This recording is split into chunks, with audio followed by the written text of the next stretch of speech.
We find ourselves in an ordinary world where a game called The Scheme has been released, which has garnered huge online numbers. The dizzying success of this game, which is played by 400,000 people every month, can be explained by a very simple reason. This reason is because of the incredible level of immersion that can be achieved once you enter this game. The whole point is that the developers set themselves the goal of creating an ideal virtual reality in which you can fully immerse yourself. Even those who previously turned up their noses at the game and claimed that it was impossible to do such a thing are already busy with their own worlds in this game. Our protagonist was also a skeptic, but now he is sitting in his tiny apartment, enjoying the sea breeze in the game. It's amazing how far computer technology has come to convey the sensation of the wind. Our hero's name is Lincoln, but in this world everyone will call him Mose. Suddenly, he hears a loud shout from a group of disgruntled people who have come very close to him. Mose turns around cautiously in their direction and asks what happened. People tell him that if he wants to stare into space, he better find another place, because he is disturbing their work. Mose immediately apologizes to them, and they reply that they don't need someone getting in the way. Mosey is a slug cleaner, because when this game achieved unprecedented success, in-game money became almost as valuable as real money. There are currently 3 tiers of artifacts in this game, each of which increases significantly in price. Magical artifacts that have additional properties that enhance a character's characteristics are especially highly valued. With each new attribute point, the character gains a level and becomes stronger and stronger. Certain characteristics significantly increase physical abilities in the game, turning a person into a true superhuman. That's why magical artifacts, even with just 1 stat point, are valued at no less than 10 million won. There are also rare items in this game, but very little is known about them. These artifacts are only rumors, as no one has been able to find a single item of this class since the game's release. In other words, it can now be said with confidence that the magic rank is the most prestigious. Slugs are the simplest monsters from which you can get at least some artifact. Because of this, a huge number of players hunt rather harmless monsters in the hopes of hitting the jackpot. Such players are called simple cleaners, since they perform completely routine work without any danger. Of course, the chance of getting an artifact from such an extremely weak enemy is very low and almost zero. The cleaners sigh sadly again and say that they again failed to get anything decent. Mose is such a cleaner himself, and has been hunting these creatures for 2 months now. Unfortunately, he has no results to show for it, and it's time to take stock. To do this, he comes to a special seaside town called Lindurk. Mosey completes the task and receives only 20 silver coins as a reward, which is a very paltry amount of money. The merchant tells him that this slime is now being carried literally in buckets, and too many people are trying to sell it.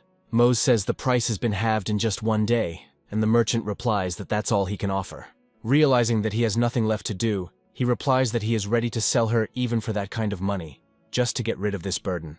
After this, he begins to think a little, and realizes that his adventures in this game are not so impressive. He hunted these creatures all day, and only earned 20 silver coins, which can't buy anything at all. Due to the huge number of hunters, the slug population is becoming increasingly smaller, making resource extraction more difficult. He briefly reflects on how he ended up in such life circumstances, and what he should do next. For 2 months he lived in hopes of knocking magical items out of these monsters and killed more than 1,000 of these creatures. His iron sword, which is given to every newcomer, has almost lost its durability and will soon fall apart. Unfortunately, the economy here is so ruthless that the money he earns won't be enough to buy a new sword. He feels a light breeze blowing towards him, but despite the summer atmosphere, he feels very sad. Small tears begin to flow down his eyes, and he realizes that this game is starting to irritate him a little. In a way, he thinks this game is absolutely idiotic, since everything here is decided by luck. He spent 2 months trying his best to save for college,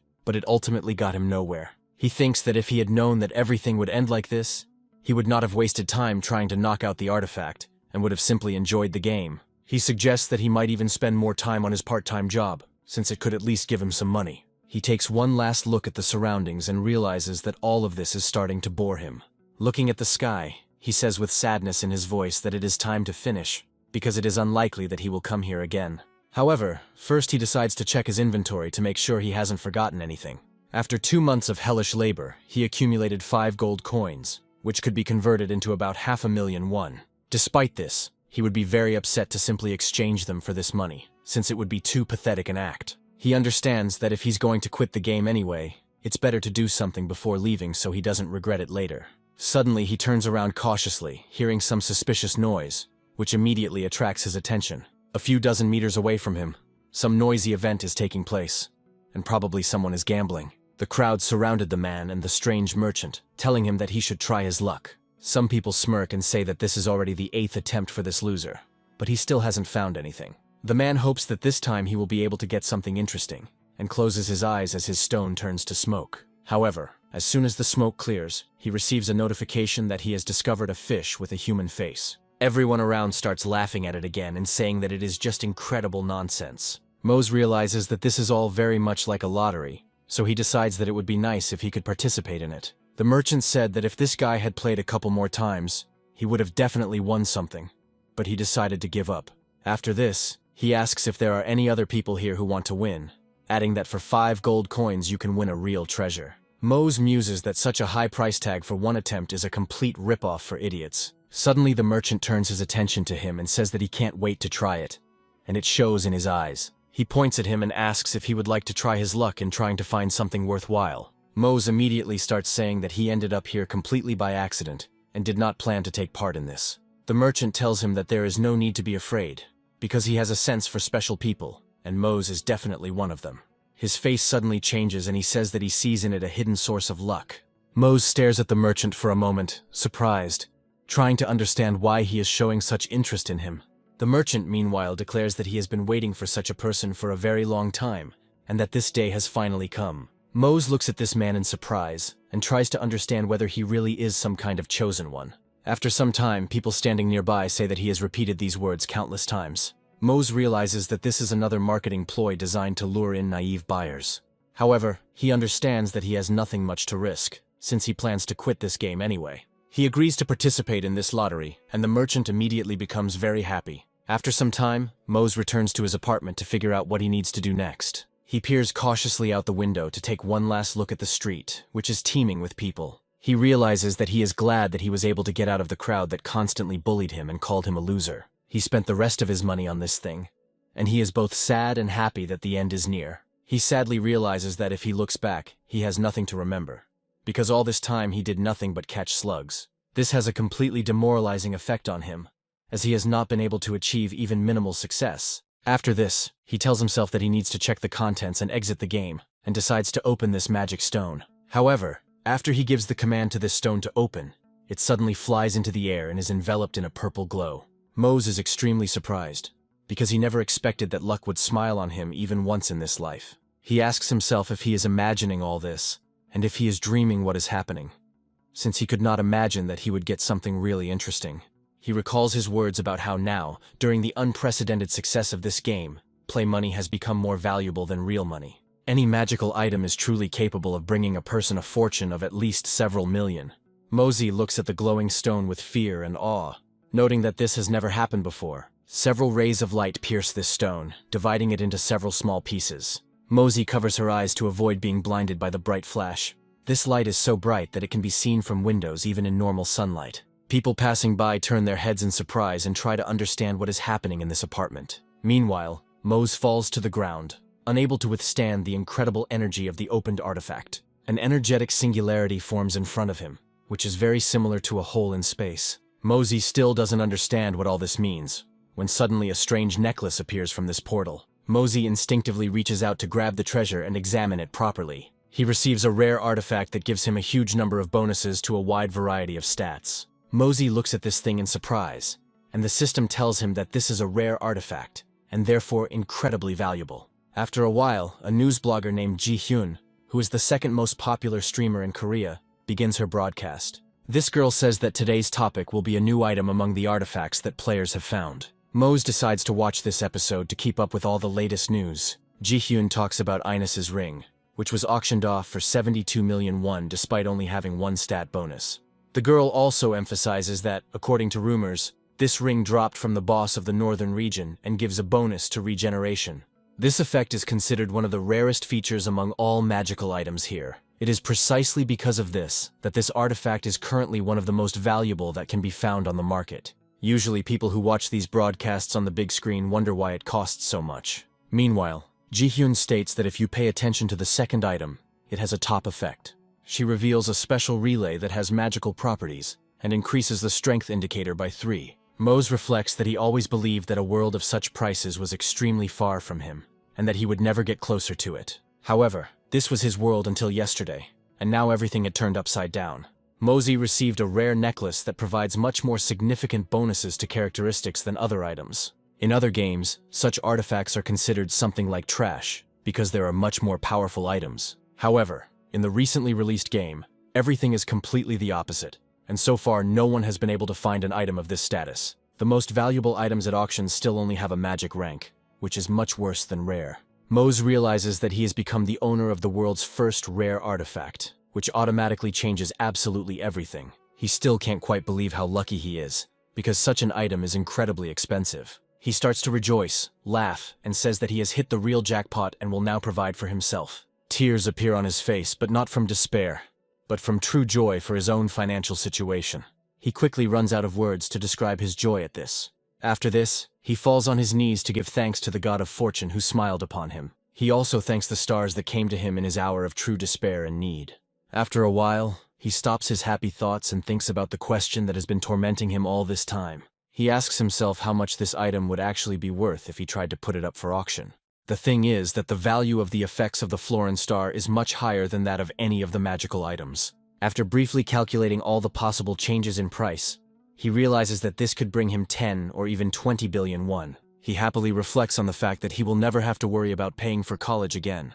This money will also be enough to buy a nice apartment and more. The prospects with such a condition are really very broad, and you can even think about buying an expensive car. His hands automatically reach for the system window to open the auction and check its status. However, at the last moment, he suddenly wonders whether he should sell his pendant so quickly. He pauses for a moment to think about what he should do right now.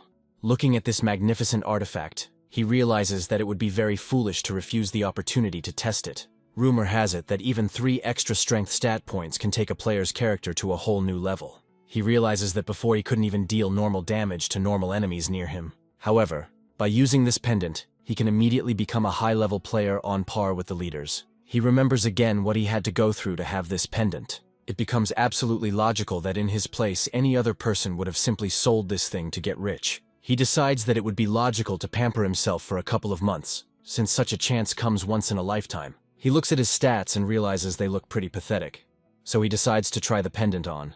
As soon as he puts on this decoration, he immediately feels a serious increase in all his indicators. This force turns out to be so incredibly powerful that he even feels how it overwhelms him. He sits up on the bed due to the pressure it puts on his body and notes that it is a very significant improvement.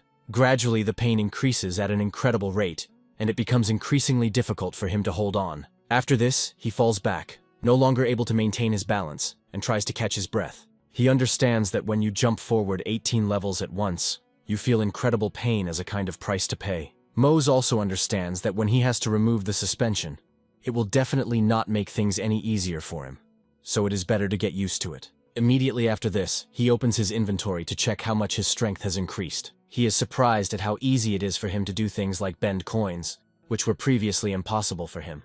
After this, he carefully rises to his feet and looks around in an attempt to check his coordination. He also asks himself why not test this artifact in action on a serious opponent.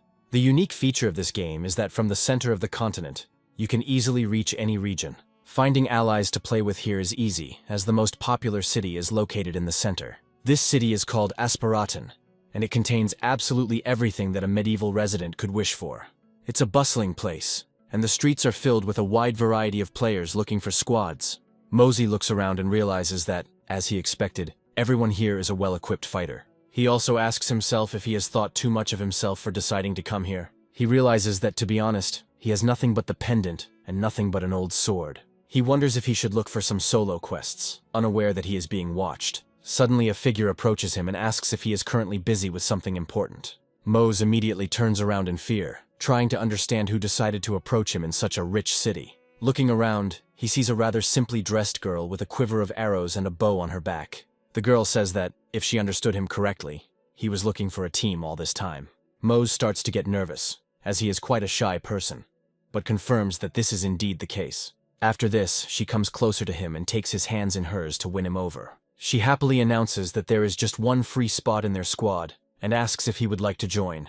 Quite quickly they find themselves a few streets away from the notice board, where they usually look for suitable squads. 2 adventurers are already waiting for them, waiting for the archer to return with reinforcements. The knight wonders where Sharon went, adding that they should not miss a single raid. His comrade says that they need to wait a little longer, since Sharan probably knows what he is doing. After a while, Sharan waves her hand and says that she has finally returned with help. She happily says that she promised to find someone and points to Mose. The knight looks at the man she offers to take as their partner and carefully evaluates him. He thinks about how this man has the equipment of an ordinary beginner, and his sword is about to break. He immediately takes her aside to talk, and says that it is not worth inviting the most ordinary newcomer here. Sharan reassures him, explaining that looks can be deceiving, and that this guy is the strongest player she has seen in the square. Although the knight doubts her choice, she actually possesses a very rare talent. Sharan was also surprised when she saw him, since his equipment really left much to be desired. However, if we were to evaluate spiritual and physical strength, this guy was superior to everyone around him. After some time, the knight turns to his superior, Mr. Silborn, informing him that their quartet is assembled. Mose is immediately very surprised, because this last name seems incredibly familiar to him. The thing is that this family is a prominent aristocrat who wields enormous power in this world. This particular man is the head of the Silver Guild and a famous mage with limitless abilities. Mose recalls that this man, according to rumors, has as many as 5 magical artifacts. Silborn happily declares that they can finally move out, and Mose is delighted to have such an ally. Silborn, meanwhile, loudly thanks them for deciding to join his troll hunt. His voice sounds quite loud, but especially attentive people can understand that this person is not so simple. He adds that under the guidance of the Silver Guild, they will be able to achieve unprecedented heights. But Mose is afraid. He understands that hunting a troll is a very difficult task, because this monster is extremely dangerous. Despite being considered low level, he has an aggressive nature and high regenerative capacity. This creature possesses terrifying strength and is capable of crushing a giant boulder with one hand. However, for the adventurer group, this is not a problem, as their morale is at its highest level. Mose, meanwhile, understands that such an opponent should not be underestimated under any circumstances. He wonders if he can cope even with the help of a large group of comrades. One of the adventurers says that these beasts are very vicious, so it is better not to catch their eye. The knight adds that fire and magic bring these creatures into real terror, and emphasizes that these creatures are quite slow. He also states that the most important factor in this case is that they will be able to make a lot of money from this. Mose looks at him in surprise and asks if it is really all about money and nothing else. Sharan tells him that anything that can be obtained from this troll is quite expensive. She adds that, for example, his blood is of great value, as it is used to make potions. She also says that these creatures are usually hunted by large guilds, which are much better equipped. The knight says they are lucky to be involved in this at all, adding that the rumors turned out to be true. According to these rumors, the Silver Guild is indeed recruiting new members, which is why everyone is so tense. A young man named Guile says that a few drops of troll blood will be enough to pay for his studies. Mose asks him if he is also a student, and he replies that he earns his tuition by playing. Mose says with a smile that he also came here because of his studies, since he has quite a lot of debt. Gale says that in this case they are brothers in misfortune and will work together to obtain the necessary resources. Sharan says with a smile that she would like to go back to her student days, because being an adult is quite boring. After some time, one of the guild members asks for the attention of all his comrades. He calls them to come closer, because now they are about to be told a magnificent plan. Mose and his companions approach these people, led of course by the majestic Silborn. Silborn activates a map of the area to sketch out a more detailed plan for his comrades. He says it's time to turn on maximum concentration to figure out what to do next. He also asks the others to turn over their cards so that they can understand what to do next. He also states that the Silver Guild members have been risking their lives to set traps for the past few days. According to this plan, they must first successively lure the troll into traps set along the way. When the troll falls into the last trap, they will all have to attack one enemy together. Thus, having cornered the wounded and weakened monster, they will ensure themselves a fairly easy and confident victory. Silborn also adds that humans move much faster than trolls, and by following this plan, they will be able to catch one of them without risk. People who listen to this plan note that the famous guild has an incredibly well thought out strategy, as they expected. Mose muses that he wanted to enjoy his new powers, but it looks like he won't have to fight. Guile says that it's a bit unfair, but the knight replies that they can't change anything. Guile turns to Mose and says that there are no Silver Guild members on the troll lure team. The knight assumes that they will all be in the vanguard, and are probably trying to earn more points for kills, since they give more rewards. Sharan, in turn, says that we should be grateful to these people at least for the fact that they invited them at all. Mose muses that just because you're on a team doesn't mean you'll fight with everyone else. Silborn says rewards are distributed automatically based on participation. He recommends that everyone work hard, and informs that after a while, they will move to the area of the third trap. A small group wonders if all they really need to do is find a troll. His partner says that they need to meet him and lure him into a trap right away, emphasizing that it is quite simple. One of the warriors says that if the Silver Guild is going to fight him, then this is a great job. He also suggests that once they can gain the favor of the guild, they will also go hunting with them. Then one of them recommends looking under your feet after hearing a strange click, very similar to a broken branch. However, as soon as he turns to his third comrade, he realizes that something has gone terribly wrong. The thing is, they were ambushed by trolls who somehow managed to sneak up silently and kill one of them. The trolls notice their next prey and begin to make a characteristic growl as they approach the adventurers. Even though their comrade was brutally killed, death doesn't really mean that much in this game. However, for current players, it is much more important to save their lives and escape in order to lure the trolls into a trap. Trolls sense very easy prey, emit a long roar and rush to attack their victims. The players quickly turn around and realize that today is not the most pleasant day of their lives, so they better hurry. Irritably remembering that they were promised an easy walk, they realize that in fact it turned out to be another deception. Another player advises him to stop thinking about his fate and just run while he still has strength. They run out to the edge of the forest quite quickly and gain a slight advantage, since running along the edge is easier. However, the trolls continue to run after them with increasing speed, because their natural endurance is much higher. Players wonder where the trap should be and try to run to a small area. Their strength is gradually running out, and they are unlikely to be able to continue running at this pace for more than 5 minutes. However, after some time, they discover Silburn and his guild, and realize that help has finally arrived. They happily say that they have finally received reinforcements, and will now be able to deal with the trolls. The newcomer assumes that now is a good time to show himself and grabs his sword. He menacingly declares that the trolls are about to feel his incredible wrath, but suddenly slips. He comes to his senses quite quickly and tries to understand what happened, feeling a strange liquid on his face. He wonders what it all means and realizes that he has fallen into a trap that was meant for the trolls. He wonders why he was the one trapped and not the giant troll that was chasing them. Looking up, he sees that his second comrade has also been killed by the cruel trolls who caught him. Only now is it beginning to dawn on him that there is clearly something fishy here and these people were almost certainly using them. However, panic takes over his emotions and he asks to be pulled out, begging for help. Silburn and the other players just chuckle dismissively, trying to figure out how this player couldn't figure out the obvious. Only now does it dawn on him that this whole time was a trap, and he hopes that he only imagined it. Silburn calmly takes out his staff and prepares to unleash a powerful, destructive attack. He happily calls the players who believed in him pathetic idiots, unworthy of life in this world. After this, he charges a powerful spell that should wipe these trolls off the face of the earth. The player understands that he will most likely be killed now, and does not even have time to shout a curse at Silburn. A few moments later, a powerful flash occurs, but why it was necessary to ruin one's reputation remains unclear. Silburn angrily declares that he always knew it would be a quick and safe hunt. Although killing other players was not necessary, he may have wanted to save experience points. Meanwhile, Mose stumbles upon a rather difficult troll, namely, the entire location boss, who is several times stronger than the usual ones. This troll has much more serious attack stats, and he also has additional abilities. Mose realizes that there couldn't have been a worse time to go hunting, even if he tried. Some time ago, one of his squad members said that he could deal with any troll alone. The knight proudly pointed to his shield and declared that the force of the troll's attack could not damage his armor. Sharon and Gale smile and say that if you underestimate your enemy, you can die a heroic death. The knight begins to put on a brave face and say that it is too early to bury him in such a shameful manner, when suddenly a crunch is heard. Mosey has the highest perception score of the group and turns around immediately. However, there is absolutely no one in the place where this sound was just heard, and he tries to understand whether he imagined it. Sharon looks at him in surprise and asks why he was distracted by some quiet sound. Mose, as if nothing had happened, stretches out his hand towards a small rock and says that there is someone there. Sharon looks in that direction and suddenly notices a huge shadow looming over them, which makes her surprised. All of a sudden, a giant troll, about 8 meters tall, lands here. Mosey is a little incredulous that he managed to predict the appearance of the giant troll so quickly. The monster, meanwhile, decides not to waste time and immediately swings his arm to strike.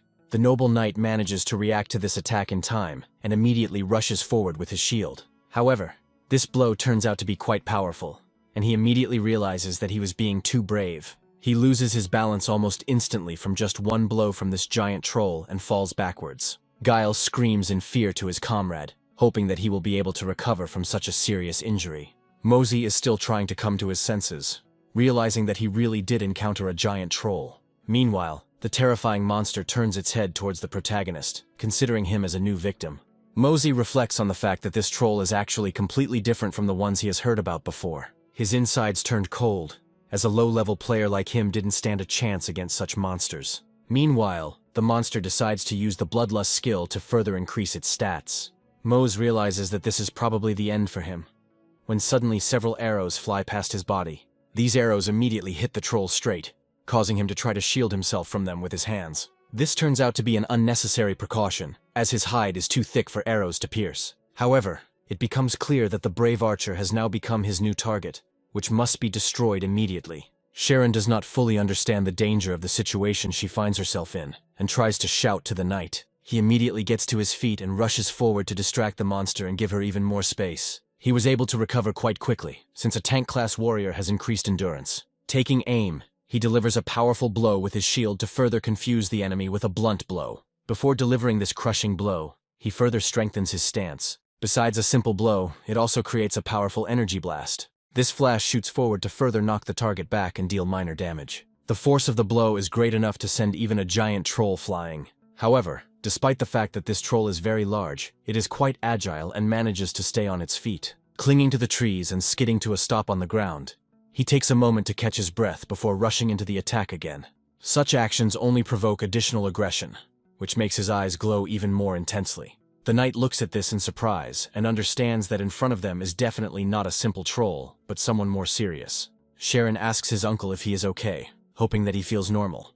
Uncle says that the damage was 0, despite the fact that this blow was delivered at full force. Sharon sadly says that her arrows were also useless, and tries to figure out what to do next. Mosey suggests that it would be a good idea to simply lure him into a trap and take advantage of the troll's slowness. Guile says that he finds this troll unusual because, judging by its size, it looks like a boss. They also note that he came here alone, which means he must be a very important mob.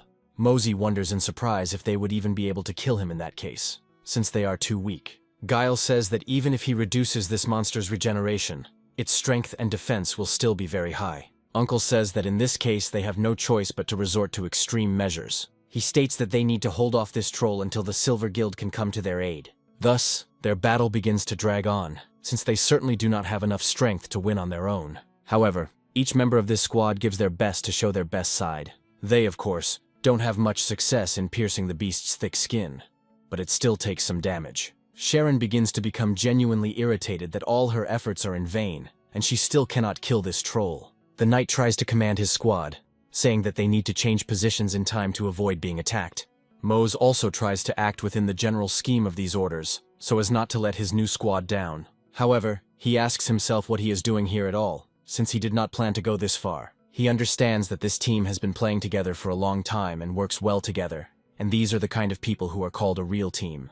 Against their background, he feels like a simple idiot who lives only in the hope of snagging a serious reward. He had been killing pathetic slugs day after day for 2 months, but this was not at all what he wanted to do.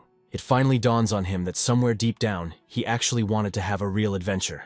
Just like this. His fantasies are interrupted by a loud scream, ordering him to come to his senses and be extremely careful. Mose immediately looks up and realizes that if he doesn't jump out of the way right now, he'll be crushed by the club. Mosey is instantly confused and begins to convince himself that he won't be able to dodge this attack. Time seems to stand still, and all he can do is watch as the club comes down on his head.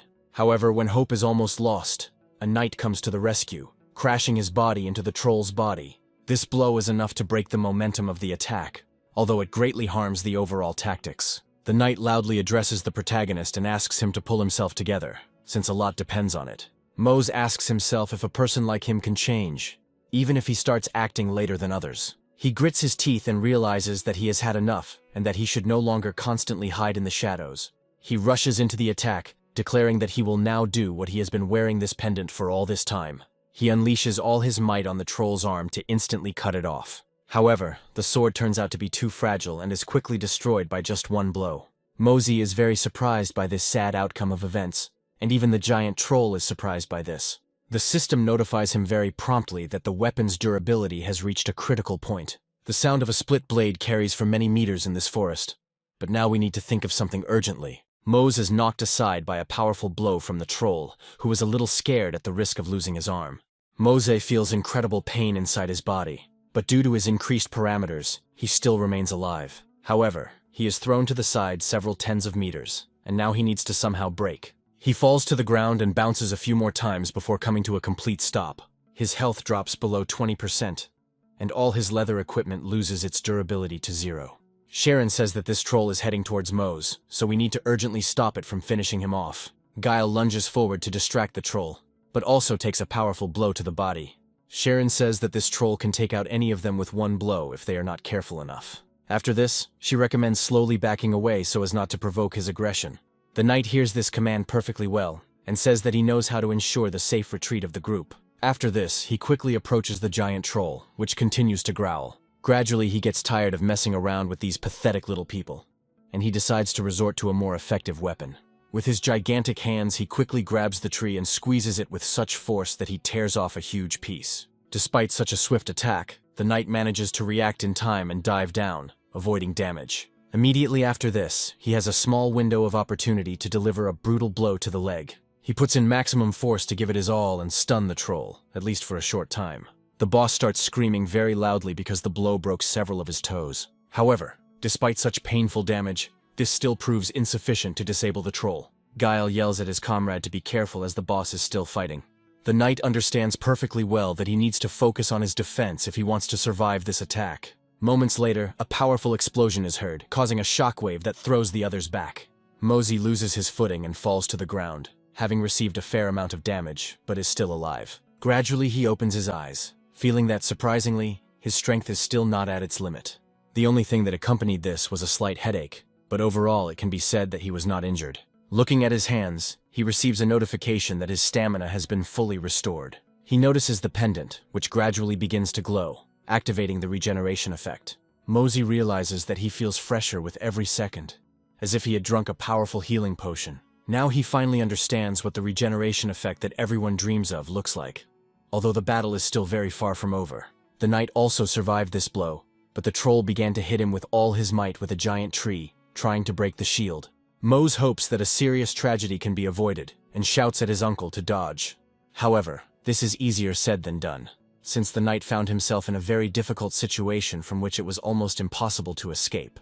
In order to gain at least some window of opportunity to retreat, he turns to Sharon, who immediately takes aim. A few moments later, the arrow quickly heads towards the giant troll. He doesn't have time to react in time, and as a result loses one eye, which causes him to scream loudly. However, due to this rage, he does not weaken the onslaught, and begins to hit the knight's heavy shield with all his might with his hands. Uncle feels absolutely terrible, and wonders if this is how it will all end, and no one will come to their aid. Gradually, his will to live begins to fade, and he is already preparing to accept death in this video game. However, a few moments later, a silhouette passes by him, which makes him a little surprised.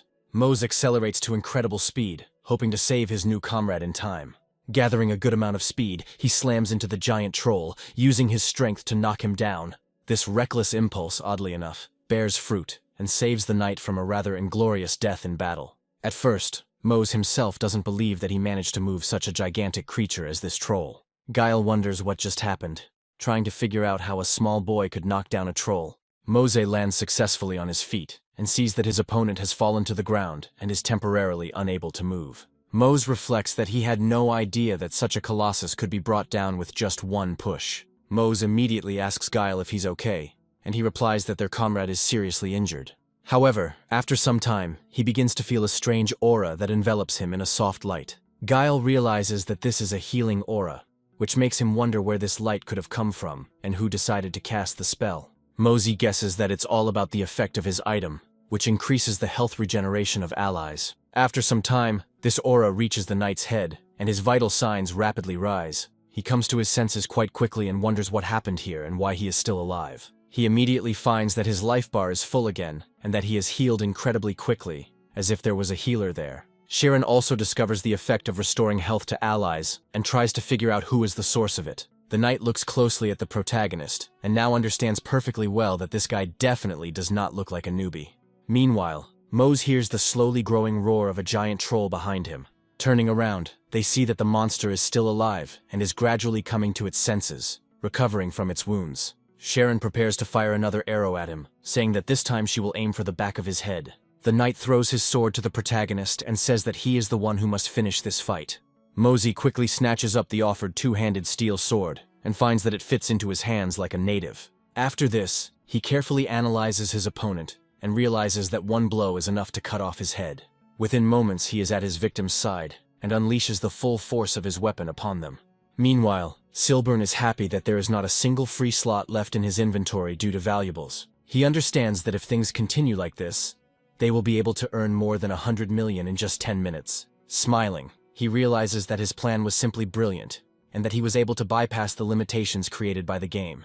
The thing is that, according to the rules, at least 120 people must hunt a troll, and their guild only has 40 fighters. They had to find the remaining 80 players elsewhere, but he quickly figured out how to profit from this. To add credibility, he even took several experienced players so as not to arouse serious suspicion. The automatic reward distribution system is based on the quest participant's contribution to its completion. He also understands that if his reputation is damaged, he will simply go into hiding and then pretend to be an altruist for a while. However, his brilliant and sinister plans quickly collapse due to the fact that the system reports that the quest has been completed. Silburn looks in surprise at the notification, which states that the troll's main boss has been defeated. Everyone else also receives a notification that the boss named Blackrock has been destroyed. The system also states that the group with the highest participation percentage has won all the awards, and Silburn is not included in it. The system also reports that Moose was awarded the most valuable player title for his greatest contribution to the victory. After some time, Silburn finds himself in an extremely awkward position, as he has received many wounds. Blood runs down his cheeks, and he wonders how he got into this situation in the first place. He remembers that just recently his comrades were next to him, but now they were all killed by unknown entities. He notes that these entities had no mana or health indicators, as if there were some kind of glitches in the system. Silburn wanted to get to group number 13, who received the reward, in order to take credit for defeating the boss. However, now their plans have gone to waste, and several people come after him, claiming that they have finally found him. The figures indicate that they were always interested in seeing a top player run away like a rat cornered. Silburn realizes that the Dark Guild has come for him and asks them what they want, but they advise him to surrender. They also state that he understands perfectly well why they came for him, after which they gradually approach. His fate remains unenviable, and due to the impossibility of escape, he falls victim to this strange organization. After some time, the action moves to the main square, where life continues to boil. Mosey enters a small building where you can buy or sell various types of equipment. The merchant asks him if he is really looking for something interesting, and he replies that this is not entirely true. He says that he needs an auction and that he would like to put up a lot, showing an interesting ring that he did not have before. Mosey looks at the seller quite determinedly, but we still have no idea where he got this artifact from. To find out what this ring is, you need to travel back a few hours to the moment when they killed Black Mountain. Mosey and his comrades saw a strange glow coming from the sphere left behind by the boss. Sharon says that the core of the award this time was especially large and different from the others. Mosey carefully approaches this core in order to finally enjoy his first catch. The core is an item that can be obtained after killing a monster, and it is something like a treasure chest. Its appearance varies depending on the monster, and it features different colors, as well as cosmetic changes to its shape or pattern. However, the stronger the monster, the larger the core, and the higher the chance of getting good items from it. Mosey realizes that this is the first time he has encountered such a large treasure chest, and he even feels a little uneasy. Sharon tells the protagonist that he has rightfully earned the right to open this chest himself. Mose asks them, surprised, why they think that, and they state that he has the highest participation rate. Mose feels a slight tingling sensation in his legs, and slowly approaches the core to open it. Gradually, he directs his thoughts towards this object in order to initiate the opening procedure. Mose realizes that he has nothing left to fear, since the hardest part has been overcome, and the time for rewards has come. Sharon and the others watch him closely, hoping they can see what he's about to get. Mosey feels the core begin to generate more energy, causing a warm feeling to appear on his fingers. The flash of light begins to grow stronger and stronger, almost completely blocking Mose from the others. The system notifies them that they have received quite a lot of different items that will be distributed among everyone. Mose realizes that all those days of hunting forest rangers pale in comparison to what he has received now. However, what interested him most was a specific item that the system offered him as a personal reward. Mosey examines the item closely and discovers it is the Mountain Ring of Power, which he decides to put up for sale. Mose realizes that if he decides to sell this ring now, he will get about 8 million won for it. However, it is difficult for him to navigate, because the cost can vary greatly depending on the type of effect of this artifact. Lately, prices for such items have been falling as their quantity has increased exponentially. Despite everything, he decides that the time has passed when he needed to be afraid, and he begins to act. After a while, evening comes, and the action moves to Moses' house, where he decides to take a little rest. Mose wonders if he should have raised the price, as the item was bought almost immediately after it was listed. With tears in his eyes, he realizes that it is too late, and there is no point in regretting it now. He tries to console himself by saying that he set a fair price, and then falls onto the bed from exhaustion. After that, he decides to wipe his forehead a little and think about what they had encountered during this long day. He reflects on the fact that he killed the troll himself in his first group quest, and it seems simply incredible to him. Besides everything else, he killed not just a simple troll, but a real boss, which is several times stronger than usual. He also received a pretty good reward, which he was able to sell fairly quickly for a substantial sum. And more importantly, he made new friends who now promise to complete missions together. Mose understands perfectly well that if he hadn't won some sort of star in this lottery, he would hardly have been able to make friends with them. After a while, he exits the game and his virtual reality helmet gradually brings him back to consciousness. He wonders, suggesting that perhaps he's played too much. He also hears short beeps from his phone, which signal that he has received a message. Taking a closer look, he realizes that it was his mother who wrote to him, asking him to eat better, and adding that she transferred him some money. Mose texts her that he'll get his paycheck from his part-time job tomorrow, so she shouldn't have spent so much. Sometime later, he receives a notification that money has been debited from his account to pay for utilities. Mose speaks with a little irritation about being robbed blind without even being given the chance to enjoy the moment. He receives the next notification, and with his usual grumpiness, he assumes that this is another write-off. However, after a few moments, his face immediately changes, as he realizes that this is something completely different. Only at this moment does he realize that his life has been divided into before and after, and the expression on his face begins to slowly change. Gradually, the sad mask is replaced by a sincere smile, and he begins to laugh loudly throughout the apartment. The thing is that he received a whole 30 million won after exchanging this money for real currency. After some time, Mose is already heading to the official representative office of this game in the Republic of Korea. This trip does not take him much time, especially since he already has money in his account. Mose realizes that his future will now be tied exclusively to this game, so he makes a to-do list. He takes another semester off from school and also sends a lot of money to his mother. He also buys special powder from the player store, items and schematics that are critical for development. This powder is a special food supplement for restoring and maintaining nutritional balance. When a player consumes food in the game, they receive the supplement through VR glasses, thereby not having to stop to eat. All the necessary microelements enter the bloodstream through the skin of the face, and this is a real find for gamers. Mose understands that it's best to go offline and eat properly, and besides, no one has cancelled trips to the toilet. Upon returning home, he decides to check out the game news and comes across several very scandalous headlines. According to popular search queries, the community of the scheme most often discusses Silburn, as well as a player named Mose. The protagonist freezes in place and tries to understand how he became a forum star overnight. The thing is that the news of the last day spread throughout the forum in a matter of seconds, and now everyone is looking for him. Mose also learns that Silburn was murdered, and that Dark Guild members are suspected of this. Mose also reflects on the dangers of his sudden popularity, which has skyrocketed in a matter of hours. He understands perfectly well that now almost every squad leader will try to add him as a friend and take him with them. Besides, there will surely be many people who will want to challenge him in order to increase their own popularity. Mose is also well aware that being so popular is a real target on the head. This kind of popularity falls on him like a giant stone, and he needs to think about his next steps. He understands that this won't work, so he quickly runs to his home to avoid being seen by others. Once he gets home, he barely has time to close the door to his room and take off his shoes before starting the game. He also puts a few packets of powder in his glasses to prepare for a long gaming session.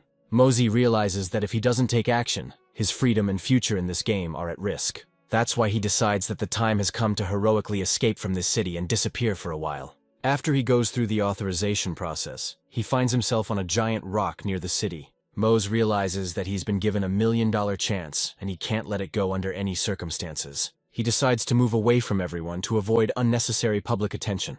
After some time, he leaves the rock to move to a more secluded place. However, before that, he decides to quickly run to the forge to get himself some good equipment. The blacksmith informs him that everything is ready, noting that the equipment was made from black rock troll skin.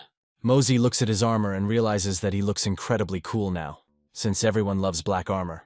This armor gives him quite a few bonuses to his stats, and the blacksmith says he hasn't come across anything worthwhile in a long time. Mosey realizes that such equipment would be perfect for a wanderer like him. He thanks the blacksmith and says that he made excellent armor, to which the blacksmith reciprocates. After this, he goes outside and reflects on the fact that the very hour has come when he needs to go in search of adventure. At least that's what it seemed to him at first, until he spent a lot of time wandering aimlessly. Sitting down to rest near a tree, he wonders where the very place he was looking for has gone. Mose comes to the conclusion that he really is lost and tries to figure out what to do. However, after some time, he discovers a strange mark on the ground from which the wind is blowing. Mose puts his hand to it and realizes that there is a light breeze blowing from underground, after which he decides to press the plate. Of course, this device turns out to be magical, opening access to unknown lands. Mosey immediately feels a slight earthquake and tries to stay on her feet so as not to get her armor dirty. Gradually, the giant cave begins to open, and the stone gates begin to move thanks to a strange force. Mose also feels a gust of wind that draws him inside in the hope that someone will solve the mystery of this place. Mosey wonders what this all means when suddenly the system throws him another notification. Mosey realizes that he is the first one to open this dungeon, which is called the Black Root Dungeon. Mose is surprised that fate has led him to unknown lands that no one has yet discovered. Once inside, he finds it incredibly dark and decides to look at his inventory. After this, he stays near the stone and realizes that this place is really very mysterious and ominous. He passes by giant walls and notes that there are strange patterns on them, applied by someone unknown. Mose also notices that the further he goes, the darker the area around him becomes, and this puts a lot of pressure on his psyche. He understands that this could even cause attacks of fear, since there are quite a few skeletons around him. After some time, he finally reaches a giant pedestal that looks like a burial site. Mose comes closer to it, wonders what it is, and decides to read the inscriptions on the tombstone. The inscriptions say that the creature in the grave cannot express all its hatred towards the one who wore it down. Mosey learns that the dark forces have ambushed their troops, and the smell of rotten blood fills the air. Mosey quickly turns around, hearing a strange noise that sounds more like a squad approaching. A detachment is indeed approaching him, but it consists of monsters and cannot be called small. Mose grins and realizes that he wasn't born yesterday, so he understands perfectly well that trouble is brewing here. After this, he notes that he never expected that there would be so many opponents here with whom he would have to fight. Despite this, he is quite good at taking out multiple opponents with his quick strikes. However, the skeletons have nothing to lose, as they feel no pain and rush to attack. Mose somehow manages to avoid getting stabbed in the throat with a blade and quickly twists away. After this, he dives down to prepare the ground for a new counterattack and notes the enemy's numbers. He also realizes that he is still not a combat class member and needs to do something quickly to survive. He also realizes that his weapon skills still need some work, as he has only recently started learning. Meanwhile, skeletons continue to exist in immeasurable numbers that must be taken into account. Gradually, they begin to jump on him from all sides, so that he has no opportunity to block the blow. Mosey realizes that not every warrior can handle such a number, when suddenly they knock him to the ground. Gradually, these monsters form a giant mountain, under which the main character ends up buried. Mose, however, still maintains his presence of mind, and realizes that the time has come to use one of his trump cards. His trump card is the special effect of his armor, which allows him to create a flash of powerful light. This flash is quite fast and turns into a real shockwave that should knock back opponents. The powerful explosion is so destructive that even skeletons are blown apart with incredible ease. Mosey realizes that the armor's effect was indeed very useful in this situation. After this, he decides to take a little breather and prepare for the fact that his opponents will attack him again. The opponents do not disappoint the protagonist and immediately attack, raising their weapons. Mosey smiles as he suddenly feels like he'll definitely be able to make quick work of these enemies now. After some time, almost nothing remains of the skeletons. Mose is convinced that in this damned cave absolutely no one moves except himself. He carefully wipes the sweat from his forehead and wonders if this is all these monsters have to offer. After some time, he feels a bright glow coming from the system notifications. The system provides him with new rewards that rain down on him like water from a cornucopia at an incredible speed. Mosey receives a notification that he has leveled up twice and is surprised that it has brought him so much. He smiles and notes that he has now definitely raised his level above 10, even though he was only fighting skeletons. However, after a few moments, he hears a strange sound and feels the presence of destructive auras. Mosey turns around and prepares to engage any creature that attacks from the darkness. He reflects on the fact that he just heard a strange sound that scared him quite a bit. It becomes clear that in order to get the maximum reward for completing the game, you need to move forward despite the fear. He moves forward gradually, constantly looking around to avoid falling into another trap. He hears a strange hum and realizes that there is definitely someone else here, although they are still hidden in the shadows for some reason. After passing through a small crevice, he finds that he seems to have almost reached his destination. Almost immediately, a pungent smoke hits his nose, which also spreads an unnatural, otherworldly aura. Mose covers his nose and starts coughing, realizing the smell is simply incredible. He also looks around and discovers a large number of corpses. Moving cautiously further, he realizes that there is a real stench in this place, as if someone had recently died. However, he finally reaches at least a minimally illuminated area of the cave. He also finds himself on small steps, and strange sounds, similar to whispers, begin to reach his ears. He decides to follow these whispers, takes a few steps up the stairs and listens carefully. He discovers another rather massive slab, which is also engraved with magical symbols. Mose studies the slab closely to see what story it is trying to tell. He quickly discovers that the person connected to this slab was burning with an incredible burning hatred.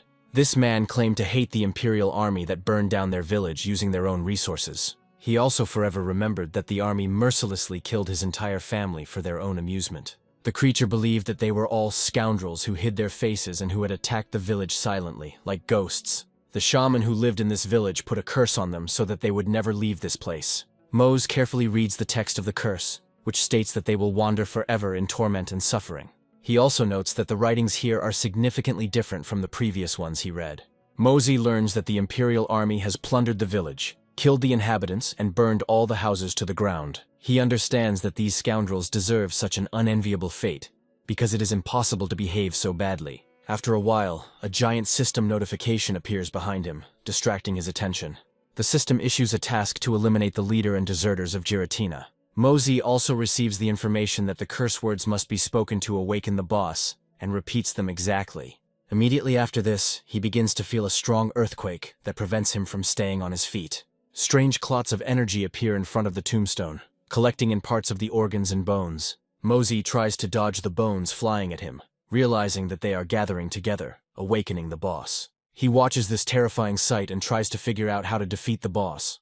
Giratina regains consciousness and utters a curse, declaring that everything must burn in hellfire. He wonders how this pathetic shaman dared to defile him with his unworthy words, adding that his organs should have been removed alive and ground into dust rather than starved. Mose suddenly feels an incredible fear and his hands begin to shake violently. Giratina turns his attention to him and asks if it was he who freed him by uttering the curse words. Mose realizes he has no choice but to retreat and notes that the strange creature has correctly guessed what happened. After this, he declares that Giratina must answer for the murder of innocents and the destruction of the village. Hearing the accusations, Giratina becomes even more furious and his eyes flash red. He immediately launches a powerful and fast attack with his fist, which smashes into Mose's fist and does not give him time to react. Mose is amazed that a pile of bones that large, clad in armor, can move so fast. His body crashes into the rock, causing a small explosion that causes a collapse. Giratina asks him how he dares to judge him when he has never been in his place and doesn't know this life. He is also called an arrogant and stupid man who has no idea what a powerful warrior he is dealing with. He begins to threaten him, saying that he will suck every last drop of life out of him before he returns to this world. Each boss in the location has its own unique name, and they are several dozen times stronger than regular mobs. That is why there is no point in putting them on the same level as ordinary opponents, because the difference in strength is too great. Mose knows full well that he is facing a boss fight, but he couldn't imagine that this boss would be so difficult. He understands that the fight will be much harder than the previous one, since he went out alone against such an enemy. Giratina suddenly notices that his opponent is acting too calm to have taken that much damage. Mose realizes that as long as he holds on, he can heal his entire body, since regeneration is almost instantaneous. Giratina immediately attacks the boy and asks what kind of dark magic he is using. At the moment, the boss doesn't have any melee weapons, so he uses his fists. Mose understands that such actions require immediate response before another attack hits him. After this, he grips the hilt of his sword tighter and realizes that a powerful blow must follow the turn. He counterattacks almost instantly, aiming straight for the opponent's head to cut it off. Although the blow does not fully reach its target, it definitely shocks and stuns the opponent. Mose looks happily at his opponent and understands that he can be defeated, which means there is no point in being afraid. The incredible strength, health, and agility that the equipment grants him allow him to move as he wishes. He understands that with such an armor set, he can defeat even such a boss, given the boost from the rare pendant. Giratina angrily states that his body is cursed, but he cannot fall at the hands of a newbie. He also promises that he will kill him to finally be free from this annoying curse. Mosey notes that Giratina can talk all he wants, but it won't change anything. Giratina declares that he will now show how strong he is, even against a small bug that doesn't know its place. Mosey steps aside, sensing that the magic seal Giratina just created is truly dangerous. After a few moments, Giratina decides to use the spell to remove the delay seal. In this way, he almost completely unlocks his potential and acquires serious weapons. Giratina is level 35, which is significantly higher than what he was initially at in the first phase. Immediately after this, he takes off with such speed as if he were some kind of robber. He delivers 2 cross-shaped attacks, each of which hits its target and deals heavy damage to Mose. Mosey realizes that his armor is too weak to protect him from these blows. Giratina turns around and prepares to deliver one more blow to finally end the fight. Mosey doesn't turn around fast enough to get a chance to defend with his left shield. That's why the next blow hits him in the back, causing serious damage and sending him flying a long way. He falls to the ground several times, doing somersaults, and feels his health decreasing. If the blow had been a little stronger, it could certainly have sent him straight to the grave. Giratina is annoyed that he couldn't cut him in half with one hit due to some kind of defensive magic. After this, he declares that there is no point in swinging his sword anymore, because he will put an end to the enemy's worthless life. Mosey is in incredible pain, and realizes that if it weren't for the armor, he would have died 20 times over. However, a smile spreads across his face again, as he realizes that he is no longer the same person he was before. Having risen to his feet, he notes that he already has 300 units of health, and his recovery is incredibly fast. If you translate that into raw numbers, he's regenerating over a third of his maximum health per second. Until he dies, he will always have a few seconds to quickly regenerate his wounds. So, to kill Mose, you need to perform the most powerful attack that the boss is not capable of. Giratina asks how he survived the hit, and Mose notes that he took advantage of the opportunity and is back in action. He also says that he will destroy the boss and avenge all the dead villagers. Giratina calls him a cheeky brat who has lost his bearings and must answer for his insolence. Mosey raises his steel sword to block the blow, though he struggles. He understands that in front of him is not some pathetic skeleton, but a truly serious boss of incredible power. After this, he takes a few steps to the side to relieve serious pressure from the body. In this way, he manages to transfer the momentum of the blow to the side and completely neutralize its effects. Immediately after this, he jumps into the air, thinking that he had been waiting a long time for the moment to strike. This moment has come right now, and now we need to put all our remaining strength into a decisive blow to the head. Mosey uses a powerful swing to pierce through several pieces of armor and Giratina's body at once. Looking closely at the results of the blow, he realizes that the boss's bones have cracked. Mose comes to the conclusion that you can't lose momentum to keep the punches coming one after another. He uses all his remaining strength to attack as quickly as possible. Giratina understands that if he doesn't do something urgently, he will have to spend countless years in the abyss again. After this, he suddenly swings his dominant, albeit slightly damaged hand, and orders Mose to die. Mosey pretends he's too slow to dodge the attack, but it's all part of his plan. He understands that during such an attack his opponent is very vulnerable, and he needs to take advantage of this moment. He makes a deft leap, delivering a powerful blow with his sword that's severing Giratina's arm and leaving him weaponless. Mosey has greatly improved his swordsmanship in just a few battles against countless undead.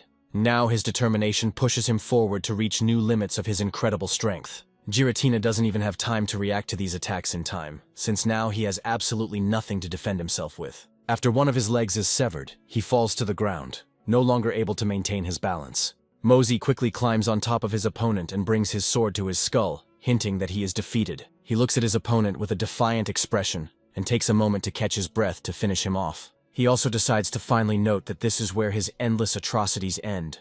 Giratina realizes that he is unlikely to be able to escape and wonders how this is even possible. He asks Mose how he was able to defeat the former Golden Predator Knight of the Grand Imperial Army. Mose is amazed that this man still considers himself a worthy knight and demands to be treated accordingly. He calls Giratina a pathetic murderer who brings dishonor to the Empire and is not worthy of being called its loyal knight. Giratina asks how Mose dares call him a murderer when he has no idea what it means to be a warrior. Mose reminds him that he attacked a peaceful village and killed every living thing, and that is definitely not the act of a warrior. Giratina explains that they had no choice, as famine had set in and the war was in full swing. They had nothing to eat and were forced to ask for help from the inhabitants of the village they were defending. He adds that, despite everything, the residents stubbornly saw them only as enemies and even decided to attack. It was this incident that prompted Giratina and his subordinates to commit bloody vengeance. He accuses the peasants of lacking gratitude for their efforts to protect the village. He also states that these little bugs have no honor,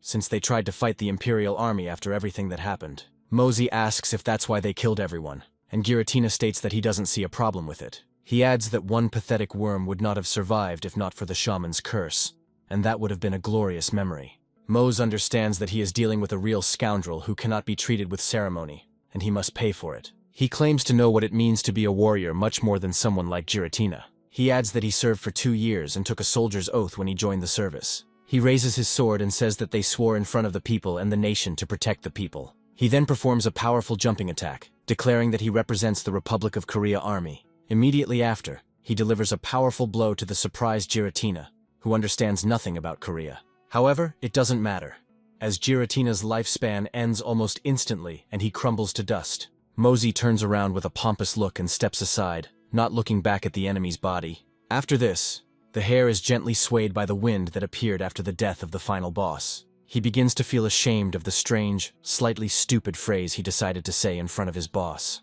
A few moments later, a system notification about the quest being completed appears in front of him.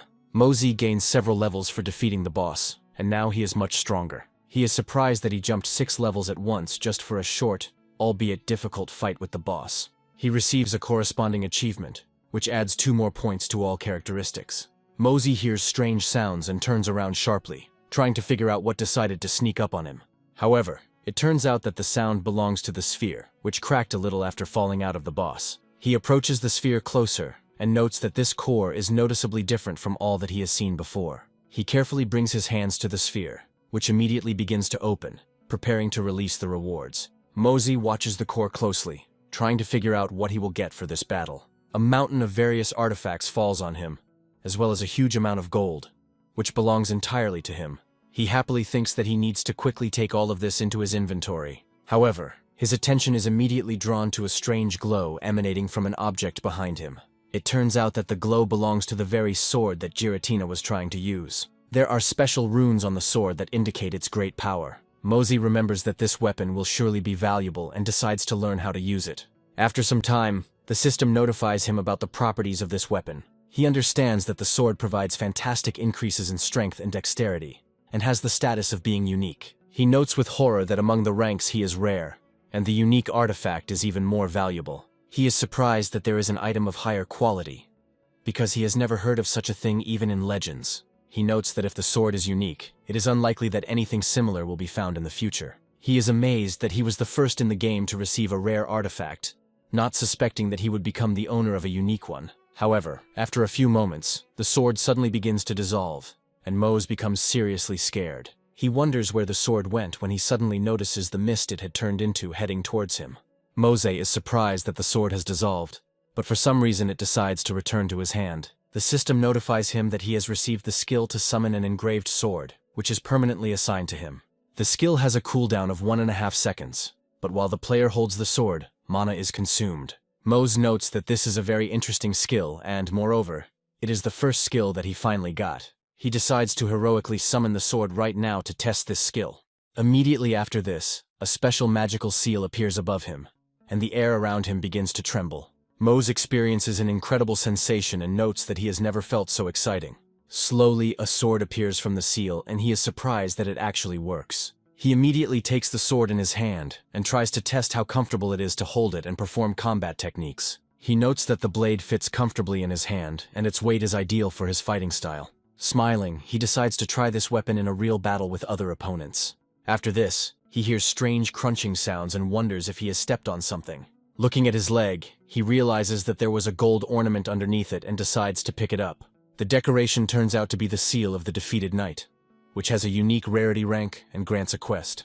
Mosey looks closely at the ring and realizes that it allows him to use it once to obtain a quest. He also understands that the conditions of the task are hidden, so now it is better to focus on the wealth obtained. Mosey wonders how much all this treasure could sell for, figuring it would fetch him 500 gold. After a while, he feels warm rays of light that hit him sharply in the face, forcing him to cover himself. After this, he understands that since it has already begun to get light, he needs to go with the loot to the nearest village. As he heads to the city, he reflects that with this money he will be able to forget about poverty for a while. After some time, a crowd of people appears in the market square due to some amazing events. Players look at the auction page in surprise and wonder what these artifacts are that have recently been put up for sale. Due to the incredible exoticism of these artifacts, their prices are rising extremely rapidly. What surprises everyone even more is the fact that all these items were put up by just one player. They quickly realize that the player is Moose, who has already been in the news. Mosey decides to auction off a skill book of rare quality. Players remember that this is the same Mose who was with Silborn during the troll hunt. Meanwhile, events take us to the Central Trade Committee of Arantes, to one of its branches. Mose came here to finally appreciate the amount of gold that the trade had brought him. However, he was incredibly surprised when he saw real mountains of gold bars and coins. The Goblin's secretary informed him that he had earned 8,726 gold at the auction in a surprisingly short period of time. Mose asked the amount several times, and the Goblin repeated it without any problem. Hearing such a huge amount, Mose had difficulty keeping his balance. He knows he should be happy, but he still finds it hard to believe that what is happening is real, because he has received so much. After this, he discovers several strange coins and notices that they do not look like gold. The Goblin explains that Mose doesn't seem to realize that he has an Ormacon token in front of him. He adds that one such token is equivalent to 1,000 gold pieces, and Mose is amazed and goes into shock. After analyzing the token, he realizes that this currency has a magical effect, something he has never seen before. That's why he decides to carefully examine each coin to make sure it's not a misperception. The Goblin warns that it is good manners to remain vigilant. He also states that now everyone in town will want to know who Mose really is, and that could cause problems. Mosey recalls that a dark guild has formed in the game, whose members kill and rob players and NPCs. He suggests that extra caution should be exercised to avoid running into these scoundrels. Players all over the city are talking to each other about who Mose is, and how much money he has made. Some of them laugh and say that when they meet, they must definitely rob him in order to get rich. Mose moves slowly through the city, hiding her identity, and realizes it's time to lay low. After some time, he decides to turn to a blacksmith to help him. Coming to the shop, he explains that he needs armor that completely covers the body and face, and has high durability. The blacksmith says that armor with full camouflage and high durability will be expensive. Mose notes that he wants to see the selection because price is not an issue for him. Suddenly, the blacksmith shows him a giant suit of knightly armor, shining as if it had just been polished. Mosey looks closely at the armor and realizes that he would hardly be recognized if he wore this equipment. He notes that it is a real work of art, which he has seen at competitions, and asks about the price. The blacksmith says that the set costs 200 gold and is not going to bargain. Mosey, with a slight huff, says he knows it's expensive, but the kit is worth the money. A few moments later, he hears a suspicious loud jingle of coins and looks down. Mose happily lays out the required amount in front of the blacksmith and agrees to the price. He also states that he wants to buy the entire set, and is willing to pay the full amount right now to get it. That night, an unknown girl, trying to hide her identity with a hood, looks around. One of her comrades calls her Kia and asks if it's time to go on another mission. Kia tells Veyron that he has guessed correctly and agrees that he can help if she wants. Kia reminds him that the mission took months of preparation, and Veyron chuckles slightly. He also notes that she speaks a strange language, being a simple common girl, which immediately irritates her. Mosey notices that Kia decides to explain to Veyron that he needs to watch his language, even if he is talking to someone from an ordinary family.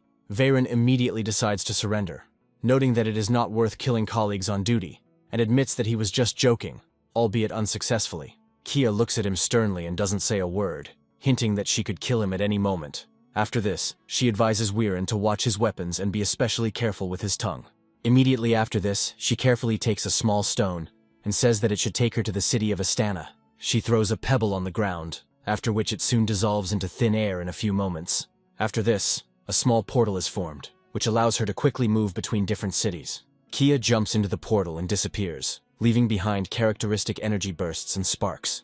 Veyron looks after her with disdain and remarks that she is an insolent mongrel who thinks too highly of herself. He opens a special sweater to think about what he needs to do next. He wonders where he could give the treasures, since he still hasn't been able to find them.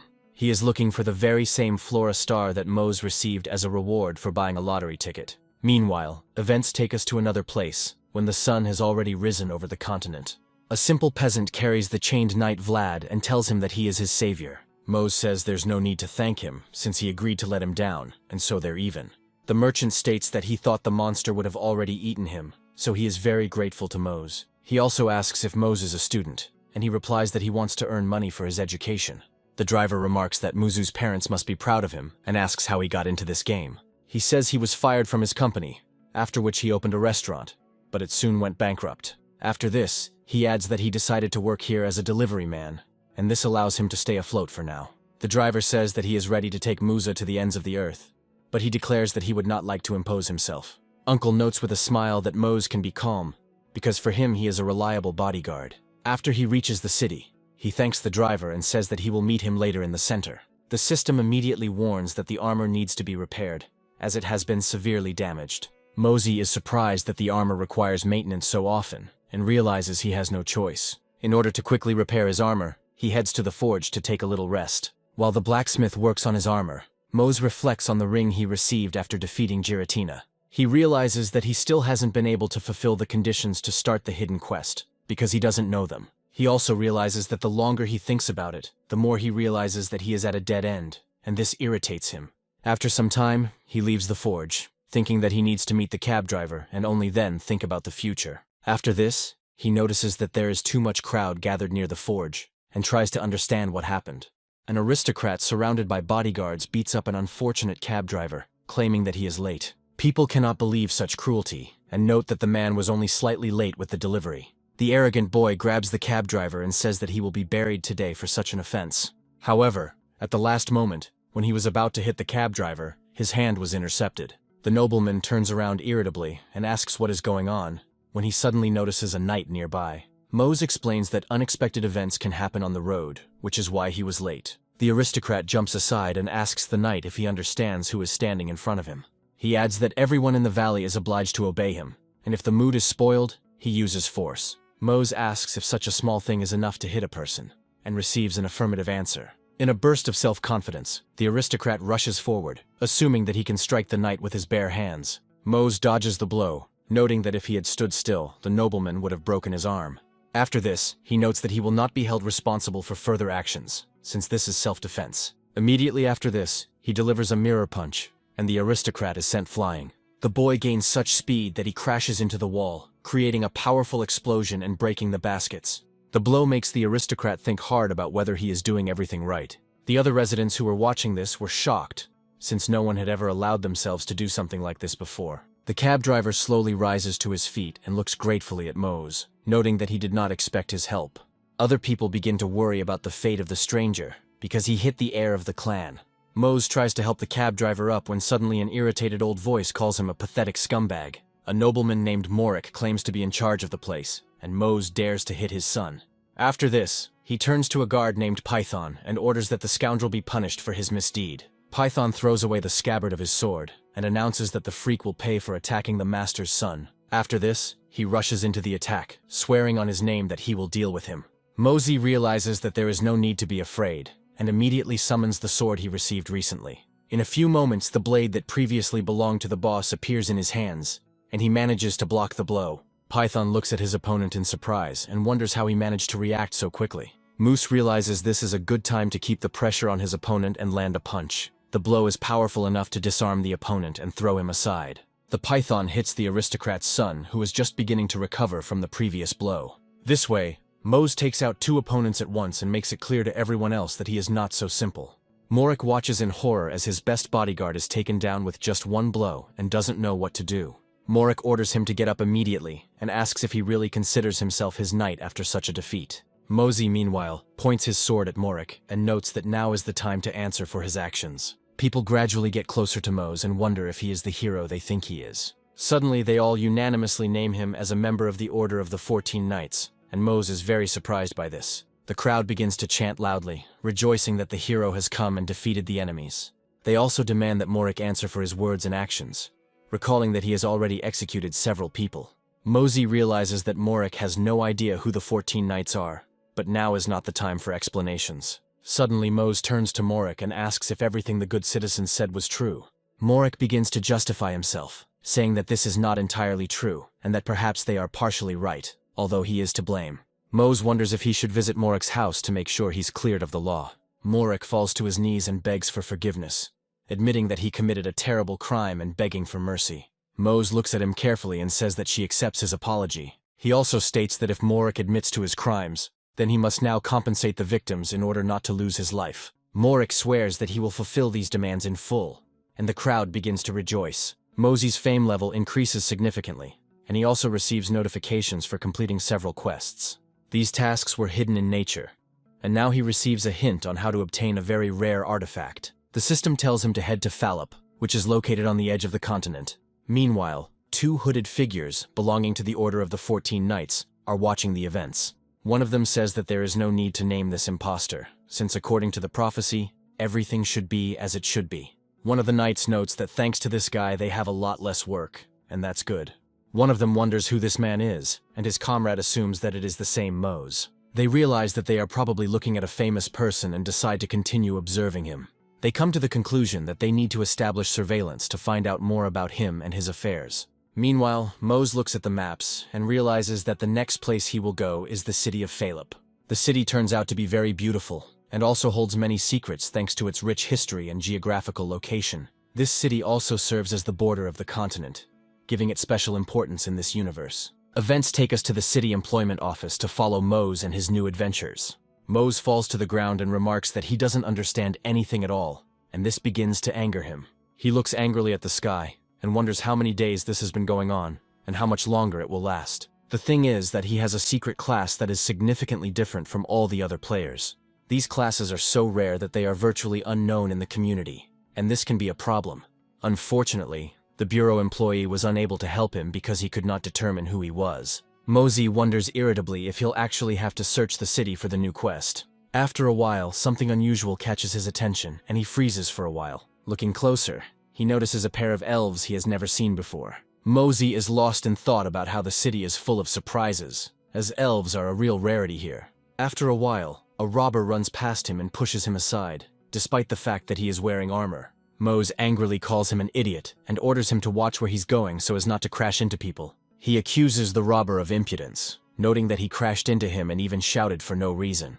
After this, he seriously wishes that he would fall into a dung heap from which it would be impossible to wash off. A few moments later, wherever this bandit is, a powerful explosion is heard. Mose feels a little uncomfortable and hopes that it wasn't his curse that led to this result. The bandit, meanwhile, finds himself thrown back and tries to get back on his feet as quickly as possible. He also notices that the wallet with money, which he had been hiding all this time, fell to the ground and opened.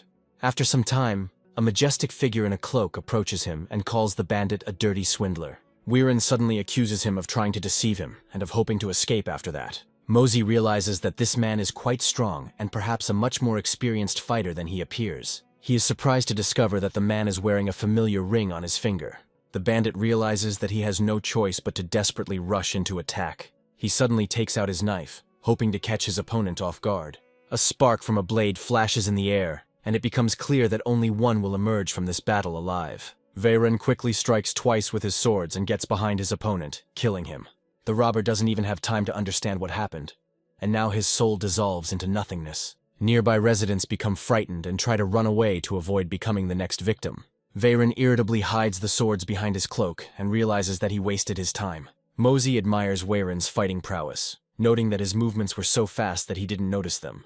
After this, he wonders who this man is and how he achieved such combat effectiveness. The system reports that the quest has been completed, and he has now found a clue to the secret class reward. Mose wonders in amazement how he managed to complete the hidden quest completely by accident. The system informs him that he has received another quest to awaken his secret class called Swordsman. According to this quest, he must talk to a man in a black robe, who is precisely Weirin. Mosey decides to follow Weirin, and this process dragged on until the night, because he was constantly visiting different places. However, closer to night, he suddenly decides to turn into a gateway to make sure that he is not being followed.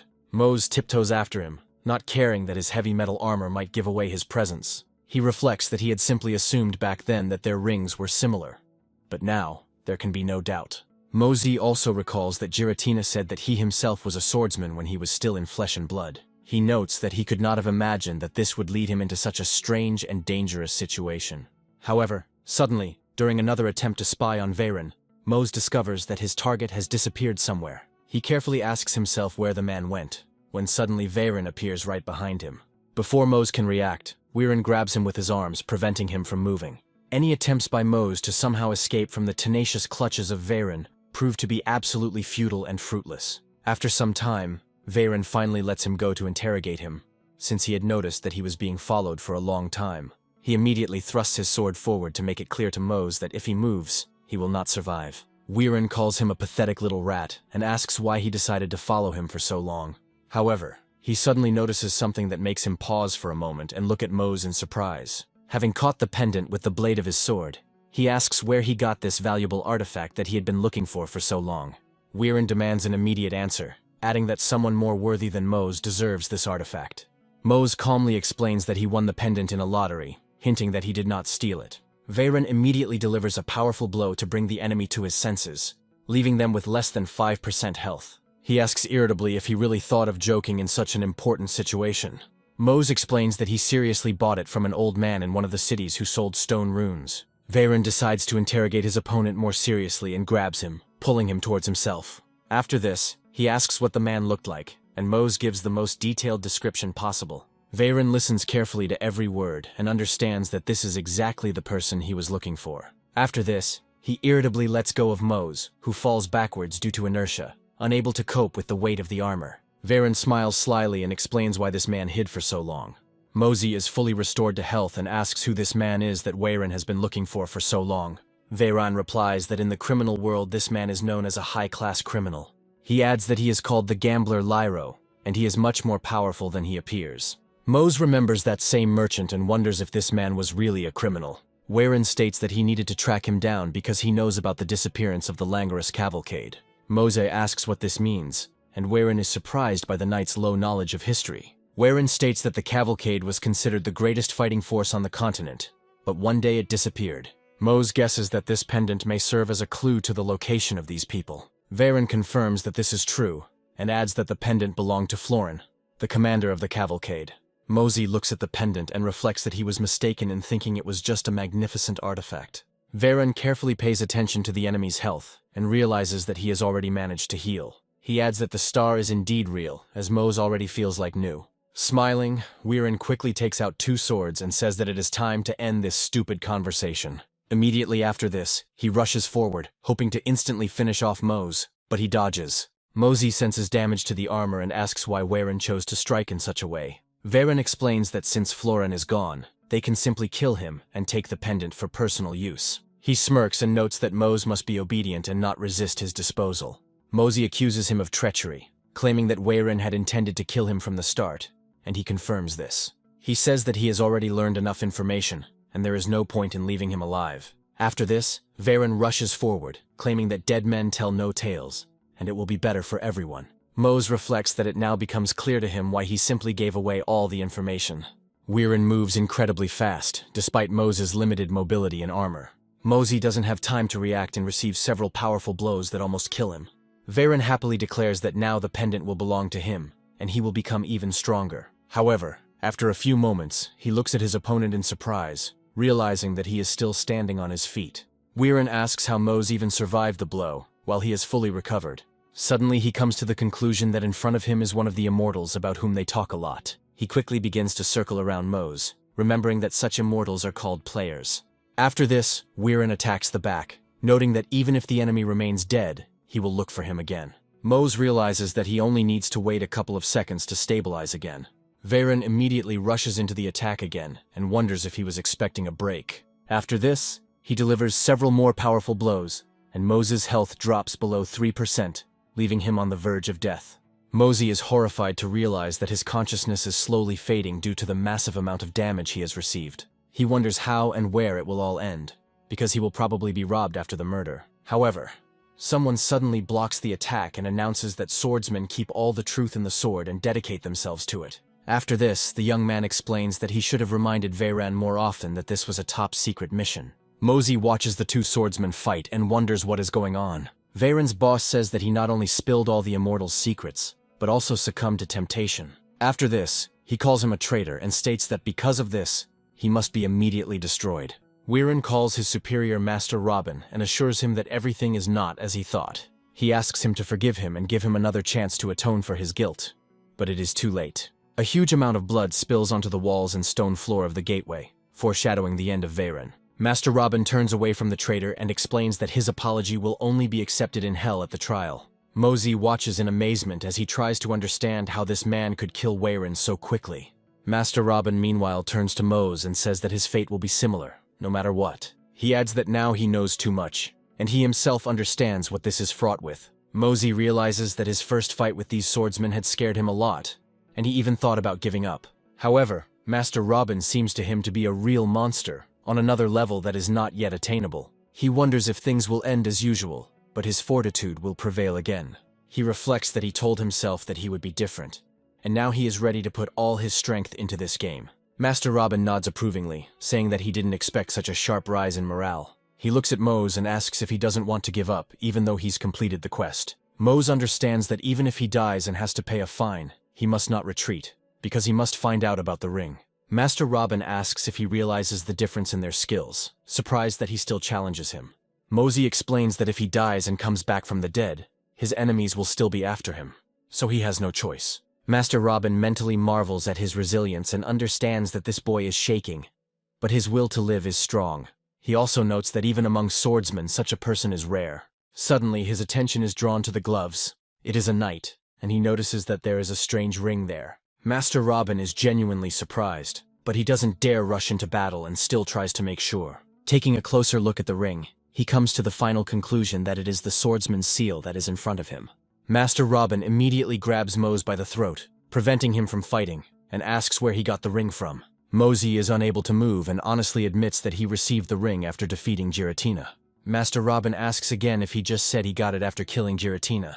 Mose repeats his words again, and Master Robin continues to stare at him, trying to figure out what to do next. After a few moments, he releases Mose, saying that he can't believe the boy was able to defeat Giratina. Mose wonders in surprise, since Giratin was a swordsman and once followed the Great Code. Master Robin confirms this, noting that it was a long time ago and Giratina is no longer a swordsman. He adds that several hundred years ago he defected to the Imperial Army and handed over his clan. Master Robin also notes that there were few of them in those days, so no one could resist the army. Mose muses that it now makes sense where he got such an unusual ring, despite its geolocation. He apologizes, saying that perhaps he shouldn't have killed the man, but Master Robin states that it is as it should be. He also states that after what he has learned about the mission, there is only one very specific circumstance in which Mose can escape alive. Master Robin explains that in reality, every time Mose is revived, she will die in agony. He also adds that he can become a replacement for the dead idiot and work for them. Master Robin, with a menacing look, orders Mose to choose who he is going to be in this situation. Mose immediately announces that he is excited about their new partnership and that they will be working together from now on. Master Robin is a little surprised and wonders why he made such a responsible decision so quickly. He further asks if Mose will think about it, noting that it is unthinkable. Mose nods, realizing that there is no point in thinking twice, since he needs to continue with the quest. Master Robin places his hand on his shoulder and tells him that he has made a choice, even though it will not be an easy journey. Immediately after this, Master Robin swings his fist straight at Mose's head, knocking his helmet off with one blow. Mose feels the ground shift from under his feet and wonders why. Master Robin explains with a slight smile that this was just another greeting for a newcomer. After some time, Mose comes to and realizes that his armor is gone, and he is in bed. Looking around, he receives a system notification that he is now in a new location, the Luminary. Mose wonders what this Luminary is and how it got there, but it's pretty obvious. After some time, he finds himself in a training room, where he must fight with a girl he already knows. Mose and Kaya look at each other closely, and it becomes clear that there is a friendship between them. Mosey charges in and decides to give it his all, asking her not to count him out. Immediately after this, they cross their wooden blades, preparing to continue the fight. Mosey feels a lot of pressure from Kay, who turns out to be a much more skilled warrior than he thought. Kay asks with a smile if he really thought he could handle her in a one-on-one fight. Immediately after this, Kay unleashes a barrage of blows on Mose, and he manages to defend himself from them with great difficulty. Mosey explains that he still won't give up, even though she can track his sword's movements. He understands that he cannot yet match her in speed and technique, because she is Master Robin's best student. Kia freezes for a split second, realizing she has a perfect window to strike. She proudly states that Mose made a mistake and left himself open, before delivering a swift punch straight to his shoulder. Mose loses his balance almost instantly and falls backwards, no longer able to stand on his feet. Kay extends his hand to him, and Mose is genuinely surprised that someone would treat him with respect even after his defeat. Kia explains that he has done well, but there are still areas he needs to work on. Mose grins and realizes that he really needs to train a lot to fight better. After this, he extends his hand to her and tells her that next time, he will definitely win once he has mastered his skills. After some time, they return to the real world, as Mose decided to transfer money to his mother. Mose explains that she should just accept them, and when asked where he got that kind of money, he tries to lie. Unable to think of anything better, he says that it's just a gift, since he saved them up for a long time from his part-time job. The kids ask why he's become so polite, and Mose says he needs to run. After the alarm goes off, he quickly activates it, realizing that he can't be late. After this, he exhales, realizing that now he has to immerse himself in the game and continue training. A few days ago, after he woke up in the shrine, he learned that swordsmen swear allegiance to the goddess of blades. Master Robin is one of 10 masters who manage this order and carry out international orders. Mose received an invitation to join their ranks and knew it was destiny, so he joined them immediately. A little time passed and he already regretted his decision, as he had to undergo a lot of training. For someone as untrained as Mose, intense exercise and maintaining muscle tone were new. He also needed to learn a lot about other countries he might be sent to. Any disobedience or mistake was met with severe punishment, so there was no room for relaxation. The only reason he was able to endure this was because Kay was kind to him and helped him in many ways. After some time, their training ends, and for the first time he is given an official mission to work alone. Kay explains that it's normal to be nervous before a task, but he has to make sure he doesn't screw it up and does it right. Mosey states that he already knows the rules, and Kay expresses hope that he will still see him alive. Mose says goodbye to her, explaining that he will be glad to see her at the monastery, and then watches her go. After this, he reflects on the fact that he will have to return to Aspargan according to the task he received. After some time, we transfer him to this city to observe Mose's actions. Mose recalls that he successfully completed post-training and is now a full member of the organization. He notes that this is confirmed by the swordsman's seal, which is their distinctive ring. Gradually looking around, he discovers that there are many more players here than he remembered. He also notices that they are all dressed stylishly, which means that the level of the players has also increased. Some wonder why troll hides have become so expensive and decide to continue hunting. Mose recalls that a few months ago, everyone was beating up regular fawns in hopes of getting items. But today the situation has changed. Suddenly his attention is drawn to the loud cry of one player, who is begging the others to help him. The young man explains that all the artifacts he collected in the nearby hunting grounds were stolen from him. Players nearby understand that this is a territory captured by the #1 guild. They also note that they consist only of players with magical artifacts. Mose listens attentively to the sympathetic townspeople who understand his misfortune but are unable to help. After this, he looks up briefly and realizes that he needs to intervene. After a while, we are transported to a small island, where another brawl between players breaks out. Guild #1 is trying to drive away other members who came here in search of adventure. They attack newcomers and ask if they will leave on their own or if they need special help. After some time, they discover the house of the boy who was robbed and begin asking him about the money. Mose realizes he has no idea how much the artifact the guy scratched, thereby setting them up, was worth. After some time, he sees that Mose has come with this boy and wonders who it is. Mosey explains with a smile that the hunting grounds are a public area open to all players. Guild #1 reports that they are already known big shots in these parts, so he must leave their territory. Mose smiles and says that they are occupying public lands and now they are trying to threaten him. He grins and explains that they are in fact pathetic and worthless, not worthy of life. One of them loses his temper and rushes to attack, declaring that he will now teach him a lesson with blows. Mose explains that they need to be afraid of him because he is going to punish them. The villain flies off a few meters to the side, and his comrade is frightened that they were defeated so easily. He turns to the rest of the fighters and orders them to all rush Mose and attack simultaneously. Mosey cracks his knuckles, thinking that he wouldn't even have to use a sword for a fight like this. One of the opponents rushes at him with a weapon to cut off his head, but Mose easily dives down, dodging. Immediately after this, he quickly counterattacks, landing his fist right in the opponent's face to stun him. Immediately after this, he rushes forward to maintain the pace and pressure in the fight. He jumps from one opponent to another, delivering a powerful blow to the head of each of them and incapacitating them. The remaining conscious fighters wonder who he is and why he has such skills.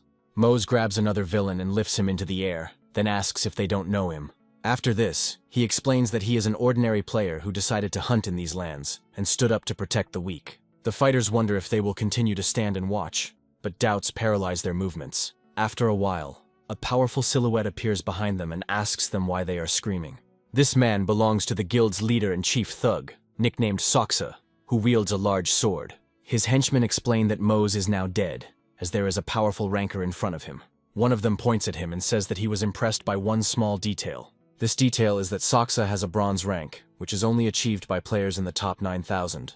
Ordinary players are wondering what to do now, since it is clearly impossible to defeat such an opponent. While he was training in the Swordsman clan, a lot changed, and a real ranking system appeared. Saksa loses his temper and calls his charges idiots, asking if they are not aware of the latest developments. He explains that the guild has 7 rankers, and they are behind schedule in delivering resources. After this, he orders the regular players to leave the area before he can call the guards and throw them out. Immediately after this, he approaches Mose, points his finger, and declares that he is not finished with him yet. Looking at him closely, he explains that he must pay for raising his hand against his people. Mose immediately delivers a powerful punch right to his face so that he doesn't forget who he's talking to.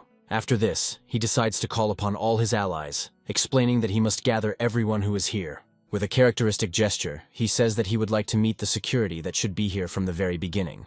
After this, he declares that everyone should see how his business crumbles to dust right before his eyes. Immediately after this, he rushes forward, dissolving into thin air like a flash, but this is only the beginning of his attack. Immediately after this, he uses a special skill that allows him to quickly move from enemy to enemy. All opponents are seriously injured after just one blow from a powerful sword.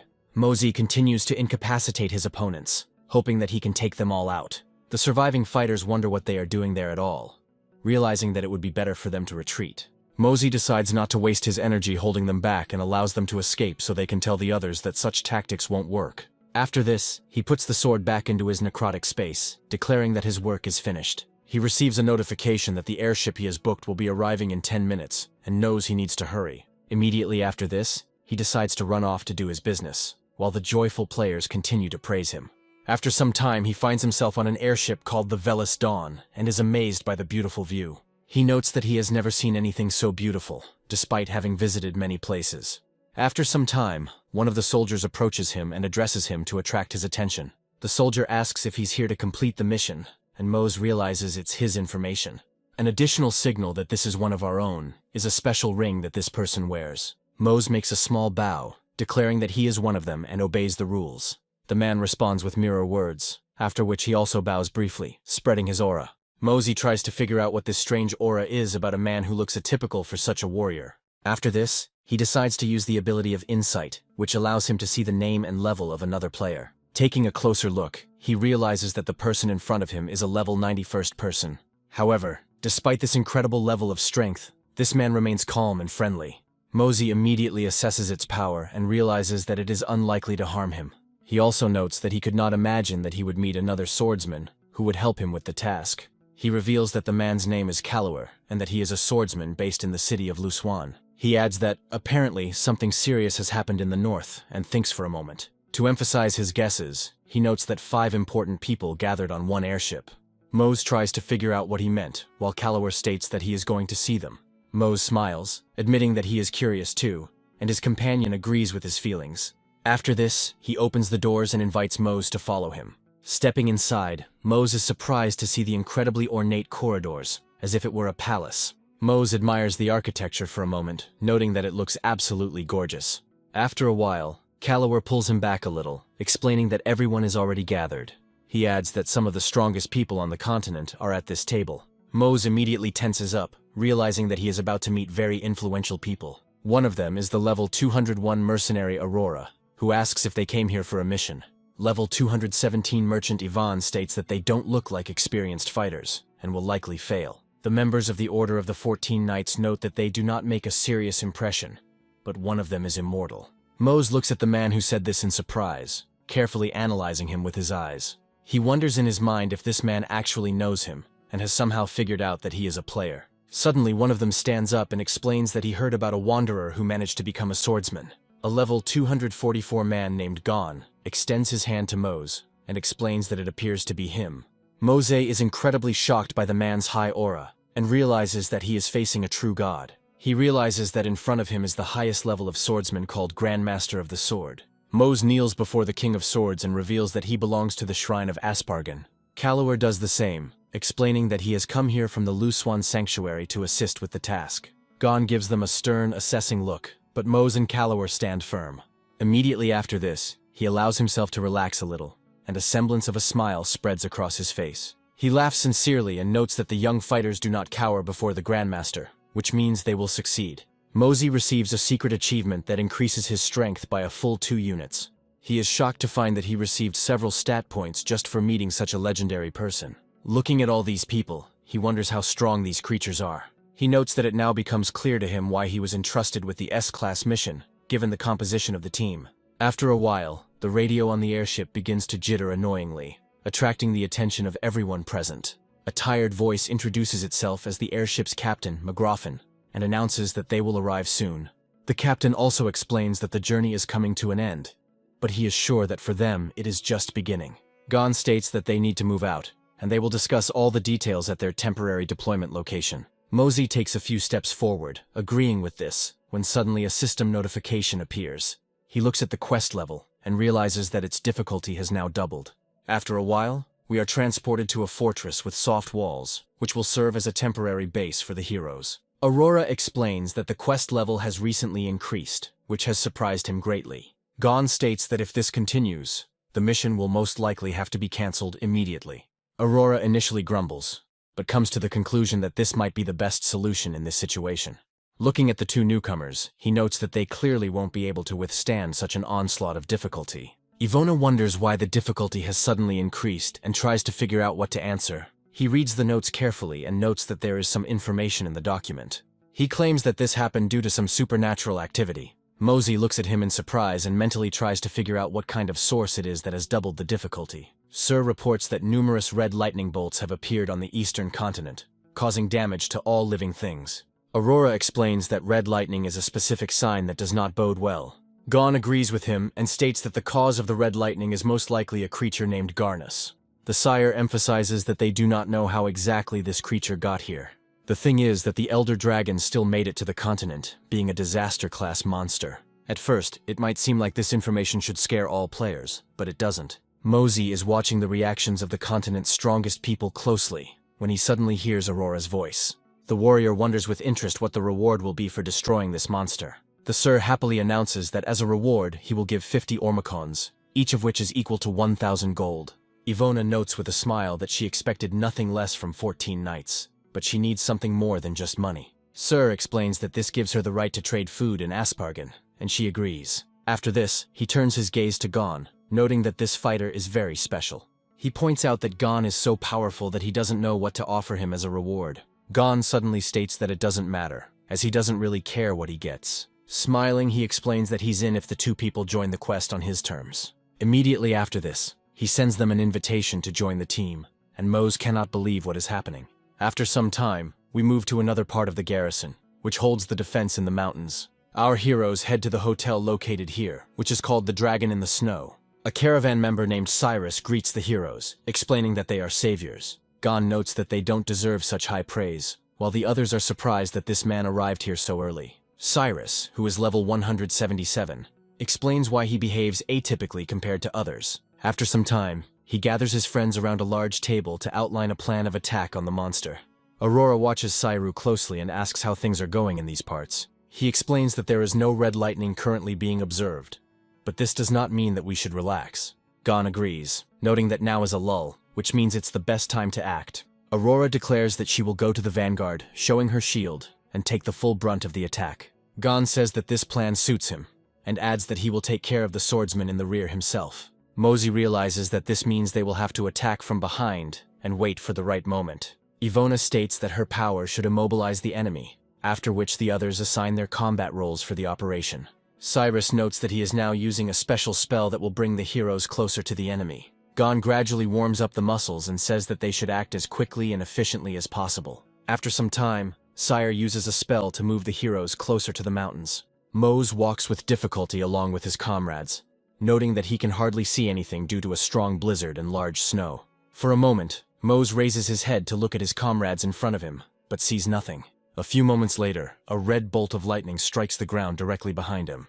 Mose realizes that if he had stayed a few more seconds, he would most likely have turned into a pile of ash. He suggests that the lightning was caused by Garnus simply flapping his wings, and is amazed at his strength. Callower turns to his comrade and tells him that he must hurry so as not to be late. Mose and Callow rush forward to reach their battle brothers and prepare for battle. Cyrus states that now that everyone is assembled, they can begin the operation to fight this creature. He raises his staff up and begins to recite a complex and ornate spell. After he finishes chanting, he slams his staff into the ground, creating a powerful shockwave. This shockwave then fades away, creating a zone of dead silence that left some participants with ringing in their ears. Mosey realizes that this is very powerful magic, and feels it pass through his entire body. After this, he continues to listen to his feelings, and suddenly notices that he can hear Cyrus again. The chief magician and his assistants continue to cast the spell to enhance the effect. Hare uses a special bell to enhance the effect of the spell and help his comrade. Cyrus gradually falls into a special trance, which allows him to better sense the flows of magic. The fighters feel a surge of energy and strength, as they have just been blessed with a blessing that increases their strength. Ivona notes that any enhancement will definitely be useful, as fighting this creature is not easy. Mosey feels himself filled with a tremendous amount of power and realizes that he is now ready to move mountains. However, after a few moments, his optimistic thoughts are interrupted by the loud and deafening cry of dragons. Mose turns around in horror and wonders what those sounds are, knowing the answer perfectly well. Gon smiles, takes out one of his swords and explains that the enemy, apparently, has already gotten very close. He also advises his comrades to remain calm and be extremely careful not to take too much damage. Aurora happily takes out his weapon and leans on the ground to withstand the shockwaves from the screams. Ivona calls upon the power of plants, which is capable of confusing absolutely any creature. Kyre also prepares for battle and takes out his sacred sword. Mosey summons his weapon and considers where the enemy might strike and where he will come from. However, a few moments later, a powerful noise is heard behind him due to the flapping of giant wings. A giant creature lands right next to them, creating a shockwave that they need to take cover from.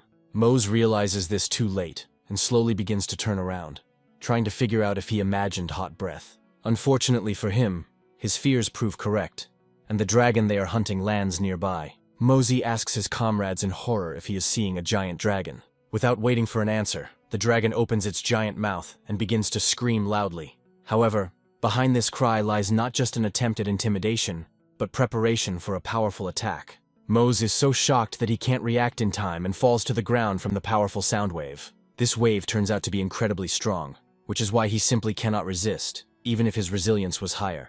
In addition, intense fear makes his legs buckle and prevents him from getting up quickly. After this, he is overcome by sad thoughts that he will certainly die here. The dragon charges up a powerful fire attack and aims it straight at Mose, releasing a massive amount of flame. Mosey instinctively tries to take cover from the attack, realizing that it will hardly help. His comrades, however, are more experienced and not so fearful, since they have already encountered similar things more than once. That's why Aurora makes a daring dash to come to his comrade's aid. He also sternly yells at Mose to come to his senses, calling him an idiot who can't stand up. Ivona enters the fight to help the group retreat calmly and close the most dangerous lines of attack. Thanks to its immobilizing effects, it manages to close the dragon's mouth for a while. She informs them that they need to hurry, as she is unlikely to be able to maintain her grip for long. Gon looks at Ivona happily and notes that she behaved correctly and chose the right moment. After this, he and Sir rush forward to strike the enemy. Gon aims carefully and puts in maximum force to weaken the enemy. Together with their comrade, they fall down, delivering powerful blows to the creature's face. These blows are so powerful that they even penetrate the dragon's thick armor, which is quite difficult to pierce. Gon explains that his plan was successful, and this tactic will buy the team some more time. Mosey watches this with glee, realizing that this is exactly how the world's strongest players operate. However, it is too early to rejoice, since the dragon quickly frees itself from the trap it fell into. Gon orders all raid members to prepare, and Aurora notes that she is always ready for further challenges. After this, he carefully aims his shield and prepares to use one of his skills. He then directs a fiery energy beam at the enemy.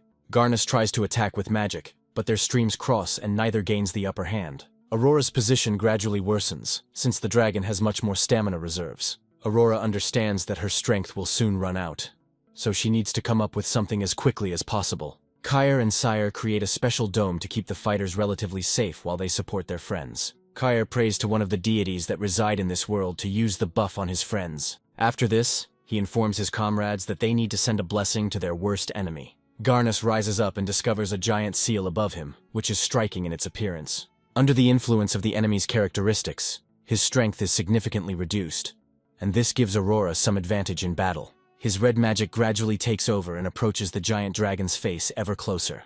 After some time, Garnus finally loses his ability to resist and receives a powerful blow. However, this still isn't enough to disable him, and he reacts to it with displeasure. Aurora notes that the creature is quite tough, and Mose discovers that Aurora's level has increased by 150. Mosey remembers seeing something similar during the battle with Giratina and concludes that NPCs can level up.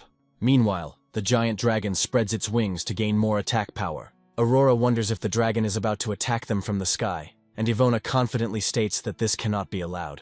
To do this, she uses her White Rose skills and commands the plants to confuse the dragon.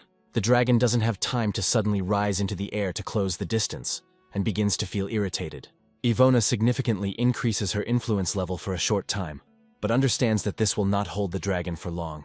Sir understands this, and decides to wait a little to use the spell at the moment of takeoff. Immediately after this, he uses a skill that allows him to gain a pair of wings for a while. Mosey watches the battle with genuine surprise, noting that he has never seen anything so impressive. Calloware explains to them that this is their chance, since the dragon has not yet been able to fly, and they need to take advantage of it.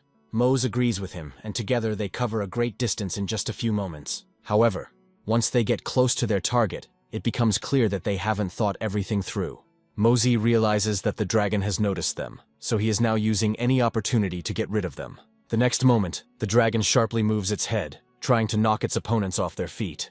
Mose quickly gets to his feet and makes sure his comrade is okay too. He realizes with irritation that the creature understood their intentions perfectly well and acted in accordance with their attack. The dragon is gradually coming to his senses and is ready to get rid of the restraining spell, so we need to hurry. Gon smiles and notes that he is glad to see such enthusiasm in his swordsman. But they still have a lot to learn. He states that the tension from the encounter with the dragon weighed on their shoulders. After this, he adds that they can speed up and deliver a stronger blow, because the sword and technique are the main weapons. He then finishes charging his special super move and says that he will now show them how to do it. Sending forth a powerful wave of energy, he explains that they are destined to become such masters one day. This wave flies at such a high speed that it causes even more damage to the dragon. The giant creature begins to roar even more desperately, feeling its life force gradually being depleted. Having received a large amount of damage, the dragon falls to the ground, creating a powerful snow explosion. Mosey notes that Gon's level is now even higher than Garnus, even though he's a disaster-level monster. He adds that Gon's technique is virtually unmatched and takes years to master. Mose looks at this incredible man and concludes that, apparently, he has found himself an idol. Gon, meanwhile, explains that this is their chance, since the monster is wounded, and they need to finish it off before it gets up. Mose and Callow run forward, obeying the orders of the chief, and assure that they will carry out everything. Mosey realizes that the battle can't end until he does something, so he decides to give it his all. That's why he puts in maximum effort to summon his swords again and deal more damage. Gon's gaze shifts slightly towards Mose, noticing that he's starting to notice something strange. After this, he watches the boy closely and understands that now everything is clear to him. Mose jumps forward while his master reflects on the boy's bright future. Mosey launches a quick strike at the dragon, hoping to create a hole in its defense. His plan works, and the giant creature begins to scream loudly in pain. A few moments later, Garnus makes several sharp blows near him, and they only miraculously manage to jump away. Mosey watches his enemy in surprise and realizes that any mistake could cost him his life. Gon addresses the students and reminds them not to overexert themselves in such a situation. Smiling, he adds that they are still beginners and don't yet know when to give their best. Immediately after this, he rushes forward, hoping that he will be able to pierce the enemy with his sword. Even though the attack's power wasn't fully utilized, he manages to inflict significant damage on the dragon. Garnus lets out a mournful, drawn-out roar and falls to the ground, kicking up the snow around him with his paws. Mose watches this and realizes that he expected nothing less than outstanding from his boss. Gon turns to Mose with a smile and asks if the blow was strong enough. Mose looks up because something very interesting is happening. The sire finishes preparing his attack and announces that everyone should move away from the creature to avoid harm. After this, the sky forms giant clouds, from which a powerful energy blade appears. The sire, realizing that Garnus will most likely not survive the attack, mentally asks for forgiveness from the ancient creature he is about to kill. Aurora shouts to his comrades to quickly take cover behind his shield before it's too late. Sir explains that these actions are necessary to save millions of innocent lives. Moments later, the spear strikes Garnus and begins to torment his body with hundreds of millions of volts. After this, such a powerful flash is created that it is better not to look at it, so as not to be permanently blinded. This blow is enough to slay the giant creature, and now the heroes can share the reward. Mosey looks at the defeated dragon in surprise and can hardly believe that they were able to win. After this, his gaze begins to search the surroundings in search of prey and stops rather quickly. He suddenly discovers that the dragon has dropped a special core, colored purple. He becomes curious as to why no one is rushing to take the core, and he turns his gaze to his comrades. After some observation, he realizes that the NPCs cannot see the core that the boss dropped. After this, he carefully approaches the core and clears his throat, hoping that this will not provoke anyone. Ivona claps her hands joyfully and announces that, fortunately, the raid is over, and now they can disperse. Mosey rose 25 levels during the battle, which gave him a significant boost in all stats. Aurora left them immediately after receiving the award, as he does not like the cold and prefers not to dress warmly. Ivona called her people from the caravan, who had already processed the dragon and taken the skin with pieces of meat. She left very pleased with the outcome of the battle and the large amount of loot she had managed to obtain. Sir thanked Gon and the heroes for their help in destroying the dragon, expressing hope for further cooperation. Gon notes that for him, among such talented guys, this is already a great achievement, and he is looking forward to the next time. Sir smiles and agrees with his point of view, confirming that these guys are really great. Mose reflects that it was a tough fight, but he feels like the master appreciated his efforts. After this, the action moves a few minutes into the future to see what Gon will say. Gon carefully examines his charges and announces that it is time to announce the verdict regarding the operation. He turns to Callowar, who kneels, expressing his willingness to hear the verdict. Gon then turns his gaze to the protagonist, who repeats his comrade's gesture, showing respect for his elders. Gon notes that one day their words and deeds will spread far and wide and reach the ears of many people. He says with a smile that he will look forward to this day and welcome them with open arms. After this, he uses the teleportation stone to transport himself to another city. Mose and Callowar watch him go, not standing up, to show maximum respect. Callowar gradually rises as the portal closes and announces that he has urgent business. He wishes Mose good luck and says that they will meet again, as the guy has an amazing future. Mosey waves his hand slightly, realizing that it was a worthy fight with good friends. He reflects that in his solitude, it felt like the battle had not happened because of his small contribution. However, in reality, he gained quite a serious experience, despite the fact that his participation was small. Looking at the core that dropped from the boss, he understands that he needs to deal with him as soon as possible. He is still tormented by pangs of conscience, as he knows that taking the award without participating is not entirely right. However, it would be foolish to refuse such luxury, and the NPCs would not be able to do anything with this core anyway. He understands that in order to stand on par with real warriors, he needs to be much stronger than he is now. With these thoughts in mind, he decides to open the core, triggering a bright flash of light. The light from the core grows brighter with each passing second, and spreads over many kilometers in the mountains. Mose waits a long time until the light begins to fade to see what he's got. The results are both encouraging and shocking, so he spends a long time examining them. As a reward, he received a large dark set of knightly armor along with a beautiful sword. Mosey notices the weapon and puts his hand to it to see what kind of artifact he received. The system reports that this is a legendary class sword, which provides significant bonuses to characteristics. Mose again does not believe his eyes, as he did not suspect that legendary artifacts exist in this world. Despite this, it will take him some time to get used to his great luck. The armor he received is also legendary and provides many bonuses. At first, Mose thinks that this is some kind of prank, and that there is a hidden camera hidden somewhere. What fell from the dragon's core is astonishing, and no less impressive than the dragon itself, as it surpasses any artifact. After a while, a second streamer from the Republic of Korea, Ji-hyun, comes on the line with a new news release. She asks the audience if they heard the news that the guild released yesterday. Ji-hyun explains that a ranker battle is coming and anyone can participate. She reports that until recently, ranks were assigned randomly based on characteristics. Now she says that everyone who wants to should come to the central square in the city of Aspargan. Mosey reflects that after deciding to become stronger in the circuit, he began intense physical training. The thing is that after exiting the game, he felt dizzy because he had been in the virtual world for too long. He wanted to change his real life and decided to do it with the help of the scheme. But the boundaries between the two worlds became blurred. The truth is that it is only through gambling that he manages to earn fabulous money. So he decided to take the game seriously and not treat it as entertainment. For a moment, he decides to look around to enjoy the real world and watch ordinary people relax. Many of them find simple joys in the park, even if they are dealing with some business issues.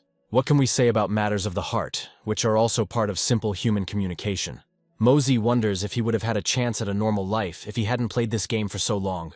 However, the issue of lack of finances is not going away, so he decides to put off the rest of his affairs for later. So he decides to carefully leave this place to get to where he belongs. After some time, the action moves to Aspargan, because it is time for the hero to return after completing the task. Mose handed over all his armor to the blacksmith to have it completely repaired, and quietly snuck in here. Before heading to the sanctuary, he decides to find a secluded corner where no one will notice him. After he moves into the alley, he decides to open his inventory to try something out. Still, ever since he received the legendary artifact, he still didn't have the courage to pick it up. Mosey happily notes that he is indeed the owner of such a powerful sword. However, after a few moments, he feels that his body begins to react strangely to the artifact. He wonders why he feels so hot, and it almost makes him scream. A few moments later, a powerful flash is heard in the gateway, which, however, does not attract attention. Mosey is covered in a flaming aura and tries to understand what happened to him and what to do next. He also feels like his head is starting to split. But at the same time, he has acquired the passive skill of Atoria's fighting style. He immediately understands that special combat techniques have appeared in his head, as if he always knew them. Mosey smiles and notes that he hadn't encountered passive skills before, and now he understands how they work. A few moments later, he hears a strange noise and realizes that someone is trying to get closer. He immediately turns around and mentally wonders if there is someone there and tries to follow him. He slowly creeps up to the corner and realizes that it is a simple player who has been talking to others through a crystal ball. Mose realizes that this is an amazing technology that could be very useful to him in the future. He immediately remembers his first squad of friends and notes that this is a really useful thing. He also decides to buy himself the same crystal ball to keep in touch with his friends and goes to the store. With the purchase of the ball, he realizes that it is now time to go about his business. After this, he carefully examines the teleportation stone and realizes that he will now try to use it. These stones are an integral part of any swordsman's life, as they allow him to quickly change locations. After some time, he reaches a special airport to board the airship again. He is met by a staff member who says that she will do everything to make the flight comfortable. Mose announces that he is going to the bin caravan, and the girl clarifies that he needs to look into the white horse. Mose walks further and looks around cautiously, noticing that the airship looks much more expensive than the previous one. Afterwards, he receives a note from Robin and remarks that it is surprising that he was left only a note and nothing else. Suddenly he hears a familiar voice behind him, gently asking why he has been gone for so long. Kia asks him with a smile if she will have to wait for him forever now. Mosey asks in surprise if she is flying with him, and Kay confirms that he understood correctly. After that, she tells him that they have a joint mission, so she will not leave his side for a single step. For several hours they stay in the bin caravan, which is a large trading city. There are a huge number of different people here who have come to exchange experiences and goods. Mose notes with irritation that the journey took much longer than he expected. Kia turns to him with a smile and tells him that there is something that should catch his attention. It points to the caravan tower, which is a place of general trade and rises deep into the sky. Mose looks at the structure with a smile and notes that it looks impressive and breathtaking. After a while, a strange figure appears behind them and greets them politely. The young man reveals that his name is Russell, and that he is a silver leader, and also a member of the Information Guild. He looks suspicious, but since he is their informant, they have no choice. After a while, they board the elevator and reach the 81st floor, after which Russell announces that these floors are for guests. Russell also reveals that Kaya will be located on the 88th floor in the melting room, which surprises her a little. She asks him if he is a messenger of the court or their master, to clarify all the details. Russell looks at her carefully, his gaze quickly expressing contempt and irritation. After that, he smiles and says that he will tell her all the details after he arrives, but she already understands a lot. He then carefully closes the door and explains that there are a few things that need to be cleared up before we begin. He clarifies that everything said is equal in importance to the words of Master Robin. Mose and Kaya note that the summoned crystal balls have arrived to complete the task.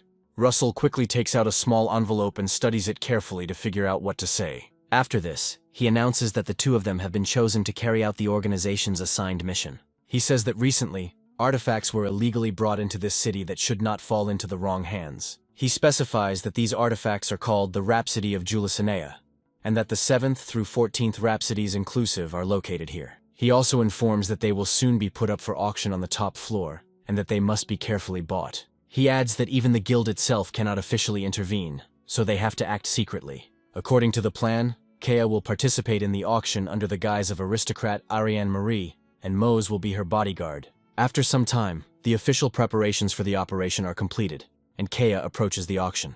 She goes inside and notices that the hall is filled with a huge number of aristocrats and rich people. The butlers open the doors and announce that they welcome the Ariane family, who have arrived here. Kia cautiously enters, shocking everyone with her incredible outfit.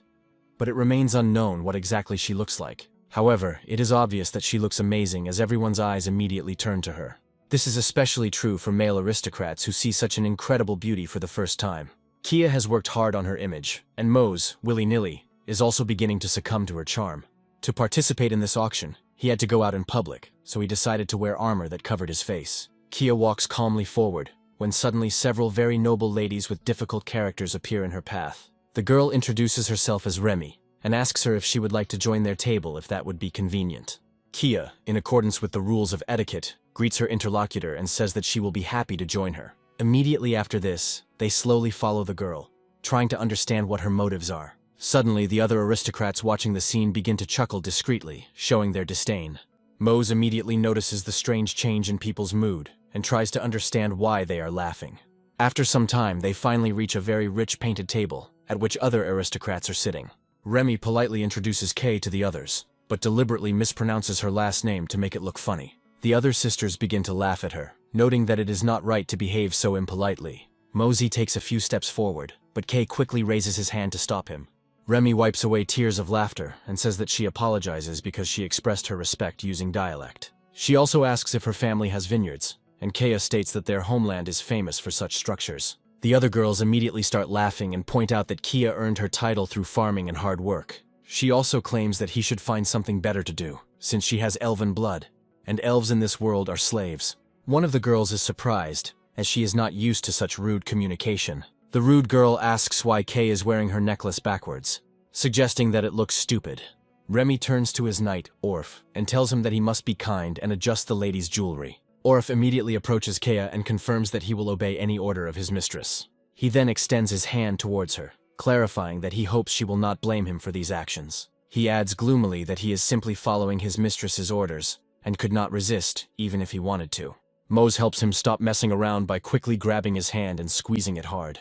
After that, he asks him how dare he touch him with his dirty hands. He also wonders if he came here to find a quick but painful death. The aristocrats immediately become frightened and take a few steps back due to Mose's sharp tone. Kia decides not to pretend that she is a weak aristocrat and begins to defend her honor. She wonders if all the knights from Remy's family are such idiots, or just this particular one. The ladies are surprised and ask how she dared to speak so about the appointed knights, accusing them of stupidity. Kia emphasizes her noble origins and wants to resolve the situation with dignity and fairness. Immediately after this, she gives a false name and reports that she has become the victim of a major insult. After this, she declares that she challenges the knights to a duel, and Mose agrees to this. He then draws his legendary sword to prepare for a powerful duel. The other aristocrats watching the proceedings understand that it is better not to mess around with the Akazit family. One of the girls orders Orf to defend the honor of their family, and he immediately takes a few steps forward, confident of victory. After this, he states his name and says that he is a knight of the Akazit family and defends the honor of his family.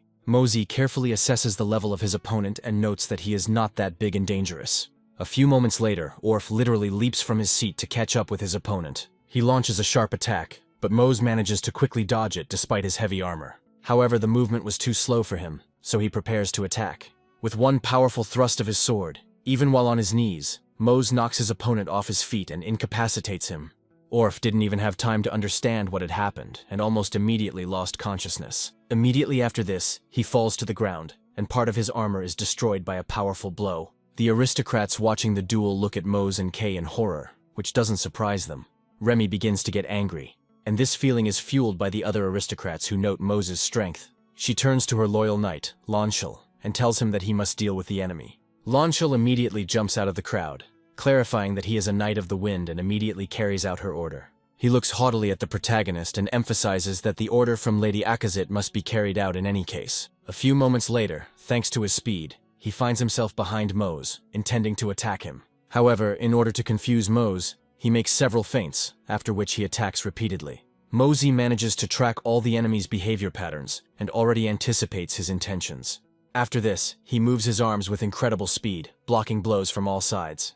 Launchel is shocked and asks how this is even possible. After his stamina runs out, Mose comes closer to him and asks if he's finished. Lanchil takes a few steps back and in horror calls his opponent a real monster. Mose quickly calms him down with a powerful punch right to the head, knocking him unconscious. The aristocrats are once again amazed at how quickly this bodyguard was able to deal with experienced knights. Kia steps forward to draw attention to herself again, and bring this unpleasant situation to a close. She again gives her fake name and says that she is deeply disappointed with what is happening here.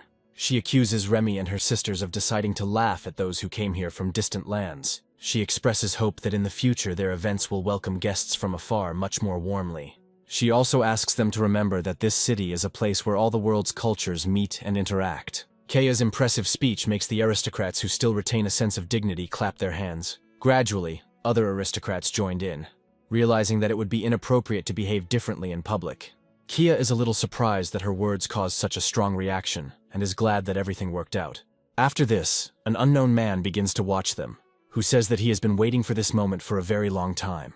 However, his attention is not directed at Kay, but exclusively at Mose, who does not reveal his identity in any way. The man smiles and announces that the moment he has been waiting for has arrived, and quietly calls Mose by name. After some time, night falls over the city. Kia settles into the guest room and announces that their mission has finally truly begun. She reports that the reception went well, but the main goal is still the auction for the purchase of the Rhapsodies. Mose had been watching her the whole time, without taking his eyes off her, and didn't even notice that it looked a little suspicious. Kay asks him in surprise what he's staring at, and he tells her that she's gotten into character very well. Kia explains that there was nothing to play for, since she had already dealt with aristocrats and knew how to behave. Mose asks in surprise when she managed to meet aristocrats and learn their manners. Kia says that she had never been to the aristocrats' house before, so she kept a close eye on them the whole time. She also admits that their behavior and way of thinking seem to have become ingrained in her skin, and now cannot be removed. She says that as a half-elf who had been enslaved, she wanted to finish him off on the spot. After this, she states that the real Kaya, who suffered because of her position and status, has long since died. Mose looks down cautiously and says he's very sorry he brought it up and apologizes. Kay slaps him on the back and tells him that everything is fine, he can relax, adding that they have solved everything. Immediately after this, her tone softens a little and a slight smile appears on her face. She reports that the master told them that she would give them a good rest after completing the task. Mose notes that this is a very good prospect, and Kaya reports that this is precisely why the mission must be carried out with excellence. After a while, they board a carriage to go to the auction site. As they climb up the giant tower, Kaya reports that they have 25 more Ormacon and 7,000 gold coins. She emphasizes that if they can buy the artifacts for a smaller amount, that would be good. Mose informs them that someone else is after these scores, and then they need to decide whether to get rid of them. Kia confirms that this is indeed the case, and that first we'll have to haggle to figure out the owners. Mose realizes that he has finally arrived at the city's auction house, and notes that he has never worn a suit before. The doors slowly open and they rush forward, ready for any difficulties along the way. The auctioneer welcomes all guests and asks for their attention for a moment. He informs that only today and only now will they be presented with artifacts more valuable than anything else. He adds that there will be treasures here that contain the secrets of the world, and artifacts that increase the level.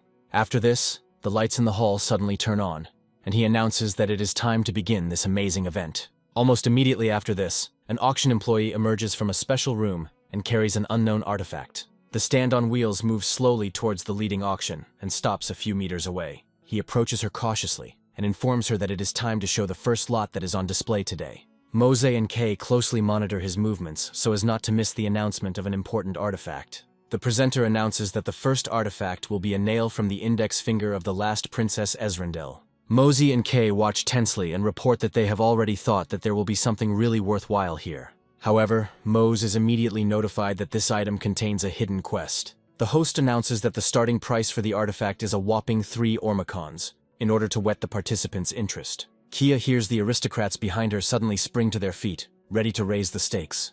The price of the item quickly skyrockets several times, and someone is already offering 17 Ormacons for this nail. The presenter, with growing enthusiasm, asks if anyone is willing to provide a larger sum. After some time, having made sure that no one is ready to bargain further, he announces that the artifact has been sold. Mose feels tense as a rather valuable artifact has just left his hands. Kia tries to cheer him up, noting that the auction has only just begun and he is already upset. Mose quickly slaps himself across the cheeks and says that he needs to pull himself together, because none of this is that important. Meanwhile, the host announces that it is time to announce the next lot, which will be put up for auction this evening. He reports that this item was created by the most talented and at the same time, the most malicious composer. Mose notes that information about the item has become unavailable for some reason, which surprises him. The presenter informs that the starting price of the item is only 4 ormacon. Everyone starts shouting that they are ready to bet 9 ormacons, and the host asks who wants to raise the bet. After waiting for a little silence, Kea calmly announces that she is ready to pay 25 ormacons for possession of the score. The host is very surprised by such a large sum, and asks who is ready to offer more. There is not a single sound from the hall, creating the feeling that victory is already in the pocket of our heroes. Mose and Kaya look at each other with a smile, realizing that, apparently, they will be able to complete the task easily. The host makes strange gestures and announces that if no one shows up, the item will be sold. Suddenly, a voice comes from the crowd, announcing that someone is willing to pay 50 ormacons for the item. Mose immediately starts to fuss over the ad, trying to figure out who would be willing to pay such a large sum. Kay immediately stops him, telling him that he needs to be as quiet as possible and not make any unnecessary noise. After this, she announces that she is ready to pay 75 ormacons, significantly increasing the bid for the item. The host continues to rejoice, and announces that if no one bids more, the item will be sold. Mose asks her if she's in her right mind because it's a very large amount, and Kea says it's a test. The mysterious voice appears out of nowhere again, and announces that it is ready to offer 100 ormacons for the score. The presenter is delighted, and announces that this is the highest price for a lot in the history of the auction. Kea smiles and says that he knows perfectly well what he is doing, and that it is necessary to camouflage the enemy. Mose turns around slowly, thinking that all he has to do is catch this customer. Almost instantly he meets his eyes, and realizes that he has seen this man somewhere before. Kay turns to the protagonist in surprise and asks what surprised him so much. Mose looks at the same homeless man who sold him the artifacts, and realizes that this is the same person. He goes through his memories and realizes that this man is named Gambler Lyro. Lyro looks at him with a slightly empty gaze, but radiates a powerful aura and a strong threat. After a while, they block his path, preparing to knock the object out of him. The gambler Lyro reports that they had been following him at the auction the whole time, and now decided to give chase. Mose watches him closely, trying to understand his motivations and feeling a constant threat. The gambler Lyro suddenly announces that he is even glad, because he has been waiting for this meeting for a long time. Mose wonders about Lyro's strange aura, realizing that one wrong move could cost him his life. Lyro, however, tries not to reveal his true strength and says that he just wants to introduce himself. Mose immediately tells her ally to be careful, realizing that she is just an NPC and cannot see the enemy's level. He also understands that this man is level 10 and is a real monster. The gambler Lyro suddenly announces that this is a truly historic moment and their meeting was destined. After this, he thoughtfully scratches his beard and calls Mose by his game name, expecting to surprise him. Kay asks the protagonist if he knows this man, and Mose says that he once bought an artifact from him. However, he found it strange that the merchant remembered him out of all the others. The gambler Lyro smiles and says that there is nothing surprising about this. Immediately after this, he jumps up and says that their meeting was destined. Mose wonders in his mind how Lyro managed to move so quickly. Kia states that she will have to perform multiple attacks to secure the area around herself and Mose. Kia also reveals that she has no idea what this fateful meeting between the couple is. She adds that she will not simply stand by and watch her friends suffer in a fight against such an enemy. After this, she rushes into the attack, saying that she is a swordswoman, and her weapon will help to find out the truth. Lyro ignores her almost immediately, moving over to Mose and declaring that he will show him something interesting. A few moments later, he calls Mose by his game name again and snaps his fingers. After this, he creates a special sphere that entangles them both, and after a flash, they disappear. Kay looks at the place where her comrade had just been in fear and wonders where he had disappeared to. Meanwhile, Mose finds himself in an unknown space and wonders what it all could mean. The gambler Lyro reports that now his girlfriend will not be able to find them, since he wanted to talk to Mose alone. Mose listens attentively and asks why Lyro suddenly wanted to talk to him. Lyro chuckles slightly and asks if the immortal Mose was afraid of him. After this, his face changes. Darkness appears behind him, and he says that he really is worth fearing.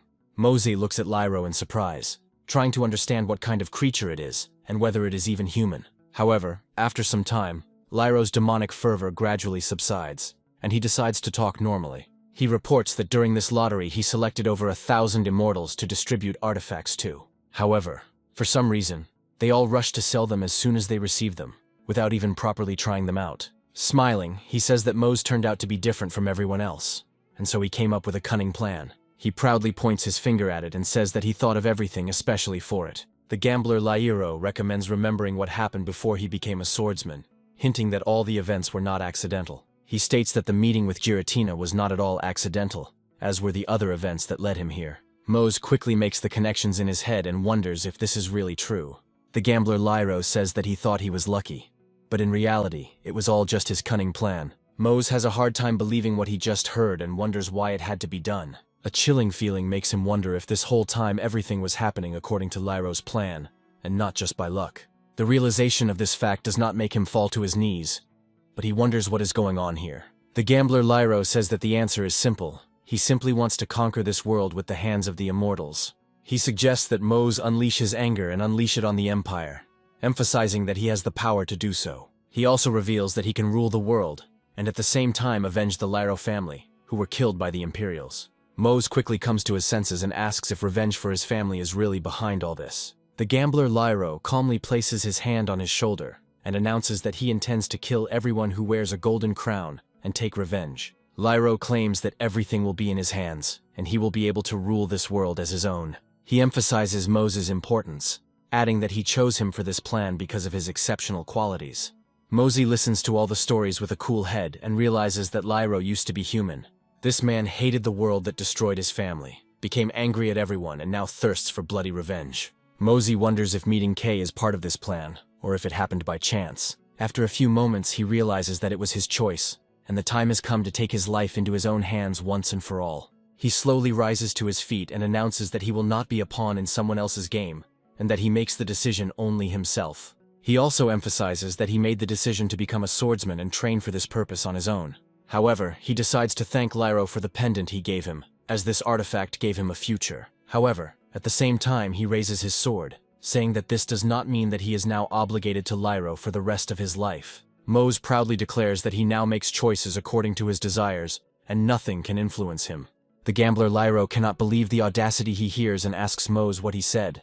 Mose receives a new quest to defeat the gambler Lairo and launches an attack. For a moment, the gambler Lairo is surprised that the boy dared to challenge him in his space. Mose decides to take advantage of the enemy's pause and hesitation to strike him with his sword. However, he quickly realizes that something is wrong with this man, and that simple blows will not kill him.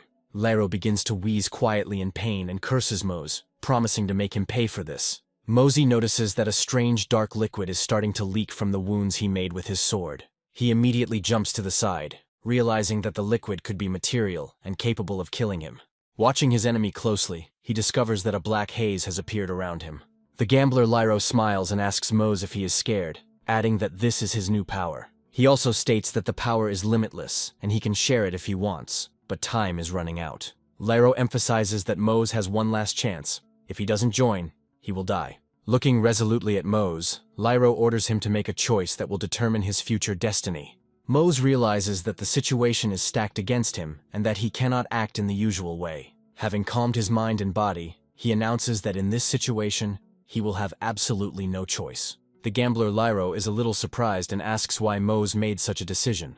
In a hysterical fit, Lairo announces that everyone will bow their heads before him if he accepts the offer, which is too lucrative. He adds that all that needs to be done is to convince the Empire's minions and send them to their deaths. Mose says that he doesn't want to disappoint the man who helped him, but he has no intention of destroying the Empire. The gambler Lairo asks if Mose really wants to live in this world and be a submissive dog. After this, he says that nothing can be done about it, and that he will have to kill him with his own hands. Mose grins and says that he can wish Lairo luck in this difficult task, knowing that the fight will be tough. Immediately after this, they rush at each other, trying to catch the enemy in a mistake. Moments later, Lairo suddenly intercepts Mose's sword for a time.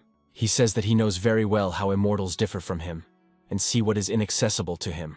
He also adds that it is known that they came here from their own world, which cannot be entered. The gambler Lairo angrily declares that he had to sell his soul to the devil to gain knowledge about them.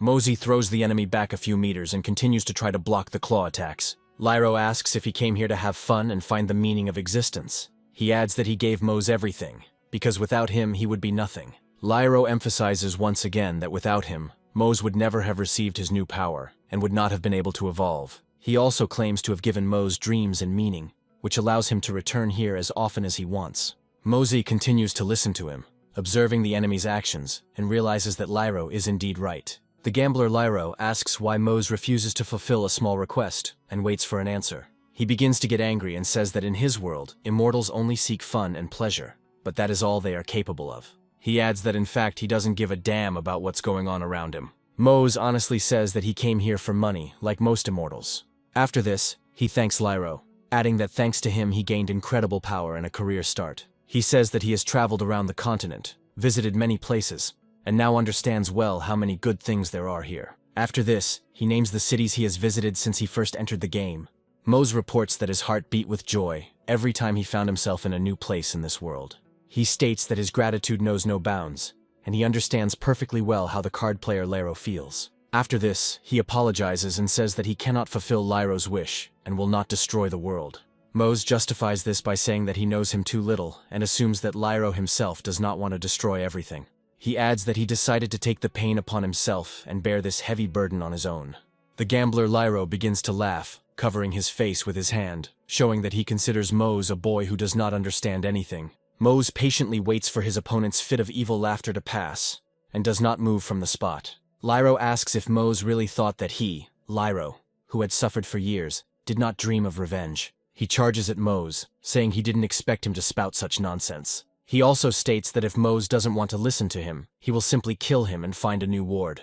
Mose blocks the attack, but some of the damage is transferred to his body, leaving him with only 70% health. The gambler Lyro informs him that Mose will now die, and will forever free him from the need to deal with him. Mose charges forward, dodging shadow projectiles and delivering powerful blows. He takes another hit, and this time his health drops to 30%, increasing the danger. Card player Lyro prepares to perform his ultimate move and asks Mose to watch. Summoning a massive amount of shadow energy, Lyro declares that it is his hatred and revenge that he is ready to unleash. Mose tries to block a powerful blow, feeling his health drop below 10%. He wonders what is happening and why he cannot attack back. His determination tells him that if he doesn't pull himself together and stop Lyro right now, it will lead to disaster. He understands that the enemy will plunge into an endless cycle of destructive desires, and this cannot be allowed to happen. Mose frantically goes through ideas in his head, realizing that he has to come up with something to win. After a few moments, a bright spark begins to shine in the darkness, emanating from Mose's sword. He looks at the weapon in surprise, asking himself how this is possible. The system reports that Mose has destroyed 100 monsters, and the effect of Atoria's brand has been activated. He receives a notification that he has now gained the Solar Storm skill, which deals high damage. In addition, for a moment his eyes take on a divine appearance and his aura becomes noticeable. Mose begins to act as if against his will, slowly raising his sword, preparing to strike. A few moments later, he very quickly thrusts the sword into the ground, which is saturated with Lyro's corruption. At the point of impact, a powerful fiery whirlwind is created, spreading in both directions and throwing the enemy back. The gambler Lyro looks at this with fear and wonders where such a phenomenon came from. Almost instantly the fire begins to consume him, causing him to scream in unbearable pain. After some time, Mose finds himself in one of Lyro's memories, when the Imperial Army killed his family. His wife and children were victims of the Empire's soldiers, and Lyro vowed never to forgive them. The thirst for revenge, mixed with incredible grief, remained forever in his heart, changing his soul. He spent a lot of time planning the operation and collecting the necessary equipment and funds. After some time, he finally managed to prepare and find what he needed in the houses of his enemies. The children of these soldiers, who did not know the atrocities of their parents, were forever traumatized by the murder. Lyro always remembered the child's tear-stained eyes begging him not to kill him. Mose recoiled, realizing that at this rate he himself would turn into a true monster. He tried to justify himself, believing that it was not his fault, and that only the Imperial soldiers were to blame. Lyro told Mose that he knew he was wrong even then, but he couldn't stop. Gradually dissolving into thin air, he said that deep down he regretted not having acted differently back then. Suddenly, he apologizes to Mose and tells him that they will never meet again, and he is glad to find peace. Mose watches as Lyro's glowing ashes fly into the sky, hoping that they will achieve their goal. He reflects on how the man was not intentionally evil, and yet atoned for his guilt by giving him the artifact. After some time, the special barrier that isolated them from the outside world begins to crack. Kia turns around sharply, hearing a loud crack behind her, and tries to understand the cause of the sound. Mose reflects that he will always remember Lyro, and remains unresponsive for a moment as Kay approaches. He gains a hidden trait called Lucky Destroyer, and goes on an airship with Kaya, It was only after some time that Mose decided to explore the passive effects he now had. The skill turns out to be difficult, as it opens up access to new abilities. These two abilities allow you to create spheres from items, and combine them to create new loot. Mose almost instantly realizes that Lyro himself used this skill when running lotteries. He fully understands that in the virtual world, NPCs are actually conscious. This is explained by the fact that entities have human feelings, such as anger and empathy. Mose notes that some NPCs are equal to players, but different from those who simply follow the program. He wonders whether this scheme can be considered a game or a parallel reality. The reflection is interrupted by a voice asking if everything is okay. Kay slowly approaches Mose, who tells him that he is fine and was just thinking. Kay wonders if this is really the case and asks what he plans to do on vacation. Mose replies that he doesn't have many plans and asks Kay what she plans to do. Kia says she'd like to visit her family, and Mose tries to find out where she's from. She reports that she comes from a small village located in the town of Ajdaris. Kia smiles and says that he should come over sometime, and Mose asks if that's okay. She adds with a smile that she will look forward to seeing him, as it was very comfortable to work with him. After some time, Mose returns to the capital of Aspargan, realizing that he cannot find a place for himself. Looking around, he catches himself thinking that he has completely lost his mood, although he does not understand why. After saying goodbye to Kay, he realizes that it is finally time to rest, when suddenly his crystal ball begins to rattle. Mose immediately grabbed it, and wondered who had suddenly decided to contact him at such a moment. Sharon tells him that she finally answered him and asks how he is doing, offering to meet. Mose agrees to the invitation, and after a while they gather at a nearby tavern. They clink glasses with giant mugs, and remark that they are very happy that this meeting took place after all. Guile says they haven't seen each other for a long time, and Sharon asks what he's been doing all this time. Mose says he worked various jobs and was often talked about because he was involved in many events. Gale notes that in that case, it's time to brag about the events that have happened recently. After this, he solemnly puts his hand in his pocket to surprise everyone else with something amazing. A few moments later, he shows them a magic ring, telling them that his girlfriend has one just like it. Sharon and Uncle comment that it is very cool and assume that the ring is of good quality. Mose congratulates his friend on finally getting a girlfriend and says he's happy for his success. Sharon smiles and says that she has already heard that Gala's girlfriend is an elf, noting that this is an interesting choice. Mose is very surprised by this, and Guile asks with bewilderment what is wrong with this. Mose muses that it feels strange to meet NPCs, but they are actually human here. Looking at his comrades, he understands that those who have exchanged reality for a game do not discriminate against anyone.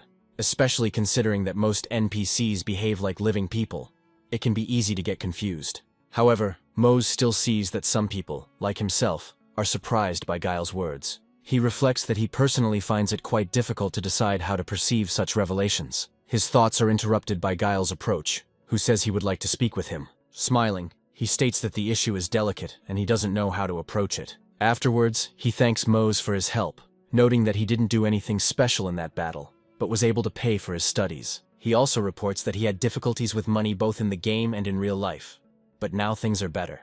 Afterwards, he conveys his sincere gratitude to Mose, noting that without him they would hardly have been able to defeat the troll. Mose smiles, realizing that his contribution to the battle was much greater than he himself imagined. He says that they would not have been able to save their wounded uncle if it had not been for his help. Mose reminds Guile that he was the one who helped him get out, so Guile should thank him. Sharon adds that if it weren't for Mose, they would all have fallen victim to Silburn's machinations. Uncle notes that most people who have suffered from such individuals quit the game. Sharon says that they defeated a strong boss, and without Muzu they wouldn't have succeeded. Mose recalls a recent adversary and notes how much he impacted his life. Looking at his comrades, he realizes that the chance he received affected the destinies of other people. Sharon happily announces that she has decided to quit her job to focus on the game. She adds that she was short on money, so it will be easier to earn money here. She also opens her inventory and says that she wants to show off her career progress. After this, she shows a well-made bow and says that she earned it herself. Mose examines the bow closely, realizing that it is a rare item that has recently become more common. He understands how many difficulties one must endure in order to earn even one artifact. Mose looks at the success of his comrades and realizes that they have done the real work they have been working on. However, he cannot say the same about himself, since he always tried to get something out of the game. Ever since he received Florin's star, things had started to go too easily, as if everything had already been done. He reflects that he is just lucky and that he didn't really put in that much effort. The only test for him was to undergo training as a swordsman, but even there he was helped by Kea. he obtained high-level artifacts and skills faster and easier than other players. Mose realizes that instead of developing on his own, he relied on luck and the help of the card player Lero. He goes into deep self-reflection, realizing that he had taken all these gifts for granted. Looking back, he realizes that he used to try and ask for a chance, giving it his all. He even promised himself to enjoy the game like Guile and Sharan, but in the end he did the wrong thing. He comes to the conclusion that it is worth going back to the beginning and giving it his all. Immediately after this, he decides to approach his comrades with an interesting proposal. He says that they haven't seen each other for a long time and suggests completing some quests together. Mose doesn't yet suspect how this venture will turn out and into what dark depths it will lead them.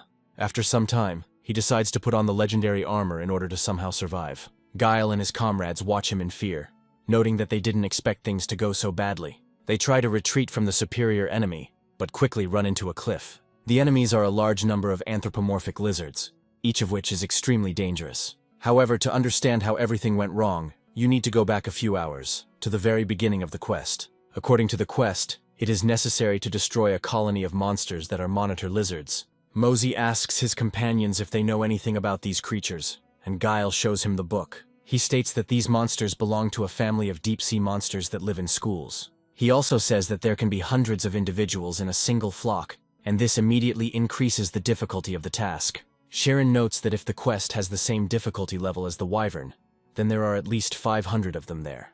Mose says that someone has to be the head of this colony, and it's better to get rid of the leader.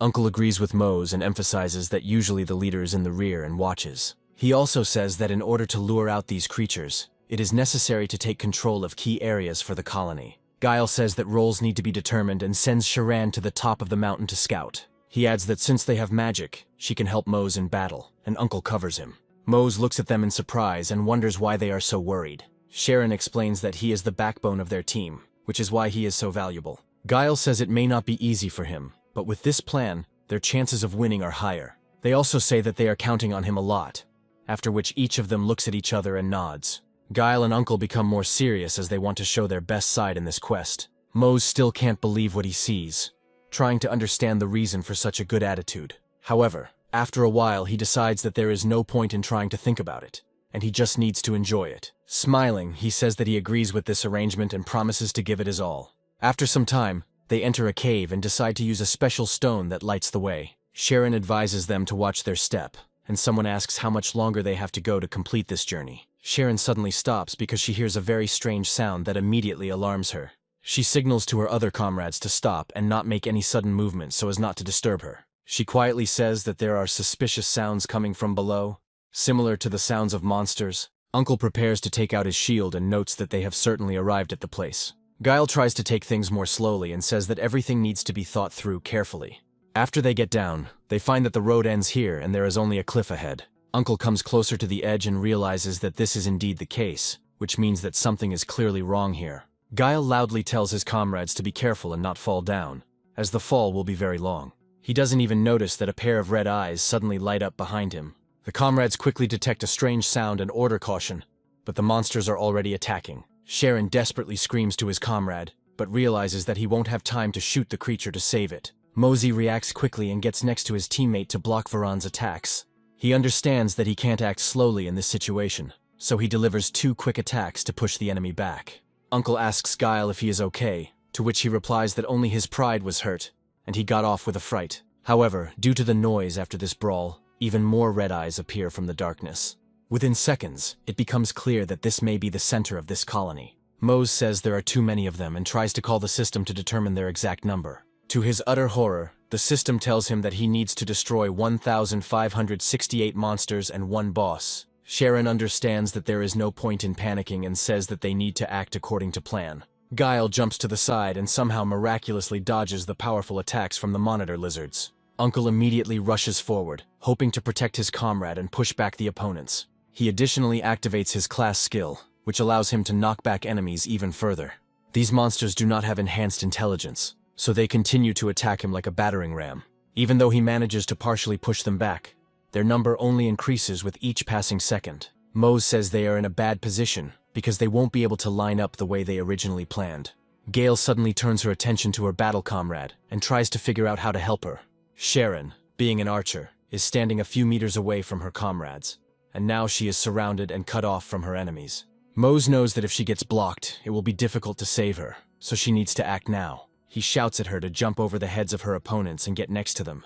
Mosey rushes forward, saying he'll take the hit, and continues to fight opponents left and right. Sharon makes several incredibly agile leaps at the unsuspecting lizard and rushes forward. A few moments later, she lands next to her comrades, in relative safety. Mose says he has a very long day ahead of him, as it will take many hours to kill all of these creatures. Guile feels a little scared, and wonders if they will actually have to fight these creatures. Sharon tries to cheer him up by saying that now is not the time to panic, but he makes a valid point. He notes that there are too many of these creatures, and even if they are full of fighting spirit, it will not help them. He also notes that their plan is failing, and they are putting themselves in a situation where they have nowhere to retreat, because there is an abyss behind them. Sharon wonders if they should give up, then states that they have to at least try to win. She notes that in order to achieve something, you can't just give up. He says that they don't even see the leader of the colony, and they will need to find out what he is like. Mose wonders in his mind what he can do in this situation, noting that he won't be able to get through the crowd. He takes too much damage and it prevents him from completing the task, but the system gives him a new hint. After this, he smiles, realizing that luck does exist in this world, and it is certainly on his side. The whole point is that it destroys 100 enemies and activates the effect of Atoria's brand. Uncle says he will protect them, so we need to try to make a breakthrough. Mosey rushes forward and asks his uncle to hold the shield tightly, saying that he can handle everything on his own. After a while, he takes a few steps forward to allow the monsters to get closer to him. After this, they begin to surround him, trying to fall upon him with their heavy bodies and crush him. The uncle looks at his friend with fear and asks if he is really deciding on such a reckless act. A few moments later, a powerful fiery explosion is heard, which destroys all opponents. Uncle rises higher to avoid getting hit himself and feels a lot of pressure. However, he still doesn't understand how such a powerful spell could be created. Mosey strikes a heroic pose and finds that he is able to use the skill, dispatching the enemy. After this, he encourages his comrades to move forward, saying that his skills are enough to help. After some time, the number of monitor lizards decreases significantly, and only about 1,000 remain. With each blow of each defeated enemy, the heroes feel more and more confident in success. Although the number of monitor lizards seems endless, the rate at which their numbers are disappearing is quite astonishing.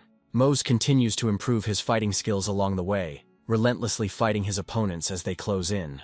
Uncle watches what is happening with genuine surprise, and Guile notes that they expected nothing less from Mose. Sharon reflects that she always knew about the man's strength, but she had no idea that he was so powerful. She says she has never seen a man who could take out an entire crowd without blinking an eye. Meanwhile, Mose continues to complete the quest, and he only has 500 enemies left to finish off. He reports that most of the enemies have been dealt with, and his comrades respond that everything is fine with them. After this, all that remains is to make the final push, and they rush into the attack together to do it quickly. The entire team moves forward confidently, and each of them gets the opportunity to prove themselves in battle.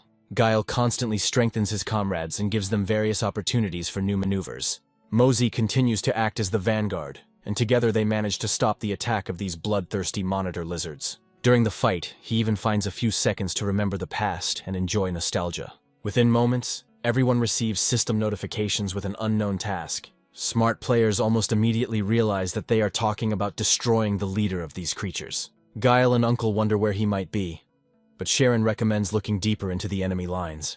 Mose immediately turns his inquisitive and attentive gaze there, and immediately freezes in place in surprise. The whole point is that the silhouette of the leader who controls this army is suspiciously similar to a human one. Upon further examination, it becomes clear that these lizards are not controlled by some monster at all. Sharon and Gale wonder if this is the man who was somehow able to reach an agreement with them. Suddenly the monster stops attacking, and their leader slowly approaches the heroes, without making a single sound. After this, he extends his trembling hand forward, and turns his attention to Mose's arms and legs. After this, he suddenly becomes happy, noting that the person's arms and legs are completely normal. Mose slowly approaches him and asks who he is and what he is doing here in the middle of nowhere. The man explains that he is a fallen man, no different from ordinary people, but he is fallen. Mose doesn't quite understand the concept the man is holding and asks what he means. The lizard leader points to his hump, saying that he is a fallen man, despite the resemblance. After this, he tells with amazing enthusiasm that his mother threw him off a cliff when he was very little. The uncle is furious at such injustice and says that this is simply an inhuman act. Mosey, surprised, asks Hunchback if there are people here who look like him, but he states that they have become bones. Afterwards, he remarks that they look like his mom and dad, and asks who they will dump this time. Guile says that's not why they came here, but Hunchback refuses to believe them, accusing them of killing his friends. He also states that these creatures cared for the abandoned Hunchback and promised to fulfill his wish. Mosey looks at him in surprise and asks what wish he made that needs to be fulfilled. The Hunchback begins to smile madly and looks at the giant hole behind them. He says that his sincere desire was to destroy this hole, since it was bothering him. Mose looks at him in surprise and asks if he's really going to do that. Gale says that if he collapses the mountain with rocks, all the nearby villages will suffer, and many people will die. The Hunchback notes that there are more bones here than living people in the area, and the king of the village throws out all the disabled. Sharon wonders if the governor is really carrying out such monstrous executions, and Gale understands the situation. The uncle also guesses what the Hunchback is talking about, and notes that the governor threatened ordinary people with death. He guesses that this man forced parents to disown their own children, just so that the village would look good. This makes him genuinely angry, and he says that this crazy scoundrel needs to be taught a lesson. Sharon says that this explains the strange reaction of people when they came here to take this quest. The Hunchback gradually loses patience, and says that if they interfere in his affairs, he will become very angry. Uncles Sharon and Gale understand that this issue is better resolved by talking, because they would not like to fight. Mose notes that, regardless of the reward, these people don't like the idea of deciding who lives and who dies. He reflects that this is probably the first time they have had to make such a choice. Mose adds that he himself could not imagine that he would ever face such a dilemma in a regular quest. Uncle says that they are endangering people's lives, but killing them all would be terrible, and the others agree. Mose approaches them cautiously and wonders what they need to do to complete the task. Uncle notes that it might be worth looking for a way and trying to somehow negotiate with Hunchback and the monitor lizards. After this, Mose does not turn to his interlocutors and tries to figure out what is best to say to them. He comes closer to the Hunchback and apologizes for killing his friends, explaining that they had no choice. He also states that he should not get rid of the hole, because if he does, the village will collapse. Mose says they'll deal with the bad king and then they won't throw him here anymore. The Hunchback notes that this would be great, as he doesn't want anyone to turn into bones again. Mose says that then he must leave here, and leave the city to help other unfortunate people. He adds that they will punish the king, and he will become the savior of these people, because he will return hope to them. The Hunchback asks if Mose will promise to do everything he says, and states that then they will do as he says. Mose takes his little finger and swears on his knight's honor that he will keep his promise. After this, he slowly rises and says that it is time to radically change the plan. He turns to his comrades and says that he has an idea on how to deal with this. After some time, they are transported to the Information Guild, which is located in Leadwood. Mosey chooses a secluded place and contacts his secret companion through the crystal ball. He says that he has one little matter that he can entrust only to him and no one else. After some time, another man comes into the cave and says that he is very happy about this surprise. He adds that there really isn't a single monitor lizard left here, and Uncle notes that they tried. He emphasizes that they are truly great guys, and hands over the 6,000 gold he honestly earned. The comrades say that if they are finished with their business, they need to go to the castle to finish what they started. Guile hopes Mose has everything under control, as the plan is quite risky. 2 hours ago, Mose told them that he wanted to get the reward for the quests, and punish the king for his cruelty. Sharon and the rest of the group actively support this decision, stating that it could not be otherwise. Uncle thinks for a moment and says that there must definitely be a way to do something like this. Mosey notes that they all know very well that this game is popular because of the freedom in gameplay and quests. He adds that by freedom he means the possibility of any events within the game. He says that the goal of the quest was to destroy all the monitor lizards, but this can be interpreted differently. The uncle slams his fist into his palm and says that he now understands why he told the boy to leave the mine. Mose notes that this is exactly how it is, and if everything goes according to plan, they will be able to get revenge and get the reward. After a while, he rides around the city, and the others look at him like a knight. A familiar silhouette of a beautiful girl, also dressed in a green cloak, passes by. Kia orders the king, the ruler of the castle, to answer for the evil he has committed. Mose watches what is happening and notes that his friend arrived just in time to help him. Kia once again plays the role of a noble aristocrat to carry out an interesting operation. After some time, the village chairman comes out into the street, saying that he did not expect such a visit. The king of the castle, Larry, asks what the noble lady is doing in this place. People, seeing the king, immediately begin to back away, because he gives them goosebumps. A simple peasant almost immediately falls to his knees next to Kea, and says that she must listen to him. He tells how much he loved his daughter, but he was threatened with death if he did not throw her off the cliff. He adds that the king made the threat, and Kay's companion notes that the proof of guilt was simply presented on a silver platter. After this, Sire throws back his hood and turns to the king, wondering if this is really so. People who finally see his attire understand that a member of the Order of the 14 Knights has arrived here. Larry notes that he defends his country like no one else, and healthy citizens are the foundation of the future empire. He adds that those who are cursed from birth have no right to live on these lands and only anger others. He says he has solved the problem, and his policy is not up for discussion unless the emperor intervenes. Sir looks at him with interest and notes that he actually came here for a slightly different reason. He states that he has heard rumors that there is a task for a swordsman of vengeance here. Larry immediately becomes very nervous and wonders who dared to do this, after which he makes the wrong decision. He orders the guards to arrest everyone who is here to bring them in for questioning. The frightened residents understand that if they are caught, they will be tortured, so they try to escape, explaining that they are innocent. The sire repeats the name of the fortress king in a tired voice and says that he has no time for this nonsense. After this, he opens his eyes wide, decides to use magic and asks the king what he is doing. He adds that he faithfully serves the shrine, and everything Larry said contradicts its laws. After that, he says that such creatures are poisoning the continent, and he does not understand who is really trash. Larry asks in despair how he dares to insult the owner of the castle, because this is absolute ignorance. Sire gradually begins to lose patience with this question, wondering if this is really what he wanted to ask. After this, the magical aura becomes stronger and stronger, and he notices that his behavior begins to irritate him. The sire advises him to take a good look at the person in front of him before being rude to him in the face. After a few moments, the aura gradually subsides and he calms down quite quickly. Smiling, he states that since this is not his task, he has no right to interfere in the swordsman's vendetta. Larry looks at him in surprise and tries to understand what it all means, trying in vain to figure out the plan. After a few moments, he notices that some clouds are starting to gather above him. If he had been smarter, he would have tried to kneel down and beg for mercy, or tried to dodge. Due to his slowness, he instantly loses his head, which is cut off by Kay with a powerful blow. This is how the life of this cruel tyrant, who killed many people, ended ingloriously and with lightning speed. The civilians watching this are wondering if this scoundrel has finally died.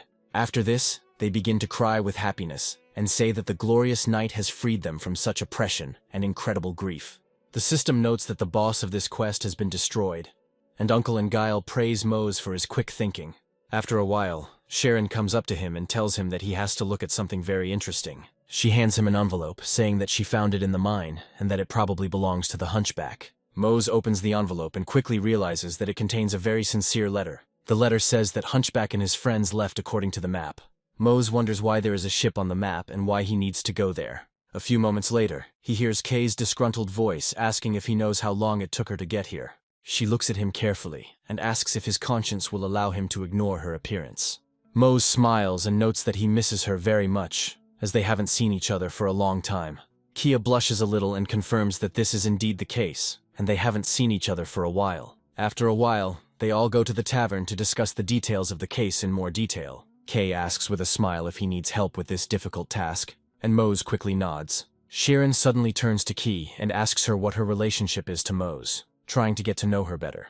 Kia looks at Mose with a smile and says that explaining their relationship won't be very easy. After a pause, she notes that, to put it bluntly, they could best be described as colleagues. Mosey is upset to hear this, and Kaya notes that this is usually how immortals characterize them. Mose reflects that he had hoped they were more than colleagues and realizes that the mission is paramount. After some time, he returns to the cave again, dressed in his standard swordsman's cloak.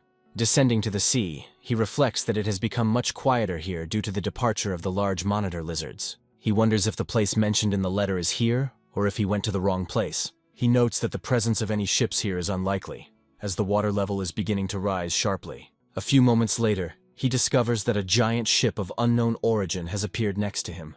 Mose remarks that it is an incredible sight, and he cannot understand how they managed to drag the ship here. The frigate takes to the air, and it becomes clear that its nature is entirely magical. Mosey receives a system notification that he can convert the ruins of the skyship into a core. He thinks it's a perfectly obvious choice, and immediately hits the recycle button. A few moments later, a powerful flash occurs that blinds Mose, and he covers his eyes with his hand. A little later, a sphere falls into his hands, inside which a stunning ship is visible. The system reports that this is a legendary vehicle, after which an old friend appears next to it. Mose looks at his comrade in surprise and tries to understand why he decided to come here and now. Sir notes that he is surprised and intrigued, as this is the first time he has seen the immortals so often.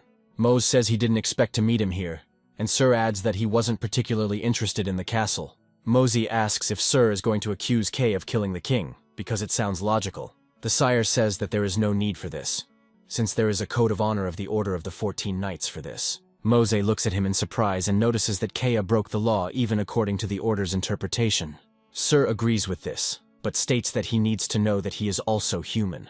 Mosey asks what he means, unable to understand why the NPC would suddenly address him like that. The sire, with a cold gaze, says that he hates those who torture people and keep others in fear for fun. After this, he expresses his gratitude to Kay for her participation, and then turns around and leaves. Mose remembers his words about them being basically normal people and thinks about it for a bit. After some time, he returns to the nearby settlement to talk to Kaya. Kia isn't feeling her best, and remarks that perhaps yesterday's couple of mugs were too much. She smiles and says that at least she has made one friend, and Mose is glad that she considers them as such. Kia notes that she likes immortals because they have no prejudices about this world and her race. She adds that no one here cares that she is a half-elf, and that is why she likes immortals, including Mose. Mose starts to feel a little embarrassed as this is the first time in his life that a girl has complimented him. Kia, apparently, doesn't attach much importance to this and says with a smile that it's almost lunchtime and they need to hurry. Mose decides to join her and sits down at a common table where there are already many other people. His friends also come and wonder what his plans are for his future adventures. Mosey muses that he'd like to find a new quest for now and asks if his friends want to join him. Guile and Uncle immediately express their strong desire and announce that together with Mouse, they are afraid of nothing. Sharon quickly finishes his sandwich and tells Guile that he will have to earn his own fame. After a while, the friends gradually get up from the table and go outside to get ready. Kia asks where they're going this time, and Mose states that he was thinking of going to Aspargan. Kia looks away sadly and notes that everything is clear to her now, after which she does not say a word. Mose suddenly turns to her and asks how she feels about going with them. Kay is genuinely surprised that her partner suddenly decided to invite her on a mission.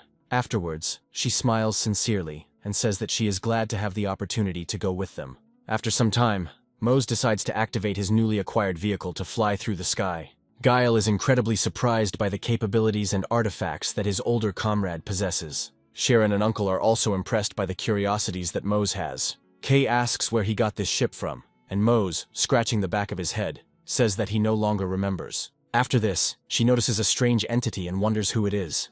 Mosey announces that he is pleased to introduce them to Elsha, who is the fairy of the sparkling tree and the guardian spirit of the ship. Elsha explains that she is steering the ship on the orders of the master, and reports that they will soon reach their destination. Quite quickly they arrive at the right place and decide to moor to disembark. Kay wonders if he is a secret wizard from the White Fortress or something like that. Mosey laughs it off and says that they need to go to the Information Guild to take the quest. As soon as he steps off the pier and onto the street, he finds a crowd of people. He carefully pushes past curious townspeople and players who have come to find out what happened. A nearby employee reports that all Information Guild offices are closed. Sharon wonders why all the offices in this city and on the entire continent suddenly closed. Their thoughts are interrupted by a loud cry from a citizen who announces that everyone must go to the square. Mose immediately realizes that these changes are clearly not good, but decides to follow further and find out everything. They rush forward to understand the strange details of the guild's closure as quickly as possible. They discover a large broadcast showing the horrific murder of an unknown number of people. Mose feels uneasy at this sight and tries to understand what is going on here. The broadcast states that the circuit is under the control of the invaders, and the immortals cannot switch it. The armored youth says that he wants to address all the immortals watching this broadcast. He adds that, as was prophesied, the invaders came to their lands to do their business. Suddenly he wonders who allowed them to do this, and why they thought someone was waiting for them here. He notes that they entered this world without permission, and therefore must pay a high price for the intrusion. He rudely states that no one welcomes their presence, as the immortals have invaded their world for evil. He adds that the invaders rob, deceive, and destroy ordinary people, hoping that others will stand aside. After this he raises his hand and says that he has a spectacle to show everyone else. He states that in a moment the invaders' lives will be in danger, but they will no longer be able to return to their world. Mose understands that these are ordinary people, and despite the threatening words, in reality, they are not in any danger. The young man calls himself Prince Lidorn and declares that he declares war on all immortals in this world. Mosey almost immediately receives a new system quest, which requires defeating Lidorn. After Lidorn's appearance on the forums yesterday, real panic broke out and the players became divided. On forums, Many users express words of support for the Schema TV channel, while others express sympathy for Lidorn. Soon, many begin to look for teams for the quest to fight back against Lidorn. When so many players of different levels decide to unite, it is unlikely that anyone has a chance of success. Meanwhile, Mose returns to his ship to think things over carefully and make a decision. He stares out the window for a long time, trying to understand why the rebellious prince decided to declare war on the immortals. Kia comes closer and says that she has made tea from the leaves of a special plant to make him feel better. Mose sincerely thanks her for the service and asks what she thinks about everything that happened. Kea says that she doesn't have any special thoughts and that she was simply surprised to see the scene. Looking down, she notes that she was not very surprised, since she had become accustomed to such events since the war. She adds that this war could be with fate, to survive without parents, or with wolves, to avoid becoming prey. She reflects that the universal struggle for life and the war against mockers have already merged into one. She also says that all her life she had to defend herself, so other people's squabbles remained on the sidelines.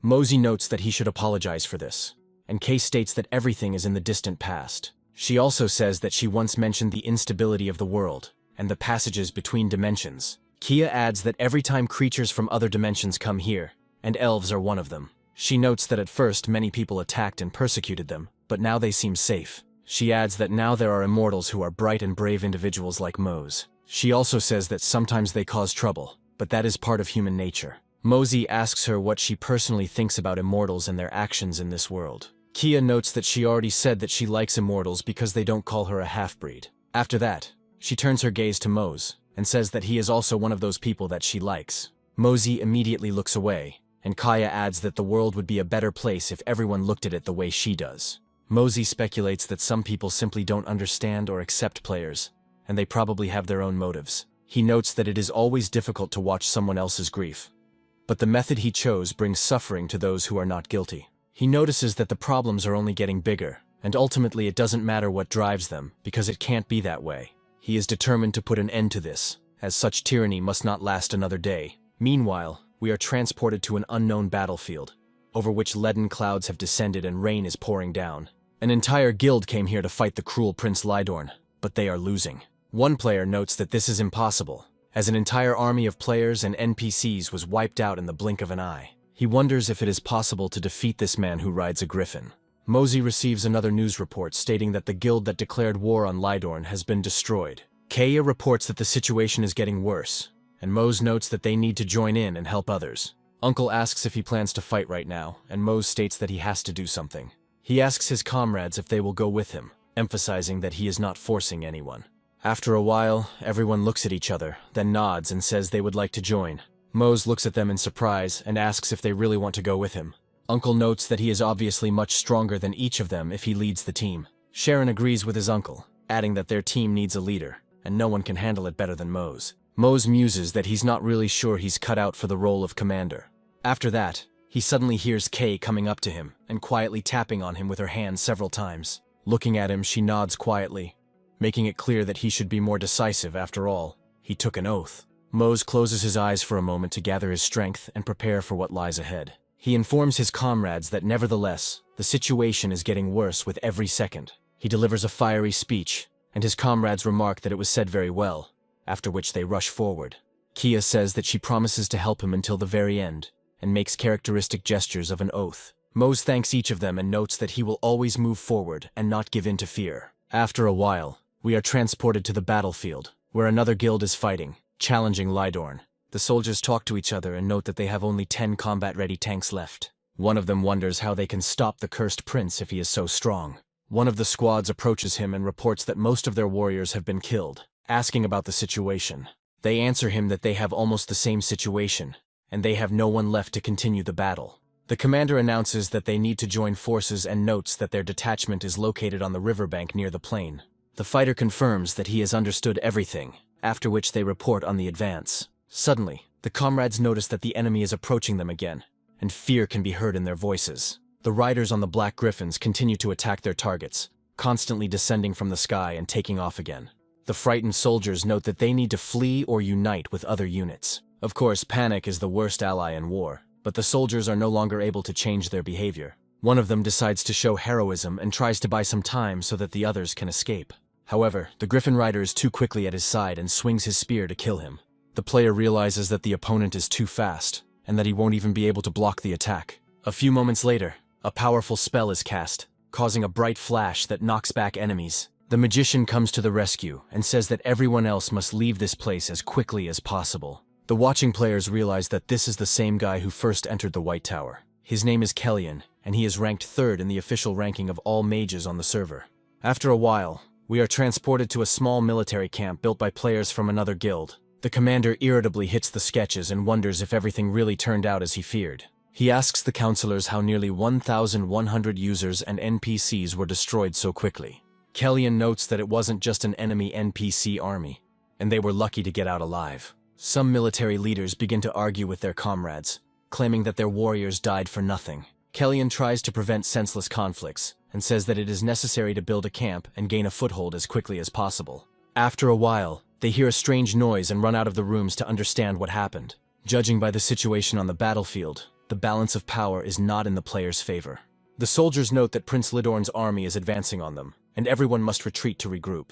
Kellyan is genuinely surprised at how quickly the enemy moves thanks to the army of griffins. The approaching army looks threatening, and it becomes clear that it will not be possible to fight it directly. However, Kellyan remains hopeful and wonders if they can survive this tough battle.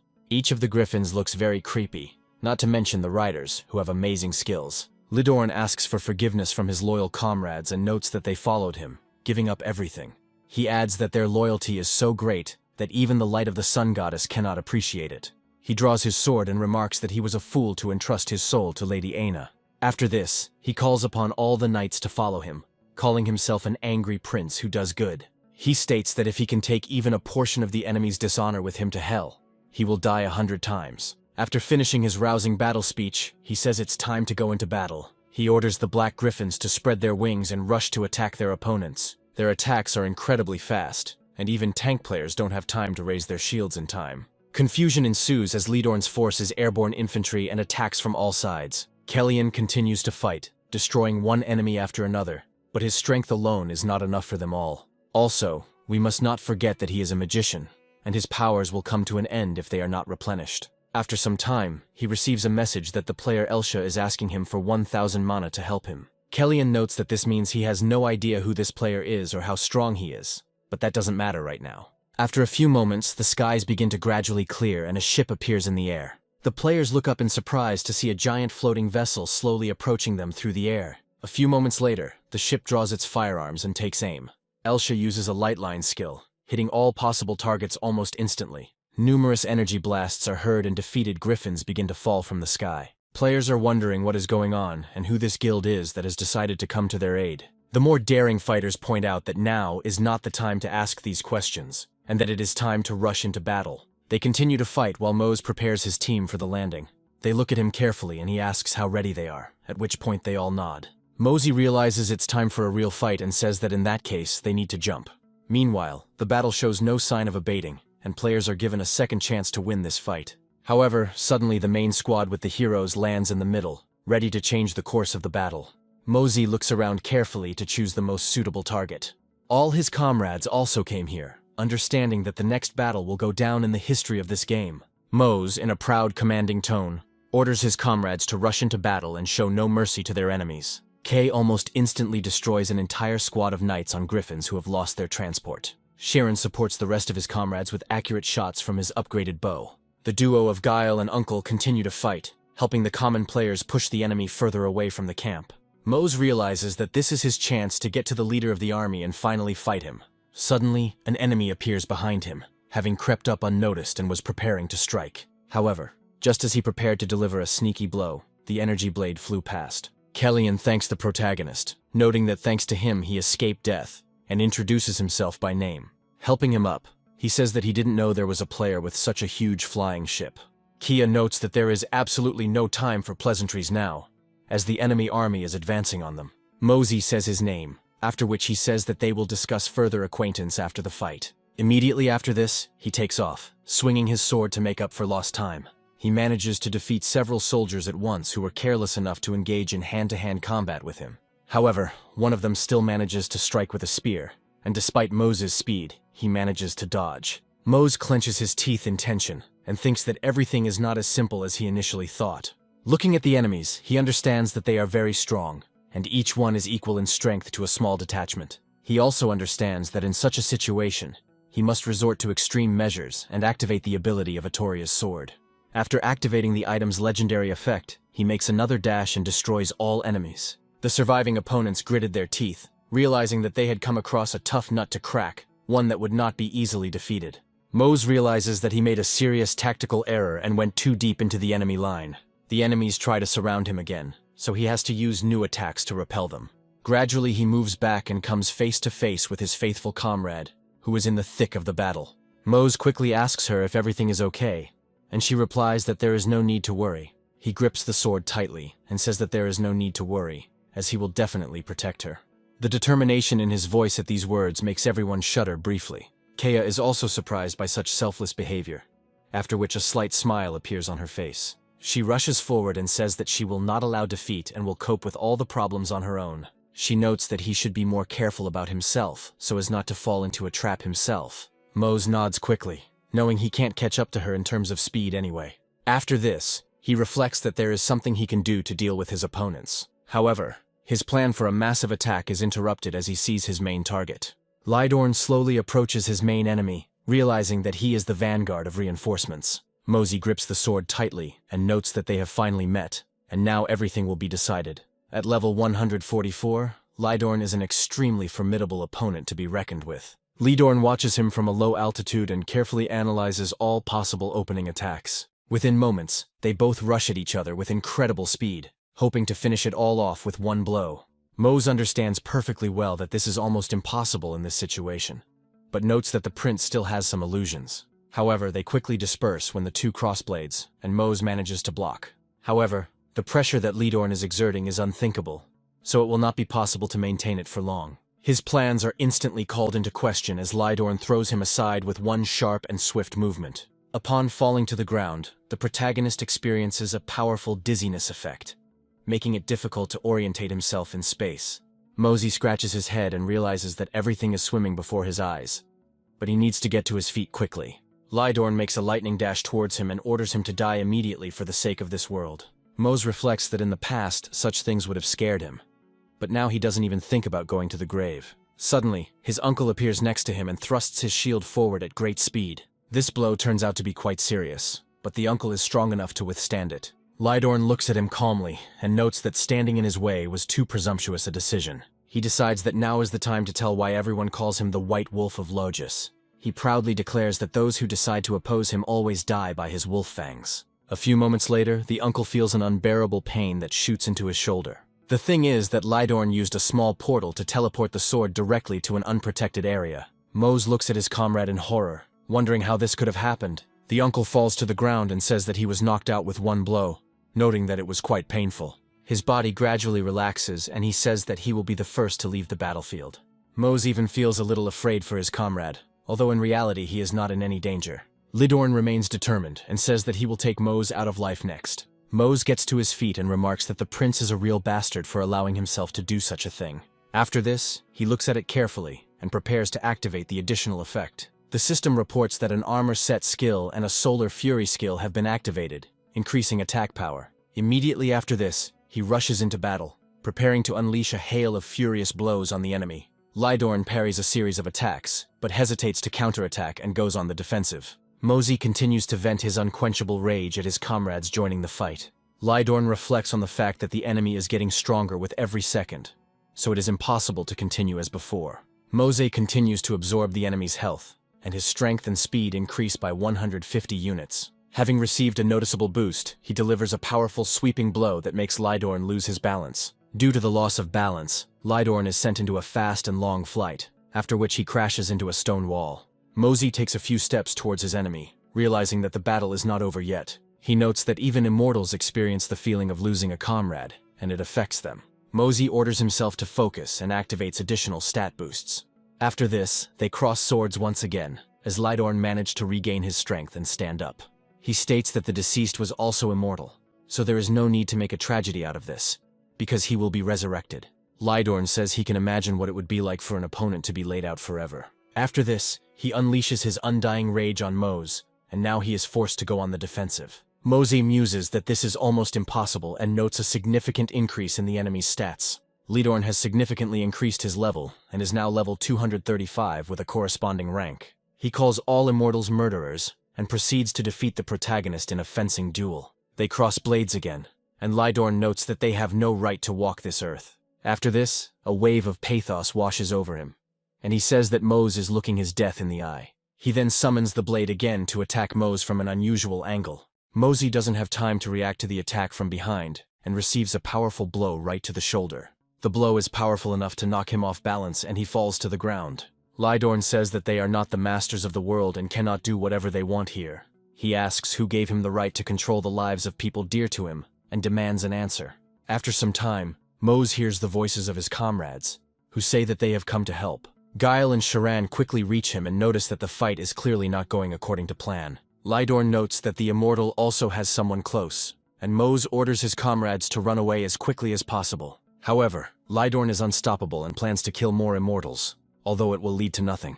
Guile is mortally wounded when he fails to notice the portal behind him. Sharan watches in surprise as his comrade falls to the ground and his body begins to slowly dissolve. Lidorn orders the protagonist to feel his own powerlessness as he kills people dear to his heart. Mose orders him to stop as he gets overwhelmed by the drama of it all. Sharan doesn't have time to understand what's happening, and behind her, a portal with a hidden blade forms again. She turns around in fear when she hears a strange sound, but it is too late to dodge. Kellyan appears out of nowhere and announces that he has come to help in this difficult battle. Mose looks at him in fear and wonders how he managed to get here so quickly. Lidorn is very surprised, noting the incredibly powerful teamwork of the immortals. Kellyan almost immediately uses a vanishing spell to quickly carry away his comrades. After this, only a lone sword remains on the battlefield, which never reached its target, striking an empty space. Mose looks at what is happening in surprise and cannot believe that Kellyan was able to evacuate them so quickly. Meanwhile, the players continue their difficult battle against the army of Lidorn and achieve victories. Gradually, even the Black Griffins lose strength and receive more and more fatal damage as they fall downwards. Kay continues to work hard, systematically destroying every enemy in his path. After a while, she feels the beginning of rain and notes that now is clearly not the best time for the weather to worsen. After this, she hears a strange sound and immediately turns her head to the side to find out what is happening. She finds Mose standing next to Lidorn for some reason, but they are clearly not fighting each other. Mose tries to reason with Lidorn and notes that he must stop for heaven's sake. Lidorn looks at him coldly and asks if he really wants to say that. He declares that they are hypocrites and real monsters who have been blessed by the great goddess. He adds that the sorrow they experience is but dust and self-deception compared to his suffering. Lidorn notes that they will return to this world again, despite everything that happened to them. He says that his beloved's life was forever determined by people like him, and these people always came back. Lidorn claims that he fought with his beloved and one day heard a terrible phrase from these immortals. He says they said they were tired of playing, so they were calling it quits.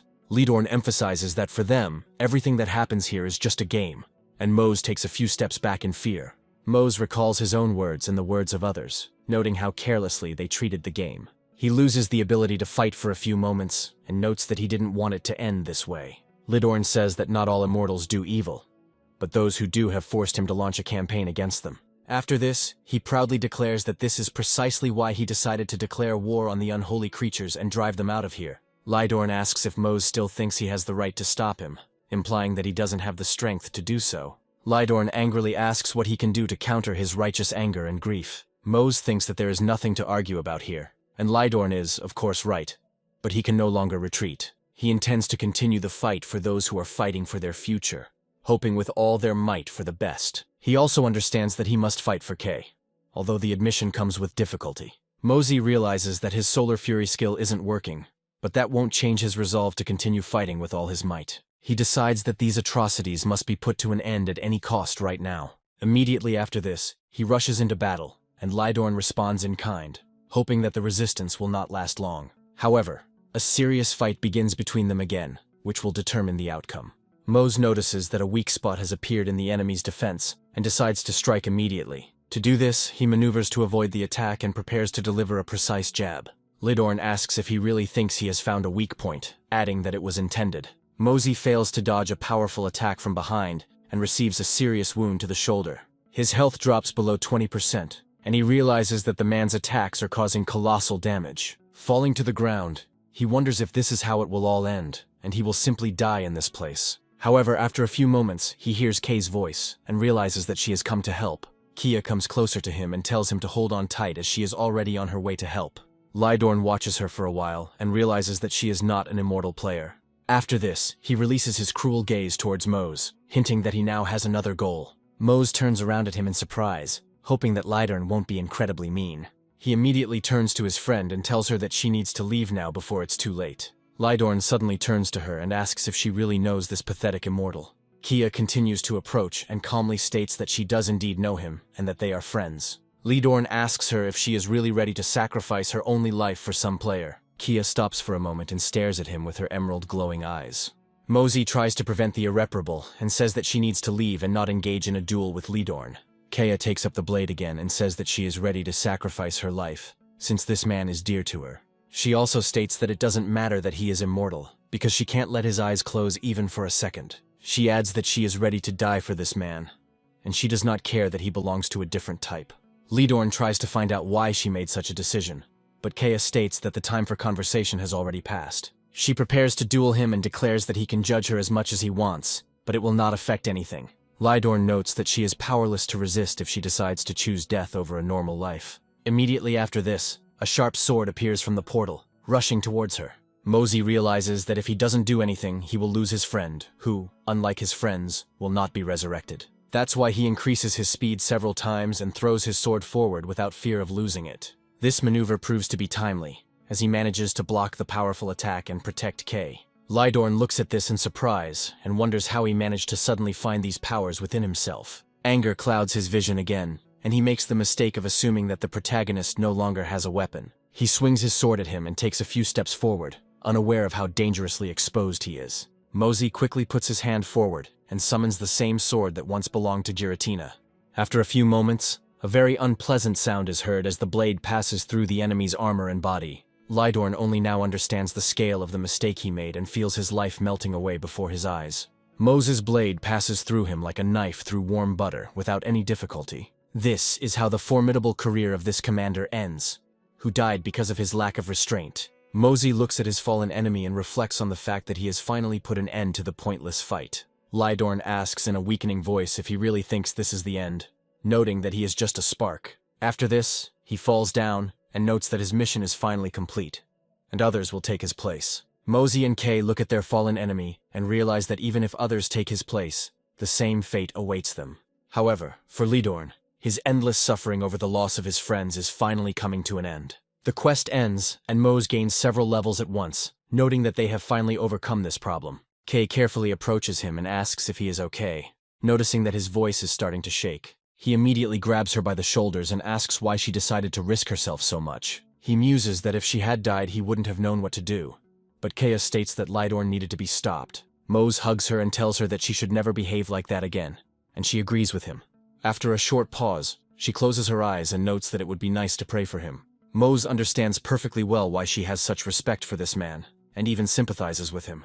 After this, he also closes his eyes and agrees with her proposal, beginning to pray. Lydorn was a bloodthirsty man, but there was a very human reason for his rage, and everyone understands why he acted the way he did. The tragic story of this prince changed the world greatly, because previously NPCs did not declare war on players. In the kingdom of Logis and its surroundings, followers of Lydorn appeared, who were NPCs and hostile to players. They decided to continue his work, and innocent players were once again suffering at the hands of a mad mob.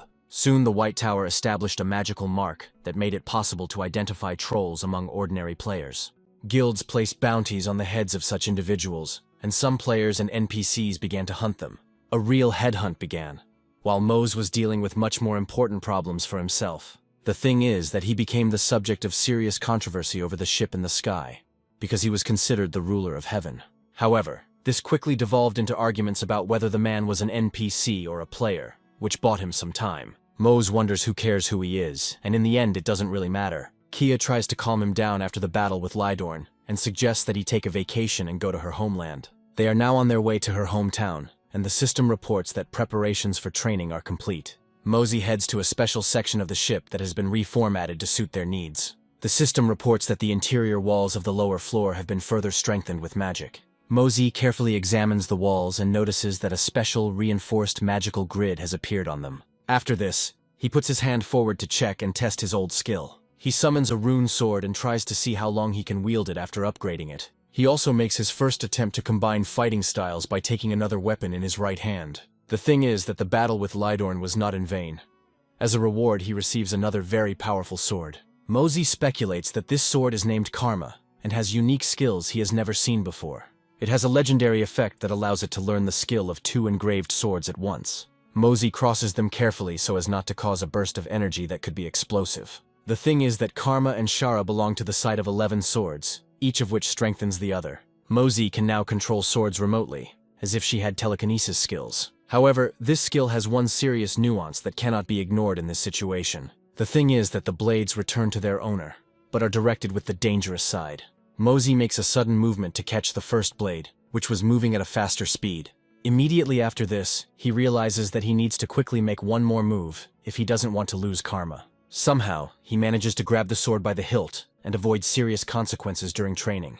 Afterwards, he happily notes that he was able to cope with the rather harsh nature of this weapon. However, after a few moments he feels a sharp decline in strength and increased pressure from Karma. Unable to stay on his feet, he falls to the ground and realizes that 2 swords at once are still too much of a burden. This causes him frustration, as he thought he was already strong enough to handle them. Trying to get up, he thinks that this way he won't be able to protect his friends. He remembers the deaths of his comrades, and it still weighs heavily on his heart.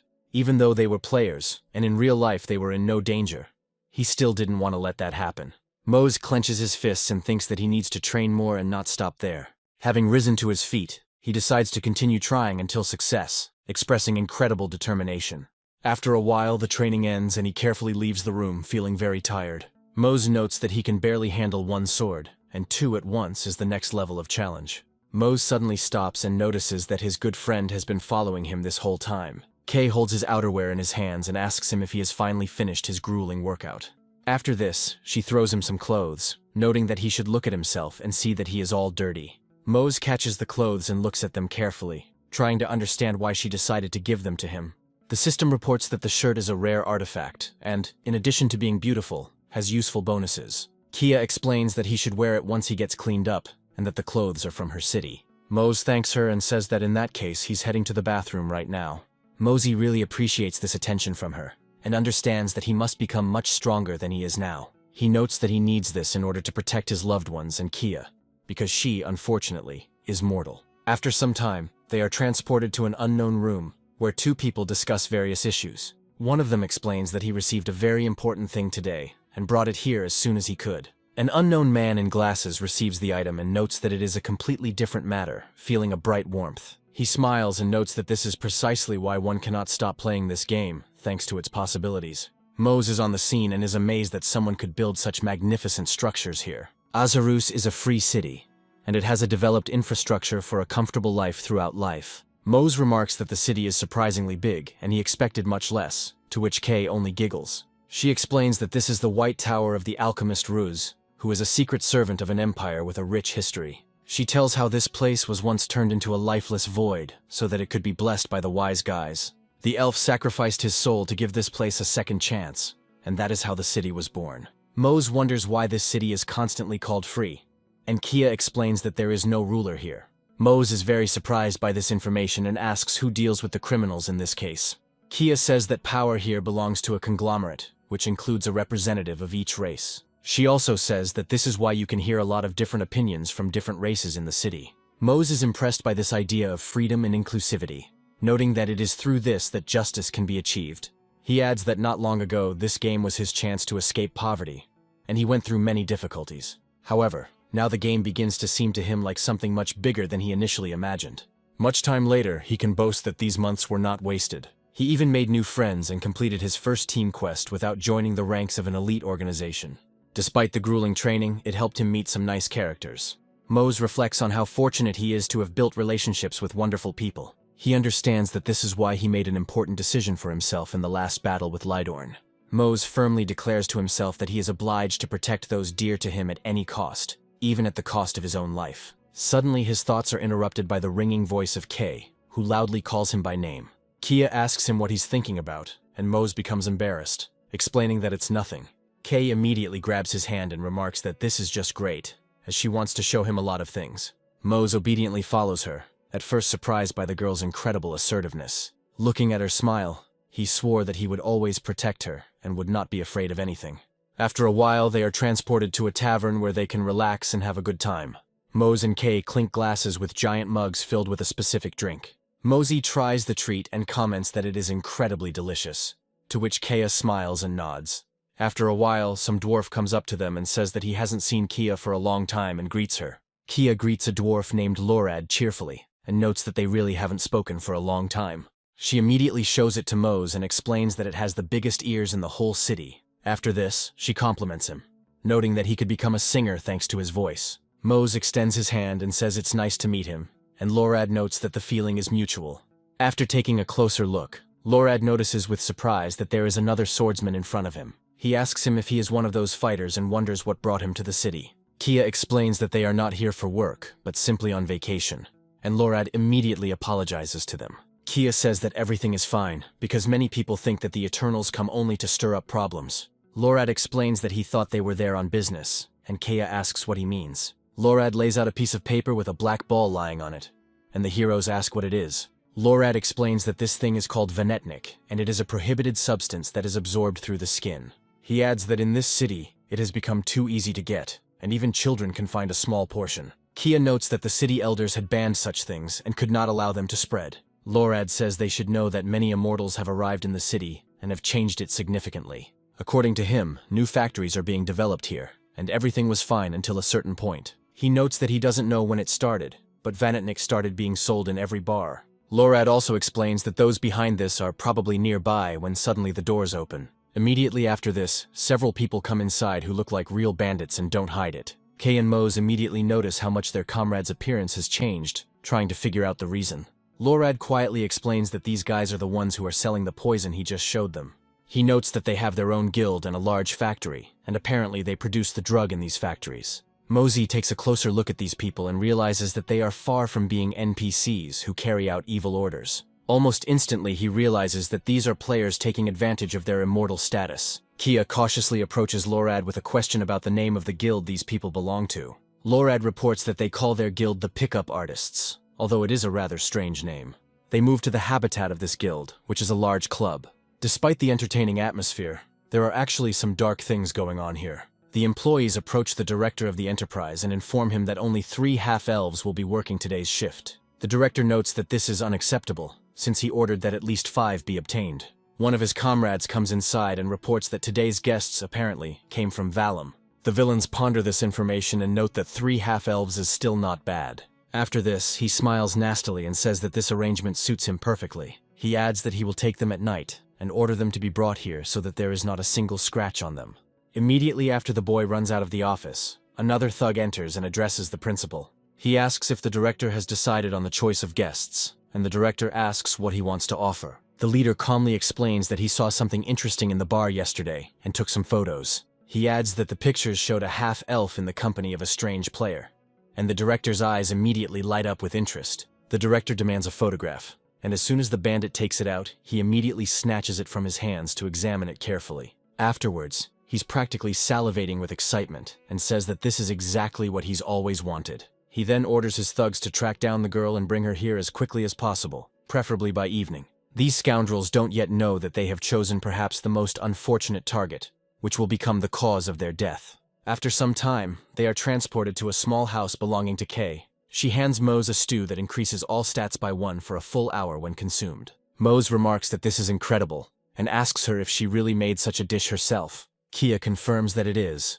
and he thanks her before starting to eat, amazed at the incredible taste. Kay asks him if he liked the dish, and he sincerely admits that he has never tasted anything more delicious in his life. Kia, smiling, says that her friends named Shira and Farah will be arriving very soon. A few moments later, Lorad suddenly bursts into the room, startling Mose greatly, causing him to spit out his food.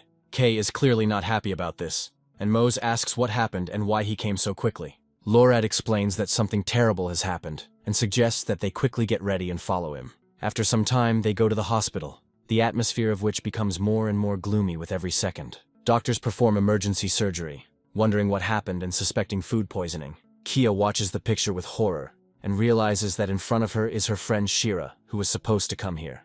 Mose wonders what's going on, and suddenly they discover that Kay's second friend, Farah, has also been harmed by Venetic. These poor creatures show clear signs of severe poisoning from a toxic, addictive substance. Mose takes a few steps and tries to analyze the condition of the unfortunate girls in order to at least somehow help them. He looks closely at the neck of one of the girls and discovers traces of a strange substance. Kia immediately turns to Lorad and asks what is going on here, but he doesn't say a word.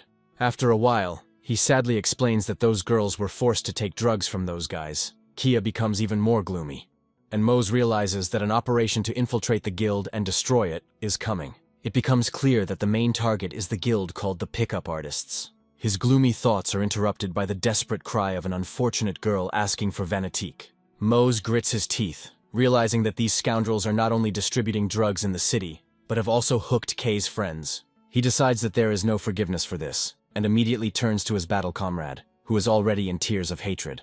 Mose declares that whoever did this to her friends will receive the punishment they deserve, and he will personally see to it. Kia asks if he is ready to swear on the name of Bellica herself, who created this world. Mose says firmly that he can swear on anything, because he will still complete the task. Around the same time, the community on the forums is thrown into chaos by two simultaneous events. The Information Guild search team finds a sacred treasure, the fossilized eye of a giant. The second hot topic in the community is the production of Venetique, which has begun to spread.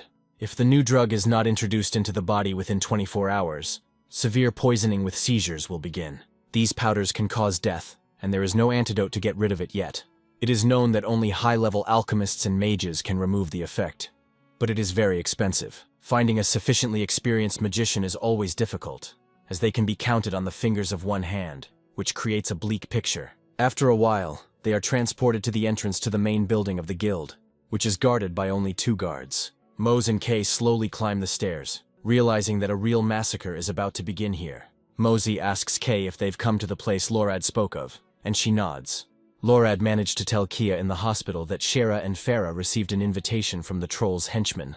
Lorad is very upset, noting that the girl's birthday is coming soon, and a bard was supposed to come to town. He claimed that it was all his fault, because he had been too careless, and should have stopped them. Kaya remembered that the cause of everything was the troll's minion, and in this situation, it was the players. Kia thanked Mose for deciding to go with her despite having to go against the players. She also stated that she wanted to inform him that she was going to chop everyone here into small pieces. Mosey stated that he completely agreed with her, since such creatures cannot be forgiven, so that new Lydorns do not appear. As they got closer, they realized it was time to really stretch their legs and let off some steam on those guards. However, as soon as they came even closer, the guards stopped them, informing them that there was nothing for them to do there now. One of the security guards noted that only web personalities were allowed in today, and the space was reserved for the evening. However, he suddenly announced that an exception was made for half-elves, and she could use any of the premises. The security guard explained that this was the organizer's order, and they would follow it without question. Mose said he would be her escort, but the guard said they didn't care at all. He began to look sternly at the protagonist, and noted that he was not a half-elf, and therefore of no interest. He advised him to leave quietly and peacefully, and Mose was already preparing to smear him across the stone wall with his bare hands. Kaya suddenly walked on, causing Mose to be greatly surprised, as this was not how he had imagined this trip to go. Mose asked her where she was going when the guard tried to push him aside and not let him go any further. Kia explained with a smile that there was nothing to worry about. She just wanted to see what was going on and come back. Mose said that if something happened to her, he wouldn't be able to come to her aid because he wouldn't even know about it. Mose clenched his fists again, preparing to simply knock out this bastard who was bothering him. Kia suddenly came closer to him and gently took his fist in her hands to calm him down a little. She explained that she only needed 2 hours to sort everything out and take care of all her affairs. She looked at him worriedly, and informed him that if he did not return within this time, he should act at his own discretion. Mose looked back at her with mutual surprise, and realized that he would hardly be able to stop her with words. Despite his desire to go with her, he knew perfectly well that it would be ineffective. After this, he carefully shook her hand and informed her that in that case he agreed to follow her plan. Kia made characteristic gestures, explaining that the truth is revealed only to the blade. Mose returned her greeting and repeated the quote word for word. Kia turned and headed inside, explaining that she would meet him again soon. After she stepped inside, the doors behind her slowly closed with a characteristic stone rumble. Mose thought about how he was itching to turn everything upside down, but he had to wait patiently. Kia went inside and looked around carefully when suddenly one of the criminals noticed her. The atmosphere in this terrible place remained just as cheerful, despite the creatures that lived there. Kia continued to examine the place to figure out where the person in charge of production was. She made a mental note that as soon as she found those who did this to Shira and Farah, she would finish them off. Suddenly, one of the thugs appeared behind her and asked if she had come here alone. He greeted her politely, but had no idea that Kia had already fully analyzed him for danger. Kia pretended to be a simpleton, despite the fact that she understood that this was the same bandit she had seen before. The bandit decided to immediately approach her closer, noting that if she didn't mind, he was ready to show her everything. Kia thought that one more wrong move and someone would be left without an arm for the rest of their miserable life. However, she decided that now was not the best time for this, and smiled, noting that it was a very sweet offer. She gradually looked around, trying not to reveal her true intentions, and decided that this was great. Meanwhile, Mose continued to wait for his moment a few dozen meters from the tower. He paced back and forth, wondering how much longer he would have to remain in this place. Suddenly he heard Kay's voice and immediately turned towards her, noting that he had waited for her. He asked if she was okay, and she explained that her ears were a little numb, but otherwise everything was fine. Kia pointed her finger at the space behind her, and announced that the young man had agreed to talk. The bandit asked them if they had any idea who they were dealing with, and ordered them to let him go immediately. He also said that he is a very famous big shot, and they have no idea what awaits them next. Mose looked at him with disdain, realizing that now he would have to talk to him in a bad way.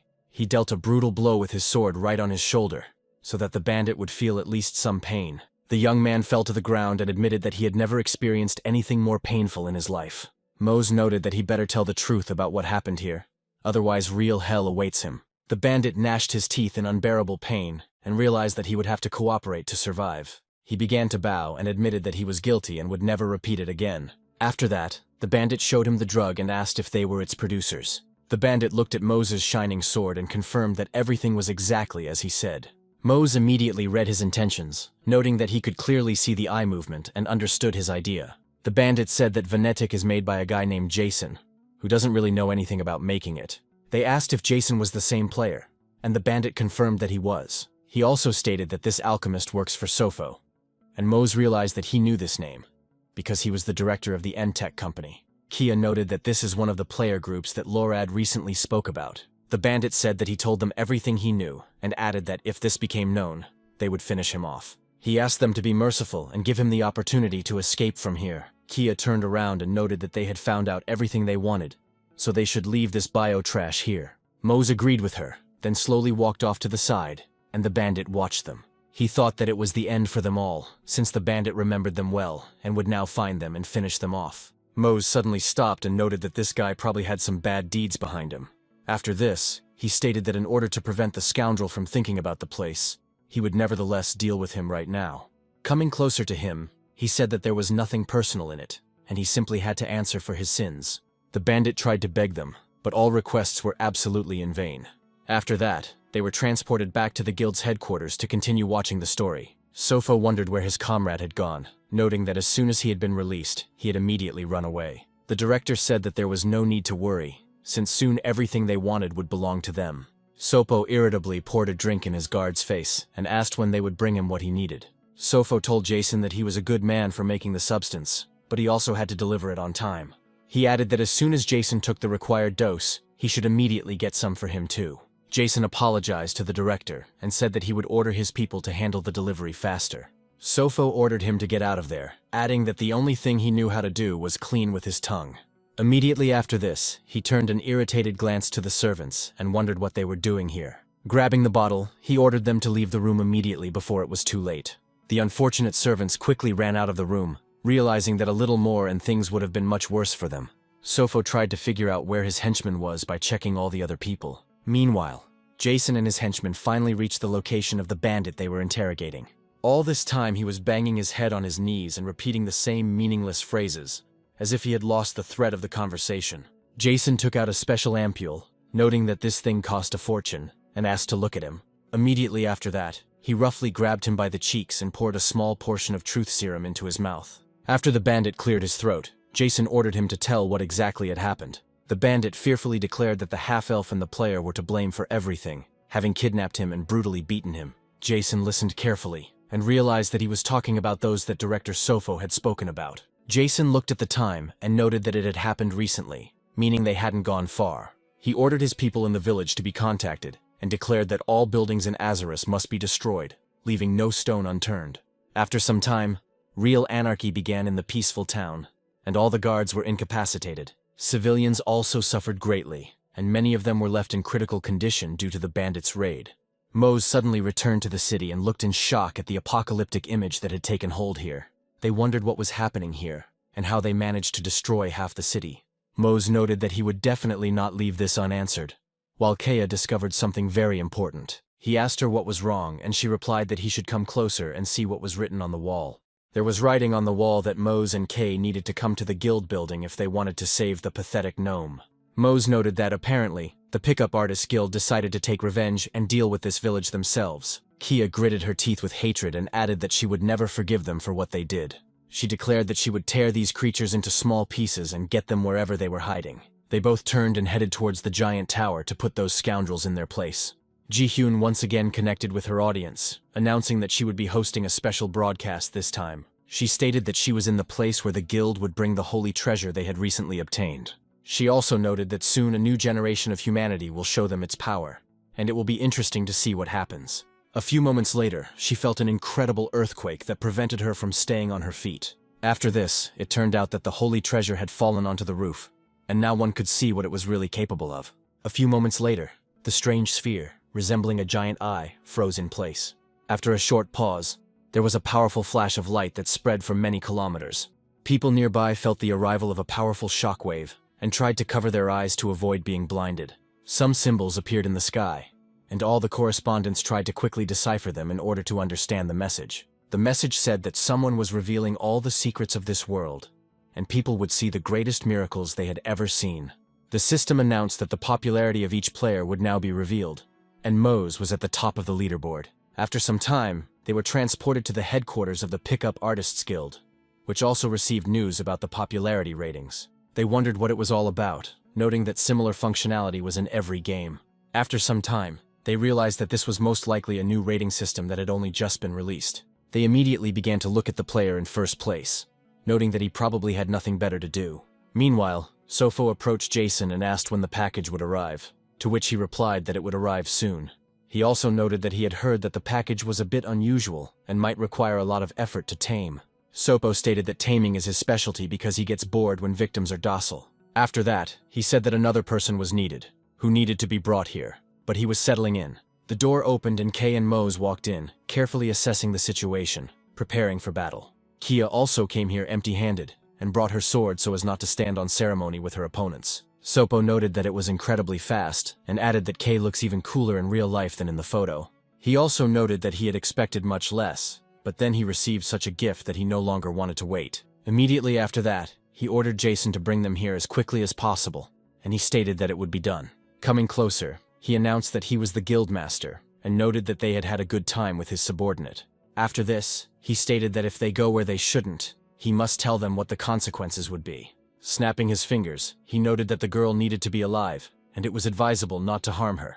After some time, the system notified him that the N-Tech Guild and Mose were receiving the status of potential enemies. Jason looked closely at the inscription and wondered if he was really fighting against the legendary Mose. The whole point was that the hero was the most popular player who took first place in the ranking. Mose, of course, was completely indifferent to such a confession, and he only wanted to avenge his comrades. Summoning two blades at once, he launched a powerful attack at all his opponents, incapacitating them in seconds. Jason realized that if a player who was in first place in the ranking came here, then this was very bad.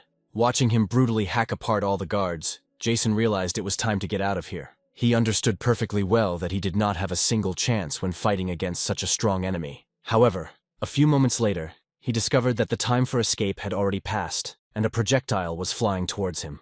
To at least somehow protect himself, he used one of his most powerful spells, creating a barrier. It didn't take long for his barrier to be destroyed, and his wand to be cut into pieces. Jason couldn't believe that his defense had been broken by one blow, and wondered how it was even possible. The system notified him that he was being attacked by the legendary sword, and Jason realized the magnitude of his mistake. The moment Karma's sword pierced him, he realized that he had messed with the wrong guy when he challenged him. Mose, meanwhile, had increased the level of his skill, which allowed him to use telekinesis to control weapons. Immediately after that, he realized that he had only one goal left and tried to find Sopo. However, the occupant of this vile den was too busy with his miserable life to die like a man. He ran away in panic, wondering why the person at the top of the list had come here. He quickly got behind the car, noting that he was too important a person to die like that. He then contacted his company's emergency security system to relay the message. He tried to assemble an emergency team of bodyguards right away, adding that he needed everyone he had. He said that he was coming to them right now, and if they didn't have time to prepare, he would rip their heads off. After a while, his security team quickly arrived at the house and he greeted them. Everyone bowed their heads before the director and declared that they were ready to carry out any of his orders. The head bodyguard noted that the director woke them up in the middle of the night, despite the fact that there seemed to be no reason for this. He asked if something had happened already, or if there were drug problems again, and Sofo told him to shut up. The senior bodyguard noted that this could not continue for long, because if the president found out, problems would arise. Sofo lost his temper and said that if he didn't shut up right now, there would be much bigger problems. The bodyguard asked if he knew that the Information Guild had announced the need to destroy the pickup artists. Sofo said that it was not worth talking about it now, since the company was on the verge of collapse for other reasons. He added that he should solve this problem on his own and stop mentoring him. He also ordered the door to be opened so that he could escape from there in time. After some time, he opened a heavy door with several locks and disappeared to a safe place. He noted that anyone who tried to enter here needed to be stopped, and the bodyguard stated that he would do so. After some time, he found a special decoration and noted that it was made just for such occasions. This item turned out to be an earring that allows you to activate the body strength skill and gives many bonuses. After some time, Mose and Kia reached the headquarters where Sopo had been located all this time. The senior bodyguards approached them and informed them that they had to stop immediately and leave that place. Other guards came out with them and stated that they would not go any further under any circumstances. Mose noted that he was not against this, but in that case, they would have to deliver Sofo to them themselves. He also noted that in this case they would remain alive, when suddenly his parents turned to their friend. The comrade showed them a small suitcase containing a huge amount of money. He asked them what they thought about it, noting that it was a very large sum to live on. Kea ordered him to shut up, adding that Sopo should answer for everything, because he ruined the lives of her friends. The bodyguard smiled and noted that these were very serious accusations that required strong evidence. He also said that the company would suffer losses due to such actions. But Mose said that they did not care. He ordered Sofo to be brought immediately, and after that the bodyguard became much more strict. He added that he had no idea who was standing in front of him, but he had to know his place. Looking at Kay with disdain, he called her a pathetic NPC and said that she didn't understand anything. Mose stood up for his friend and said that he would make them pay if they treated her like that again. The bandit guards looked at Mose with a smile and noted that the guy probably thought he was the coolest one here. They also added that one of the senior representatives of this city is on their side. Mose ignored the idle chatter and pulled out his weapon, wondering if they were done talking. The senior bodyguard looked at him in surprise when suddenly the system popped up in front of him and created a notification. Seeing that Mose had declared war on them, he asked with a smile whether they had to fight with two people. He wanted to ask who they thought he was, but his comrade was killed almost instantly. Kia rushed forward and cut through several opponents who stood in her way. Kia looked menacingly at her future victims and declared that she had made an oath to the god of blades. Pausing for a moment, she announced that she would kill absolutely every one of them, and if not, her soul would burn. She has significantly improved her level recently and has now achieved the new title of Flash. The senior bodyguard still did not have enough reflexes to respond to these blows. Kia neutralized several of his comrades and realized that it was time to deal with the main enemy. Mose also quickly cut down the opponents who dared to challenge him and approach the elders. The bandit looked at them in surprise and declared that this was some kind of misunderstanding and everything needed to be resolved differently. He advised them not to get involved in anything they couldn't handle, as they would greatly regret their decision. Mose ignored his warning again and delivered a powerful blow straight to the unprotected body. Looking at him rudely, the bandit noted that this is exactly what he does when someone dares to cross his path. He added that if they hope to fix everything just by relogging in, then that's a mistake. After this, he raised his sword and declared that he would leave no stone unturned in this organization.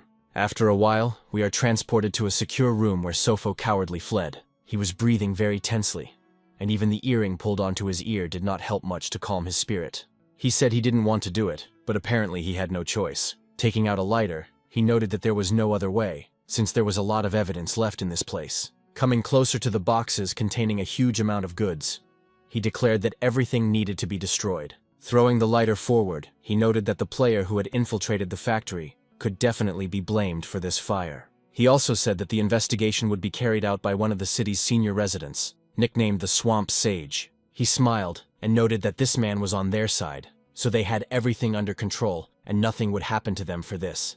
Meanwhile, Kay and Mose had entered the warehouse and continued to search it, trying to find Sopo. Sofo appeared in their path and, armed with a knife, said that he did not expect to meet them so soon. Rubbing his neck, he noted that in front of him were some of the most famous players nicknamed Moose. After that, he turned his gaze back to Kay and fell silent for a while, as if he had forgotten about her. He noted that she had a very cute face, adding that the elves that were brought yesterday were not even half as beautiful. Kia immediately lost her temper upon hearing such insolent words addressed to her and rushed forward to destroy him.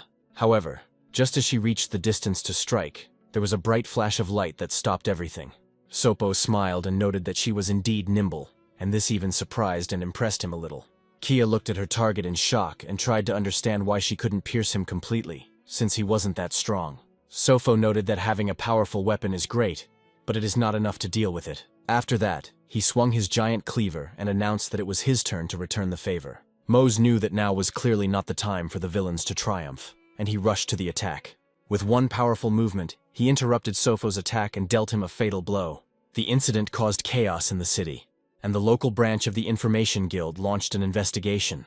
They investigated everything from an attack on a village to a serious arson nearby. They also came to the attention of the distribution of a strange drug that was being produced at the factory. This series of events shocked the entire world and the public, so an emergency meeting was called. However, despite this, Mose and Kay were charged as suspects in the drug distribution case. When they appeared at the court hearing, they reported that they had caught Sofo, but for some reason the blame was placed on them. People noted that first it is necessary to find the channels through which drugs are distributed and stop them. After some time, one of the jurors intervened, banging her gavel on the table and demanding immediate silence. She announced that the elder would now speak. The venerable elder noted that he would like to hear from all sides before making a final decision. He added that now the Swamp Elder will ask all his questions first. The Swamp Elder looked at the heroes with undisguised contempt and sternness, as if he knew something about them. Mose wondered why he was acting like this when the Swamp Elder was ordering him to begin. He suddenly asked them if they had any connection to a small guild called the Pickup Artists. Kia noted that she did not understand what they were talking about, and the Elder stated that they had set fire to the publication on their orders. The Swamp Elder noted that if his memory serves him correctly, Mose and Kay were swordsmen. People, having heard this information, immediately began to whisper to each other, trying to understand the essence of what was happening. Mosey said that they were swordsmen, but that didn't mean they came here to carry out missions. The Swamp Elder explained that they usually act secretly, and this time they were supposed to commit arson. Kaya was outraged by such assumptions, and stated that it was absolutely untrue and seemed like speculation. The Swamp Elder noted that he had not expected anything else, since for them, this mission was supposed to be secret. After this, he suggested that the two swordsmen were tasked by the Pickup Artists to set fire to the factory, and Mose was surprised by this statement. However, a few moments later, he remembered the words of the senior bodyguard that they had their own man in court. Looking at the Elder, he assumed that it was probably he who was acting in the interests of this office. The Swamp Elder said that the villagers were attacked, but no one knows who is behind it. Residents located here reported that all witnesses point to the Pickup Artists Guild. The Swamp Elder continued with his absurd speculations, noting that they had hired the two to start the fire. He suggested that the Pickup Artists were grooming Venetic and needed someone who could distract the public's attention. Kia noted that the Elder should not boldly insult the swordsmen, as they would not tolerate such accusations. The Swamp Elder stated that the swordsmen hide behind their secrecy even if it threatens their reputation. After this, he noted that the scoundrels will be able to deny the accusations only because they have no evidence. Despite the obvious absurdity of what was happening, the Swamp Elder demanded that they be brought before a tribunal. Mose looked around and wondered what was going on here and why they were being sentenced. He tried to understand how this was possible, and how deep the corruption had gone in this city council. Suddenly, a thin man entered the room and calmly noted that they really had no evidence. After that, he said that he had only heard some fragments, and if they discussed it among themselves, it did not mean anything. The handsome young man noted that he was in a hurry to get here because the situation was serious, and a highly qualified researcher was needed. Mosey took a closer look at this man named Zeke and discovered that he was level 211. Zeke stated that he was the platinum head of the Information Guild, and that he had looked into the case in more detail while he was on his way here. He noted that the case is very complex and requires a thorough investigation, unless there are pressing reasons for haste. Mose noted that the atmosphere in the courtroom instantly changed, and everything was said briefly and to the point. He was still impressed by the man's level, as well as his position in the guild, which was not so easy to earn. He assumed that it was unlikely that this was an ordinary person, but it was unclear why he still decided to help them. The Swamp Elder noted that they have absolutely everything to deliver a guilty verdict. Zyke stated that in that case he would be very happy to get acquainted with the evidence of the prosecution. The Swamp Elder wondered if the words of these accused did not automatically confirm their guilt. Zyke asked if they were on vacation, and Kea noted that they had finished their work and gotten some rest. Zyke asked why they were at the factory when the fire broke out, as it was a dubious vacation.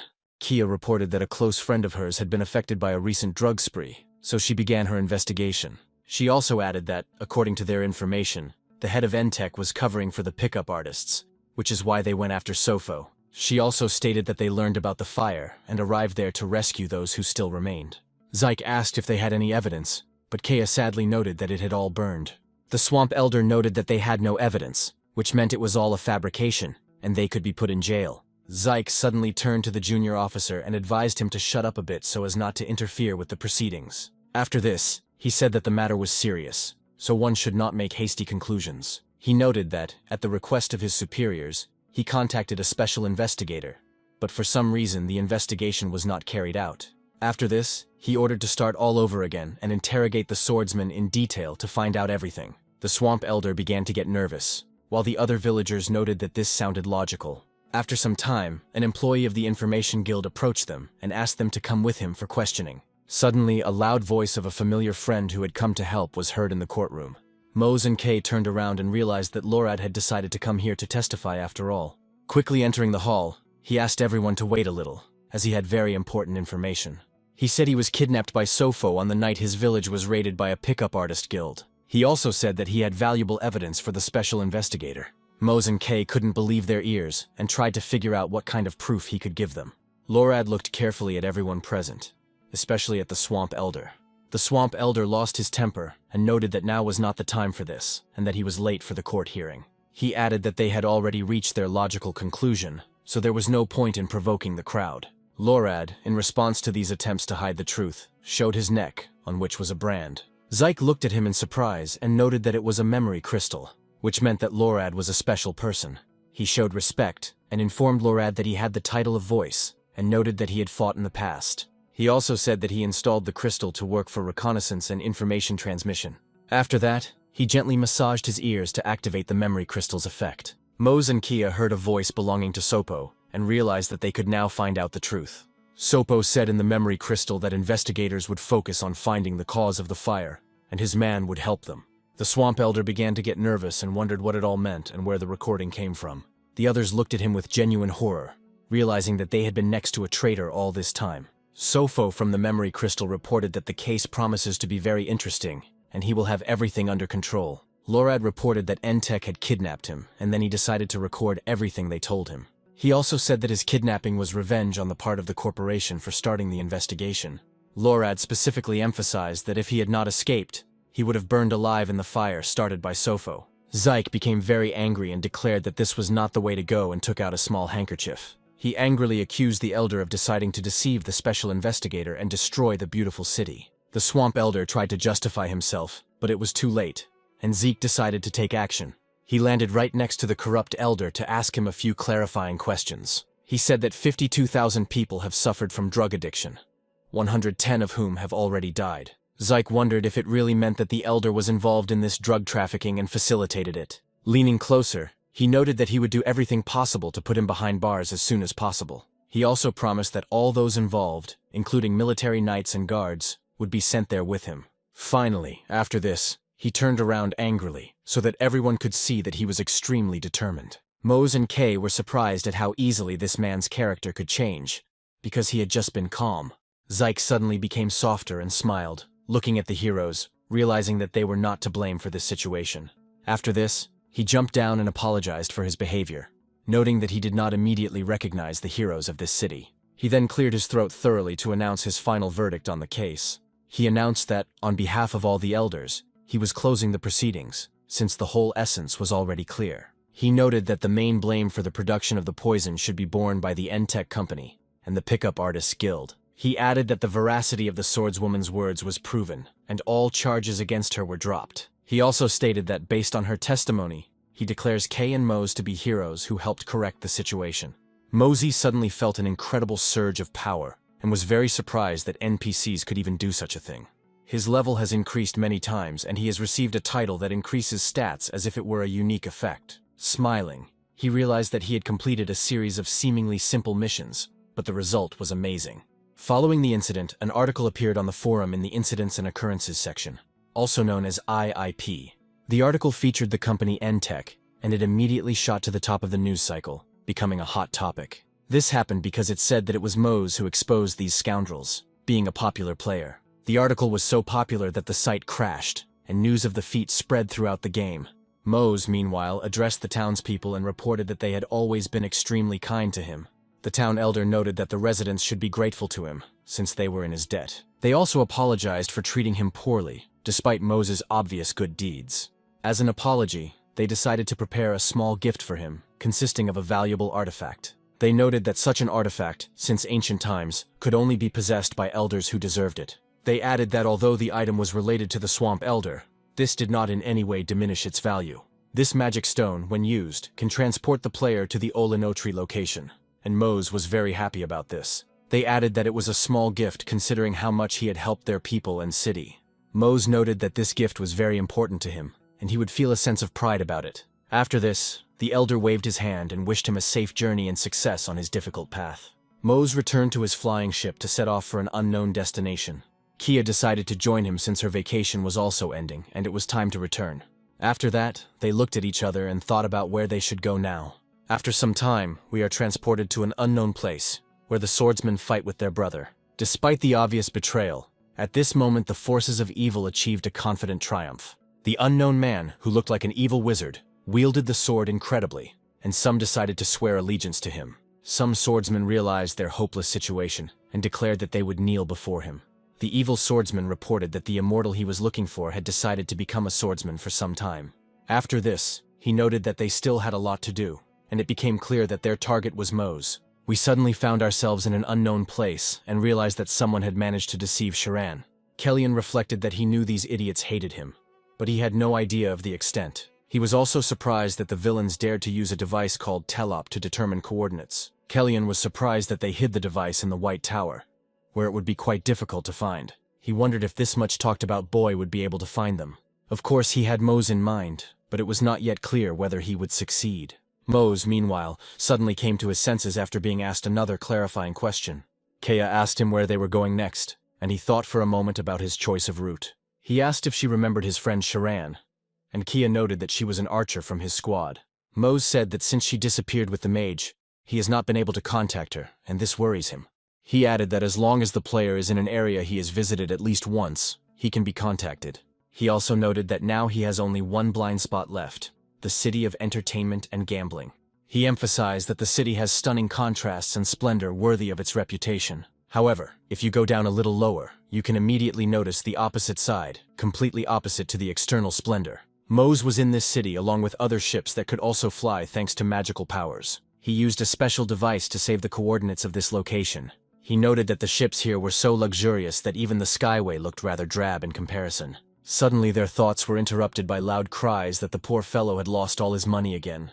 He turned around to see poor people trying to use slot machines to make a little extra money. It seemed like a rather pathetic sight, since the organizers had specifically created this casino to profit from ordinary people. Mose and Kay understood that a thorough investigation would also be useful here in order to improve life. Kia noted that Lorad had spoken of something similar when he warned them that the infection had spread. She also said that Tikris is a beautiful, but at the same time cruel city, where hope and despair live side by side. Suddenly, a small rabbit appeared with them and asked if they were interested in arcade games. He claimed to be a guide to the local alleys and could tell me where the best machines were. Mosey asked if it was possible to win something serious in these machines, and the rabbit said that Ormacon was lying somewhere there. He also noted that there is no point in playing slot machines for this purpose, since one can gain much greater wealth. Mose and Kay looked at each other cautiously, trying to figure out what exactly the boy meant. Kia looked closely at the boy's legs and noticed that they were covered in some scratches. After that, she came down and said that she would like to buy 10 tokens to participate. A rabbit named Foshi turned around and ran to fulfill the order of another customer. Mose asked her if she really wanted to play, and Kia added that it was okay to try once. She also noted that it appears that Limpu's children are being exploited here, and this needs to be investigated. Mose was surprised by her attentiveness, and realized that she had noticed something that he had missed. Kia added that there were no alternatives for them, because if you were a Limpu, you couldn't really count on anything. Foshi, meanwhile, quickly returned to Kea, hoping that he would be paid good money for his services. He handed her all the tokens, and said that he hoped the lady would have a good day. Foshi was about to leave when Mose stopped him and said that he had something for him. As soon as the kid turned around, Mose handed him a gold coin, noting that it was his tip. Foshi was immediately delighted, and asked why he was given such a generous gift for no reason. Mose explained that it was for his kind heart, and expressed hope that he would not lose it and use it wisely. Foshi immediately beamed with happiness, because no one had ever been so kind to him. He said that with this money, he would finally be able to pay for his little brother's treatment and help him get back on his feet. After that, he turned around and ran away happily, hoping that no one would rob him along the way. Mose, meanwhile, turned to his partner and said that it was time to deal with this. He chuckled and noted that he first needed to check if he had luck in his inventory and head to the gaming district. After some time, he said that he understood perfectly well that he would have no luck and would lose everything. After some time, they finally reached the place where the Tikris Information Guild is located. The manager greeted them and reminded them that they had recently contacted them on various issues. The girl also noted that she had already prepared everything and would move them to the designated room. Mose and Kay looked down in surprise and noticed a portal opening next to them. The portal activated quite quickly, and the heroes only had to wait for the procedure to complete. As soon as they entered the appointed room, they heard a voice that rejoiced at their arrival. He held out his hand, on one finger of which were 2 rings of different metals. The young man turned out to be the head of the city's information guild. His name was Viren. He asked if they had come to find someone suitable for their tasks. Mose and Kaya said that they wanted to find the immortal mage and immortal archer who had disappeared here. Viren noted that this is a rather rare case, but there is information about one White Tower student who is suitable. He thought for a moment and said that the only person who came to mind was a young man named Kellyan. He added that the White Tower initially welcomed immortals, but the situation changed dramatically over time. He also noted that Kellyan had dropped his status as a player and started behaving like everyone else. Viren assured that despite this, many mages hated him, and Mose wondered why. Viren suddenly announced that he could very well find out where Kellyan was now, but he needed a favor in return. Mose and Kay looked at him indignantly, trying to figure out if they had heard any strange demands. Kia noted that the guild is generally committed to disseminating information freely. Viren explained that this information was too special, and he would be extremely grateful if they could get some help. Mose nodded reluctantly and said that in that case they would listen to him and ask him to tell them what he wanted. Viren stated that there was a mountain nearby called Malak, which was of great value. He added that its summit is crowned by ancient ruins known as the Pass of Olives. Viren suddenly turned his gaze to Mose and said that he must destroy all the ghosts that lived there. Mosey looked at him in surprise, and the informant noted that all they needed was a sword, and they wouldn't even need magic. He also noted that all preparations have already been completed, and all that is needed is to demonstrate all of one's skills and abilities. After some time, Mose and Kaya wondered why the head of the Information Guild had given them such conditions. Kaya stated that they couldn't waste time on this, so they needed to come up with a workaround. Mose asked rather nonchalantly what would be the harm if they did agree to it. He added that it was more interesting than going back and just returning to the duties of swordsman. Kia interrupted him with a loud scream to get his attention. Mose looked at her with fear and asked what was wrong, trying to understand the nature of her anger. Kia noted that she and Sharan are actually friends, and that Mose is only so attached to her because he is immortal. Mose paused for a moment to reflect and realized that he had indeed said too much. He realized that he was not talking to someone random, but to Kia, for whom this world was real, and not some kind of game. The gap between Mose's normal personality and his alter ego in this game became increasingly unbridgeable. Kaya stated that she believes he is at least a little different from other immortals due to his personality. She reminded him that he was one of the few who truly empathized with ordinary creatures. However, she noted that he was still immortal, which meant that he could easily one day adopt the attitude of the majority. Kia said she wanted him to remain the Mose she once met. Mose nodded sadly, realizing that he needed to act more dignified in front of his fellow soldier.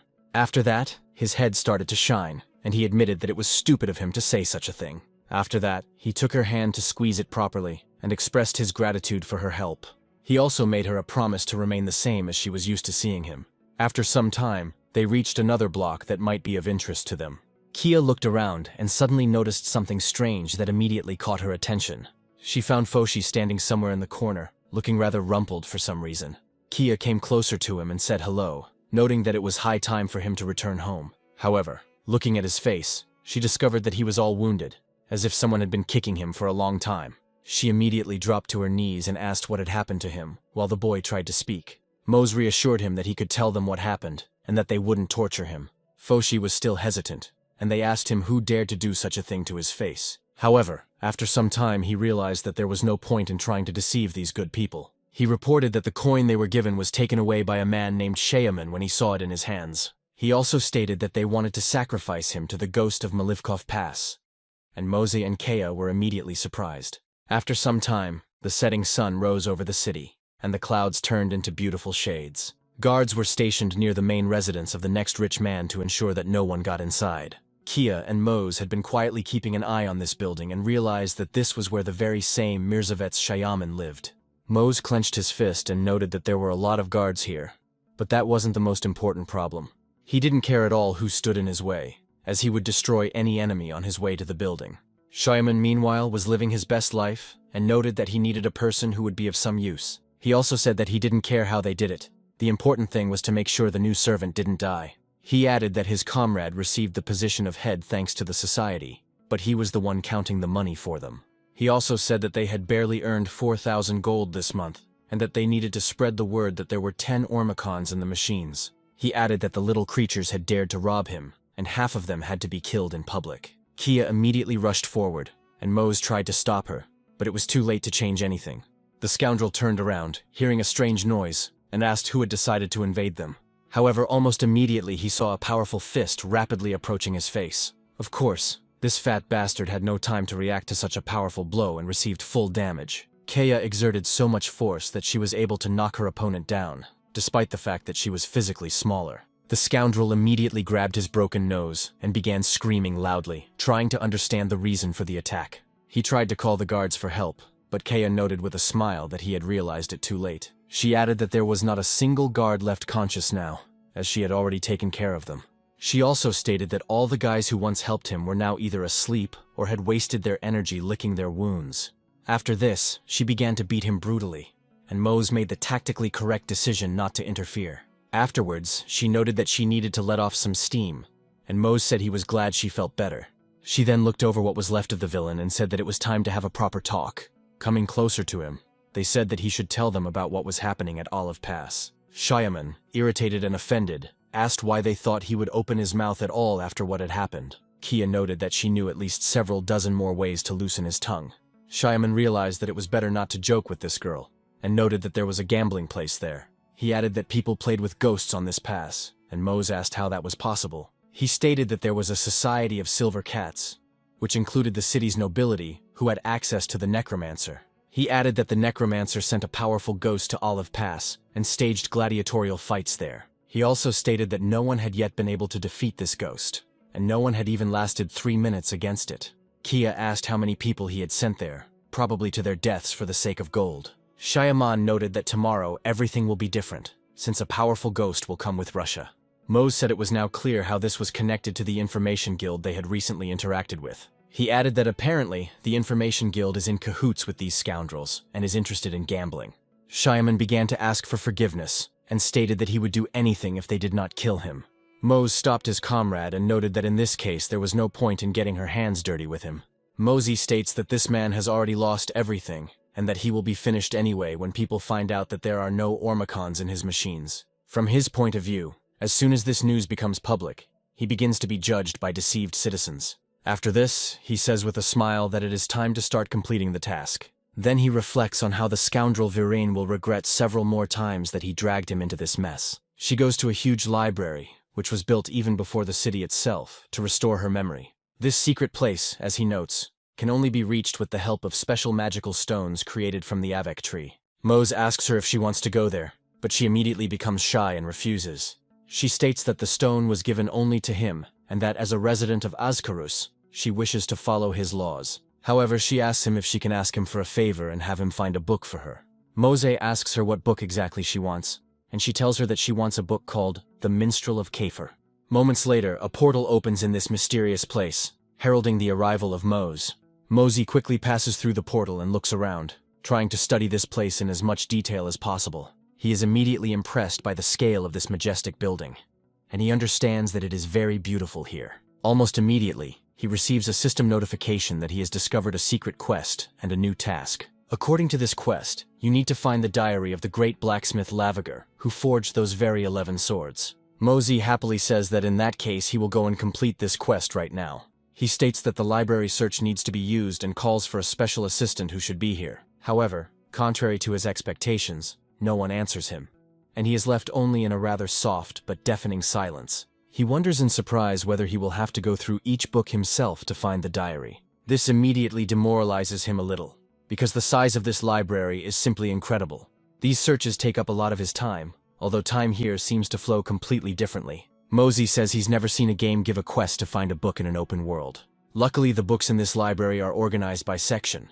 but there are hundreds of thousands of them, and the shelves here are simply enormous. Thus, he has to look through many books before he figures out where the one he needs is. Mose says that he doesn't have endless time, but he will still try to find the book he needs. After a few moments, having chosen a completely random book from an infinite number, he finally finds what he was looking for. The system informs him that he is receiving a humble blacksmith's diary, and that now, after using this item, he will have access to new quests. However, in the end, he gets 5 quests at once instead of 1, and this surprises him greatly, because he expected something a little different. His attention is drawn to a quest that leads him to Olive Pass, where the sword of Zerva is hidden. Smiling, he says that he is very lucky, because he might not have found it due to his reluctance to dig through a sea of books. After that, he thanks Kia for sending him here, because only to her can he be grateful for this. He then reflects that everything seems to be going well for him, and now he just needs to find a couple of books for her. After some time, he leaves the library, happily turning to Kay and telling her that he has a surprise for her. However, looking around, he discovers that she is nowhere to be found, so he tries to figure out where she went. He goes around several rooms at once in an attempt to find his girlfriend, but this does not bring much success. It's only after he enters the common room that he realizes she is there. Mose finds her lying on the couch, already asleep because he has been gone for too long. Mose reflects on how she shouldn't be doing this, as there are proper beds here to sleep on. Nevertheless, he decides to sit next to her for a while and carefully examines her beautiful face. Looking at her, he feels his heart begin to behave a little strangely, and his face turns slightly red. Mose admits to himself that he is sure that he likes her, but there is an obvious obstacle to their relationship. He wonders if he has the right to reveal his feelings to her, being an inhabitant of 2 worlds at once. All this time he keeps his mouth shut, because demanding an answer from her would be too selfish. After some time, he realizes that the reason for his anxiety is that he takes this world too seriously. He decides he needs to pluck up some courage when suddenly Kay wakes up and looks at him in surprise. She asks him how long ago he arrived here and notes that he should have woken her up immediately after his arrival. Mose states that he just walked in and hands her a book, which immediately brings genuine joy to her. Kaya says that this is the first time she's held it in her hands, and Mose suggests that she must really love this book. She begins to smile very sincerely and sweetly, after which she thanks the hero for such help. She grins and declares that she is very glad that they are the best friends in the world. He says that the sun is setting, which means it's time to move out. Kia and Mose quickly get dressed and get ready to go on a mission to finish this off. After a while, the host says that something seems to be going on with the swordsman Mose, since he is showing himself in this way. The presenter, who is watching this, notes that those who bet money on him were very unlucky. Kia, using a mask to disguise herself, is among the other aristocrats and comments that what is happening looks amazing. Mosey is clearly struggling and is made to understand that in this world, he can't become as good as them anyway. Meanwhile, in front of him is a giant ghost who possesses one of the 11 swords. Mosey decides to try again, because giving up in this situation is definitely not an option. To understand how things got to this point, the story moves back a few hours. A horse-drawn carriage travels calmly through the night forest, and its passengers are not worried about anything. This carriage contains many aristocrats, each of whom uses a mask to hide their identity. These aristocrats proceed further into the ruins as a special leisure event is organized here.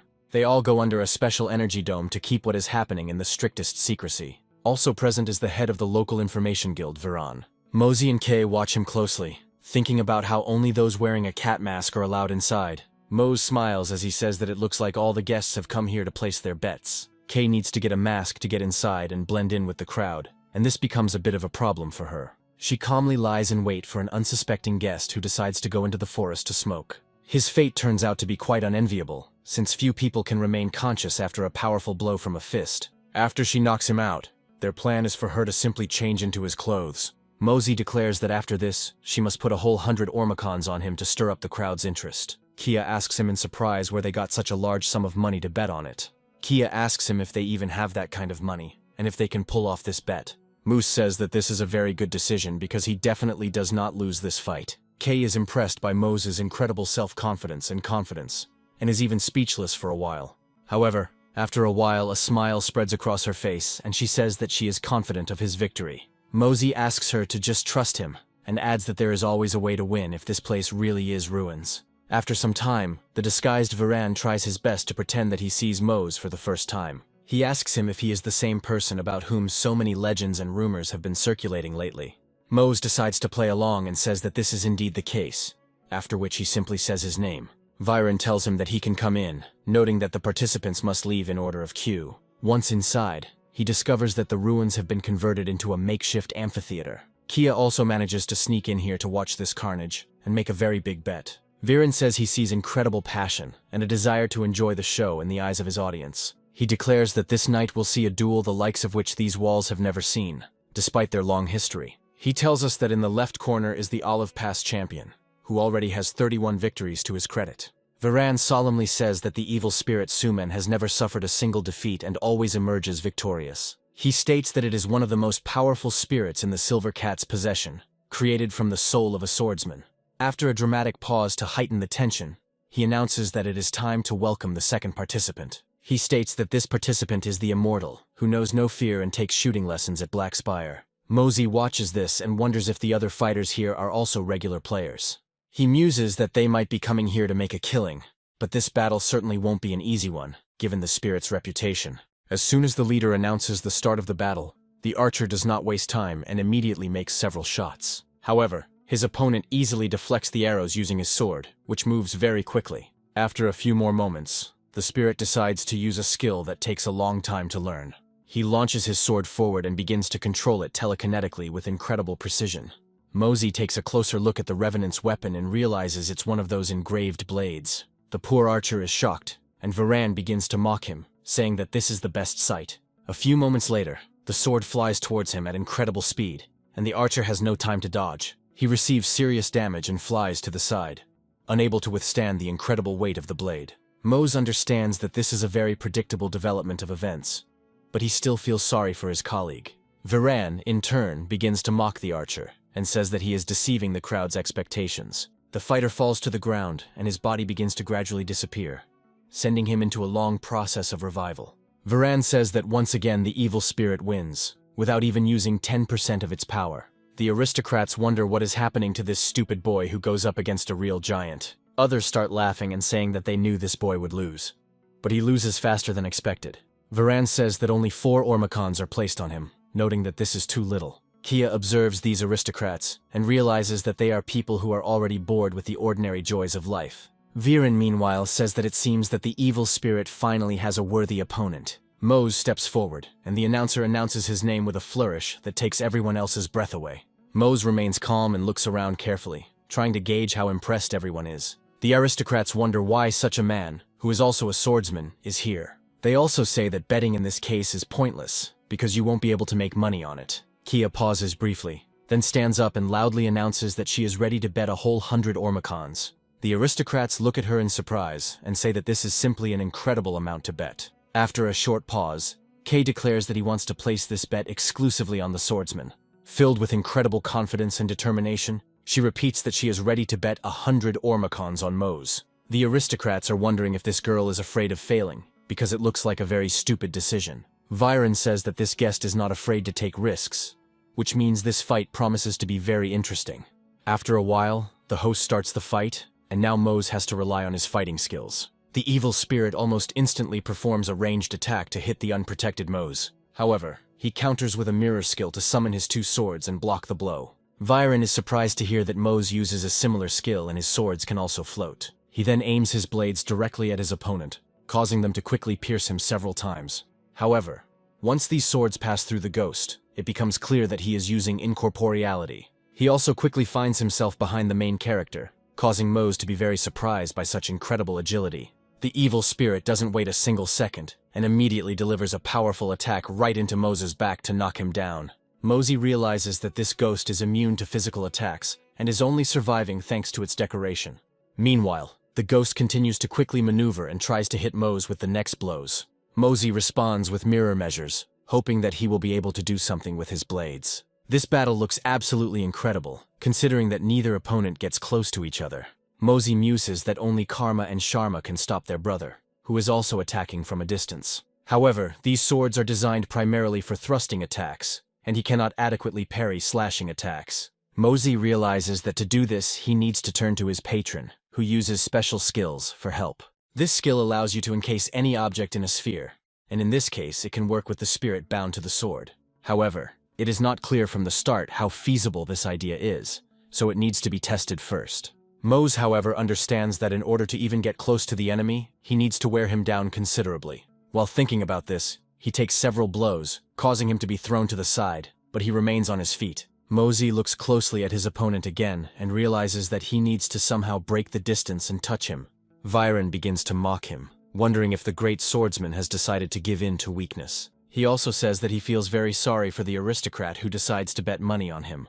Mosey reflects that right now he should focus not on the ghost, but on the sword it holds. He then summons his blades, and the ghost responds with mirrored measures in the hopes of deflecting his blow. The ghost looks at Mose carefully and delivers a quick slashing attack to force him to dodge. This sword takes an unusual trajectory to deflect Mose's blow and wound him at the same time. Mosey doesn't have time to react in time and receives a powerful cut right in the chest area. Blood begins to gush from his body, but he still has enough strength to stay on his feet. Kia quickly jumps up from her seat and realizes that she needs to do something to help him. Meanwhile, the spirit already assumes that he has succeeded in winning and raises his hand up. Thus, he commands his sword to finish what it started, and the blade is sent towards Mose to pierce him. Mosey muses that this is a very reliable way to stop Zerva, even though it will be quite painful. The thing is, his plan is to not resist this blow and let the sword pierce his body. The blow turns out to be exactly as painful as he imagines, but suddenly the sword begins to stop. Mosey decides to take advantage of this moment and mentally wraps his hand around this blade. After this, he uses the skill Lucky Destruction to initiate the capture procedure. There is a bright flash, after which the sword begins to gradually disappear, as does its effect on Mose's wound. After the bright flash of light dissipates, everyone discovers that Mose is still standing. The evil spirit suddenly begins to talk to the protagonist and says that he is grateful to him for freeing him. After this, the ghost begins to cry tears of blood, and his body gradually deteriorates. Mose exhales tensely and realizes that his plan is turning out to be perfect, and he is finally achieving what he wanted. Looking at his hand, he discovers a special sphere in it, which contains this weapon. After this, he raises his hand up and happily reflects on the fact that he is still winning this fight. Viren says it's incredible that Mose is beating the undisputed champion who has never lost. The aristocrats clutch their heads and cannot believe that they are spending so much money, and that all their funds are disappearing. Viren happily turns to the pleased aristocrat and says that he completely forgot to congratulate her. He states that the person who bets 100 will receive 231 Ormacon as a reward as a win. Viren reflects that he expected such large stakes, but that this money will still circulate within society. After some time, dawn comes, and all the aristocrats go their separate ways. However, this certainly does not apply to the same aristocrat who loses consciousness due to a powerful blow from K. Viren finds him during a random walk and wonders what a community member is doing there. After this, he assumes that the person who bets such a large amount is an imposter. Unable to cope with his incredible anger, he says that he will get to this scoundrel and take revenge on him. Meanwhile, Kea returns to the ship and happily places the bag on the table, saying that this is their winnings. She also emphasizes that she was very worried, and asks him about what kind of magic he uses in battle. Mose says it was a pretty risky gamble, and that if it hadn't worked, it would have been the end of him. Kia says that since everything worked out for them, they could go to the slot machines. But Mose stops her. Looking at this money, he says that the last thing in the world he would want to do is get involved in such a thing again. The Information Guild quickly learns of Viren and Shemayan's machinations, and takes appropriate action. She puts a price on their heads the very next day after these events, but they manage to cover their tracks and disappear. After some time, the narrative moves to this very building, in which of course the new head now sits. Muzu and Ki give them a warm welcome and invite them for a cup of tea to discuss business. Before them appears the new golden head of the Tikris Information Guild, named Ryron. He asks them what exactly they want to know, since they come here and also help solve the problem. Mosey says that they are looking for two immortals, one of whom is a male mage, and the other is a female archer. Ryron says that this magician is a fairly well-known person, and it is not difficult for him to understand who is being talked about. He states that they know that during the previous move he teleported, and that they are establishing a point of departure. He also states that they will learn that someone is using a forbidden spell to hide the coordinates. Mosey wonders if it could be a kidnapping, and the head of the Information Guild says that it is possible. Raren emphasizes that this is just a guess, which they cannot verify, and adds that no murders are known yet. The narrative, meanwhile, moves to the dungeon, which is located somewhere in the White Tower, where Shiran still sleeps. The evil mages here say that at least they will be able to interrogate this arrogant immortal. Kellyan looks closely at his teachers and understands that these are far from the best times for him. He reflects on the fact that he originally planned to teleport with her to the Toka space. However, for some reason, everything goes wrong, and as soon as he moves, he immediately realizes that he is in the wrong place. At this moment, they are suddenly attacked, causing Sharon to lose consciousness. Before Kellyan can even realize what's happening, the person currently interrogating him attacks him as well. Kellyan calls him Hospit and tells him that he should stop. Then he won't tell about the teleporter being used here. Hospit looks at him with irritation and wonders if he is really going to pretend and not say anything. Immediately after this, he delivers several powerful blows to Kellyan's body to cause him even more suffering. He smiles and declares that this boy is incredibly cheeky for a man who has one foot in the grave. Hospit says that pride is a sin and that he is now going to carve this lesson into his body. Immediately after this, they begin to inflict multiple blows on Kellyan's body in order to assert themselves. Such pathetic individuals, as noted, are never capable of anything serious, so they are left to content themselves with such actions. Kellyan bravely endures all these blows, despite the fact that each of them is painful. After his body starts bleeding profusely, they stop for a moment and exchange cowardly glances. Hospit is asked whether he leaves the prisoner alive, and he declares that they are dealing with a magician who is also immortal. Kellyan muses that, unfortunately, he can't log out, even though it would be logical to do so. After this, he turns to his former colleagues and says that they are becoming pathetic lackeys of Hospit. He accuses them of always trying to keep up with him because they themselves turn out to be pathetic nobodies. He reminds them that they are studying the same curriculum, but they cannot succeed because of their laziness and stupidity. He states that they even dare to mock him only because he is one of the immortals. He angrily accuses them of dishonoring the name of the White Tower with their rather miserable existence. Hospit says that these are very beautiful words, but they do not change the situation in any way. He says that they have to spend a whole year paying attention to his antics in front of teachers while he talks their ear off. He also states that if the commission had known that he was immortal, he would never have received the title of magician. Hospit slaps him across the face and declares that it was his existence that tarnished the name of this tower, and that it must be rectified immediately. Smiling, he says that the time has finally come to tell him about their grand plan. Smiling, he adds that they will start, of course, with the girl he brings here. Kellyan says that the girl has nothing to do with it, but Hospit says that his reaction doesn't suggest that. He adds that there is a laboratory for homunculi in the basement of this tower, which turns out to be very useful. He says with a smile that this immortal will surely be able to withstand a dozen experiments or even more. He smiles and declares that this will result in an excellent final thesis that will allow him to receive his diploma.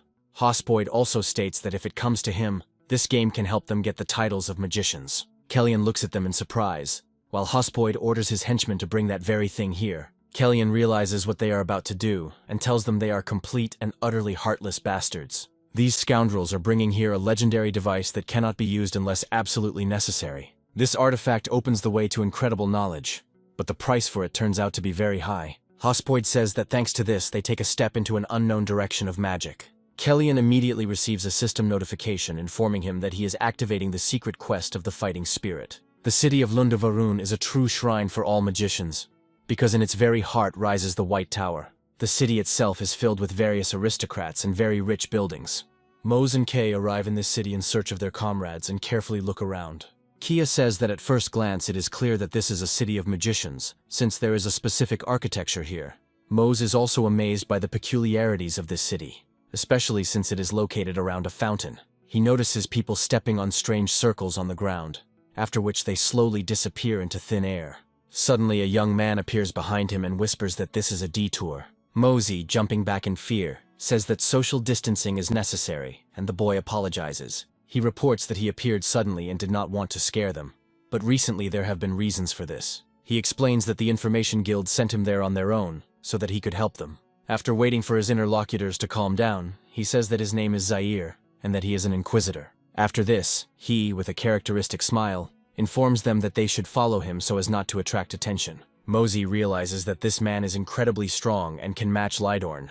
After that, he asks him how he knows that he is really from the Information Guild and is not a planted spy. Zaire again asks for forgiveness and says that he is always in a hurry because he is still studying. He opens his eyes and reveals that he was created by the mages of the White Tower and given to the Information Guild as a homunculus. He also states that the marks on his face are proof of this, and Mose is very impressed. Zaire says that artificially creating life is very difficult, but the mages from the White Tower are capable of it. He explains that the city was founded by magic because its residents and visitors can freely use portals. These bypasses are part of the city's infrastructure, which is why there are so few crowds of people here. Zaire says that he knows everything about this, and is ready to be a guide in order to dispel their doubts. Mosey and Kyoya follow him and quickly reach one of these portals to test them.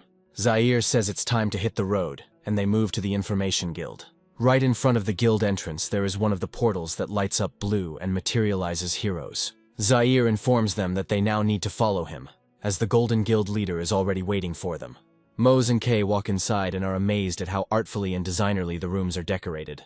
The guild leader confirms that there was an incident of teleportation inside the tower. Mosey says that it was thought impossible to get there, and the guild leader confirms that this is indeed the case. He notes that the White Tower's territory is controlled by mages, so information cannot interfere. Zaire leans carefully towards the heroes and says that this looks very similar to the Swordsman's Shrine and other organizations. He states that unfortunately, there is no other way to get into the White Tower except by passing the trial of the mages. Immediately after this, the head of the Information Guild announces that this is where his powers end. Zaire sits down across from Mose and Kay and states that there is actually something else that can be done to get there. Zaire says that money opens all doors, and this is true even for the White Tower. Mosey approaches Zaire and asks why the guild leader said it was impossible to get in. Zaire replies that in the territory of the magicians this is indeed extremely difficult. After that, he shows them his crystal balls and says that he is here to help them get in there unofficially. After some time, he contacts his colleague named Raiden and says that he has a request. He adds that he would like to introduce one person to the magician and do it fairly quickly. In a nervous and slightly irritated voice, he says that they need to go to the southeast building to discuss this when they meet. Zaire rises to his feet contentedly and says that in that case, he needs to meet with the magician who will become the key. In order not to waste time, they immediately get up and go outside to get to the right place. Zaire informs them that they need to get out of the spatial stone zone, emphasizing the importance of this aspect. After some time, he hears loud cries that the immortals must leave this place. They are not welcome here. Zaire immediately puts the hood on Moses' head and says that it won't take long, apologizing for the inconvenience. He explains that a rally is taking place here dedicated to the expulsion of immortals from their world. A popular demonstration demands that the external intervention of unknown beings finally stop. Mose looks at the people in surprise, and Zaire calmly says that these are the Lidornovites who decided to protest. Mose watches the demonstration closely, and is even a little shocked by its scale. Zaire states that they follow the will of the late prince, and their strength grows every day due to specific circumstances. According to the Information Guild, he has approximately 3 million followers, and this number is constantly growing due to the crimes of the immortals. Mozu is informed that he is an immortal who killed this very prince, so it is better to hide his face. Zaire recommends going to another place before they run into trouble, as it will be difficult to resolve. Mose understands that he did not commit any actions, but there will still be many people who defame his race. They immediately change several turns to quickly get to the right place. Kay asks him if everything is okay, to which he replies that everything is fine, although he feels a little nauseous. Zaire remains calm and takes out the crystal ball again to contact his comrade. He turns to Raiden and asks how things are, to which he responds very nervously. He reports that there is currently a swordsman in the building who calls himself a master. Raiden manages to say that this master came from here, from Luswan, and soon his voice breaks through the connection. Zaire continues to try to shout to his comrade, but no one answers him anymore. After some time, a dark voice is transmitted through the crystal ball, which says that he is looking for 2 swordsmen. Mosey and Kay hear their names and realize that apparently some kind of hired killer has arrived here. The crystal ball transmits a few more fragmentary words, and the fate of Zaire's informant turns out to be unenviable. Mose wonders why a master from such a distant city suddenly decided to come here in search of them. Zaire asks them if they broke the rules of the swordsman, and Mose states that it is impossible. Kia emphasizes that if they broke the rules, the mentor would come for them, and this master has no reason to do so. Kia states that they need to go there immediately to find out what the problem is on the spot. Zaire asks them what they will do, hoping that he won't turn them over to some strange swordsman. Zaire says that this will not happen, as his job is to help them both. He also says that he trusts them more than the swordsmen who attacked the Information Guild headquarters. Kia states that they need to take a detour because something absolutely terrible is attracting other attention. Mose and Zaire try to figure out what surprised her so much and turn their heads in the direction where her gaze is directed. The whole point is that the sky suddenly begins to take on a bluish tint, and the clouds thicken.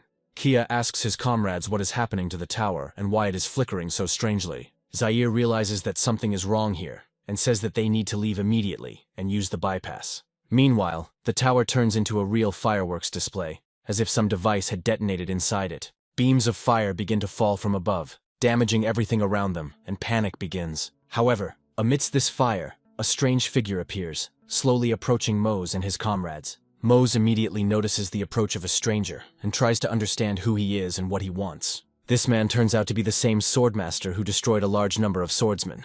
He is missing one eye and also wields a very unusual blade made of a special material. He immediately fixes his gaze on Mose and announces that they have finally met, calling him by name.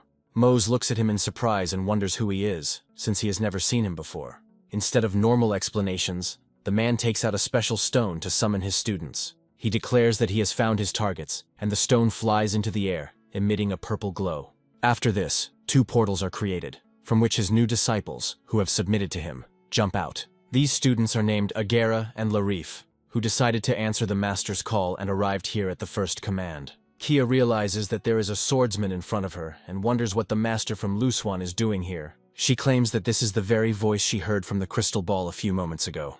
The man reports that for a long time he turned a blind eye to what was happening in the Aspargan sanctuary. After this, he wonders if Mose actually killed Lydorn and became a folk hero. He then draws his sword and declares that the prince was young and foolish, but he was doing the right thing and freeing the world. He claims that immortals are parasites in their world, and they too will do what is necessary. Immediately after this, the swordsmen remove their rings to perform a demonstrative gesture. Kia asks them if they have any idea of the consequences of such a betrayal. One of the swordsmen wonders what the problem could be if they decided to leave the organization. He asks her if she doesn't know that immortals mock and kill people for fun. He also states that his comrade died after being accused of breaking the rules, and an immortal was accepted in his place. Larif says that they have been through a lot, and keeping secrets and carrying out missions is their duty. He also states that they have been maintaining the world balance for a long time with all their might. After this, he throws away the ring and announces that they have accepted into their ranks the one who is disturbing the world balance. Kia asks him if he has any idea how disgusting this is and what the retribution will be. Taking advantage of the moment of calm, the chief swordsman pathetically announces that he does not see a problem.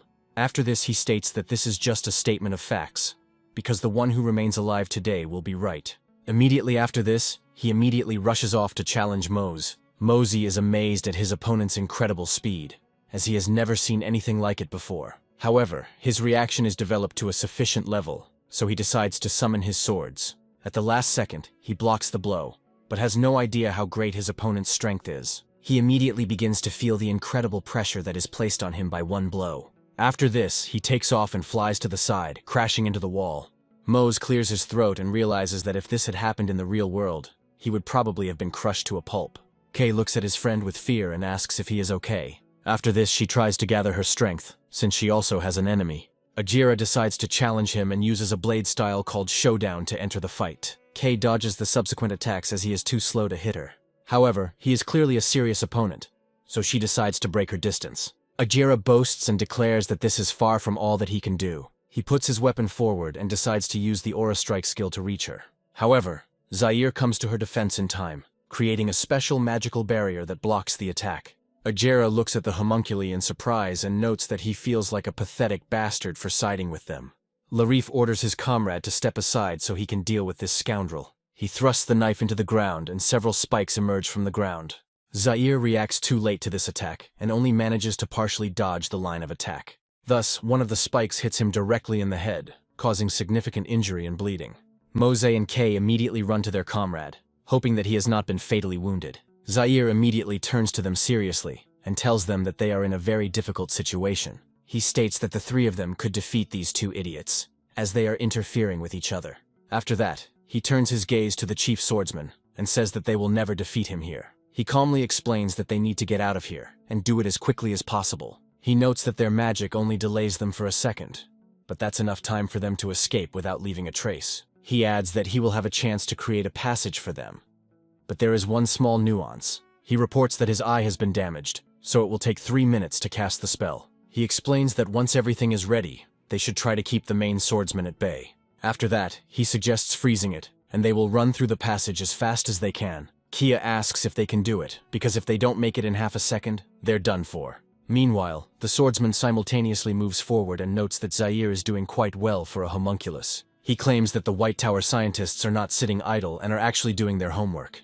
Mose suddenly feels an earthquake and realizes that the city is starting to shake. Bright energy beams begin to emanate from the tower, creating strange seals right in the sky. This spectacle turns out to be so amazing that it attracts the attention of everyone around for a while. Mosey asks his opponent if this is really his doing, and he says that he has nothing to do with the affairs of magicians. However, he immediately says that the outbreak, like everything bad in this world, most likely occurred because of the immortals. Mose wonders why he has such a strange attitude towards immortals, suspecting a personal grudge. The swordsman is incredibly surprised to ask such a question and is speechless for a while. After this, he takes a few moments to recount the events that took place 17 years ago. He states that he was tasked with protecting the mountain village at any cost, because it was of great value. For a long time they tried to fulfill their duty and help ordinary people out of honor. After this, he sternly reports that now all the inhabitants of this village are dead due to the actions of the immortals. He explains that the immortals decided to turn this place into a base for their guild, and drove the inhabitants into the mountains. He also claims that he saw it personally, but for some reason did not have time to do anything to prevent the injustice. He argues that swordsmen should destroy immortals, not accept them into their ranks. And then Kay stands up for Mose. With her body, she shows that she will not allow her friend to be attacked in front of her. She decides to talk to the people and tells them that they are absolutely right that the immortals are dangerous. She recalls that with the advent of the immortals, problems came into the world that were previously unknown. She also states that it can't be denied, but the immortal they pointed the gun at is Mose. She tells them that he fights evil and protects the inhabitants of this world more than anyone else. She accuses her former colleagues of being blinded by anger and unwilling to look into the situation. Suddenly, the Black Swordsman declares that there is nothing more meaningless than fighting for ideology. After this, he abruptly changes his point of view and says that only the one who survives will be right. It becomes clear that he simply wants to kill the immortals, and everything else is just convenient excuses that he does not believe in. Mosey and Kay understand that they won't be able to negotiate with him, so they accept his challenge, since they have nowhere to run. They both rush to attack, hoping to delay him for at least a few minutes. The swordsman waits patiently for them to get close enough for him to repel them.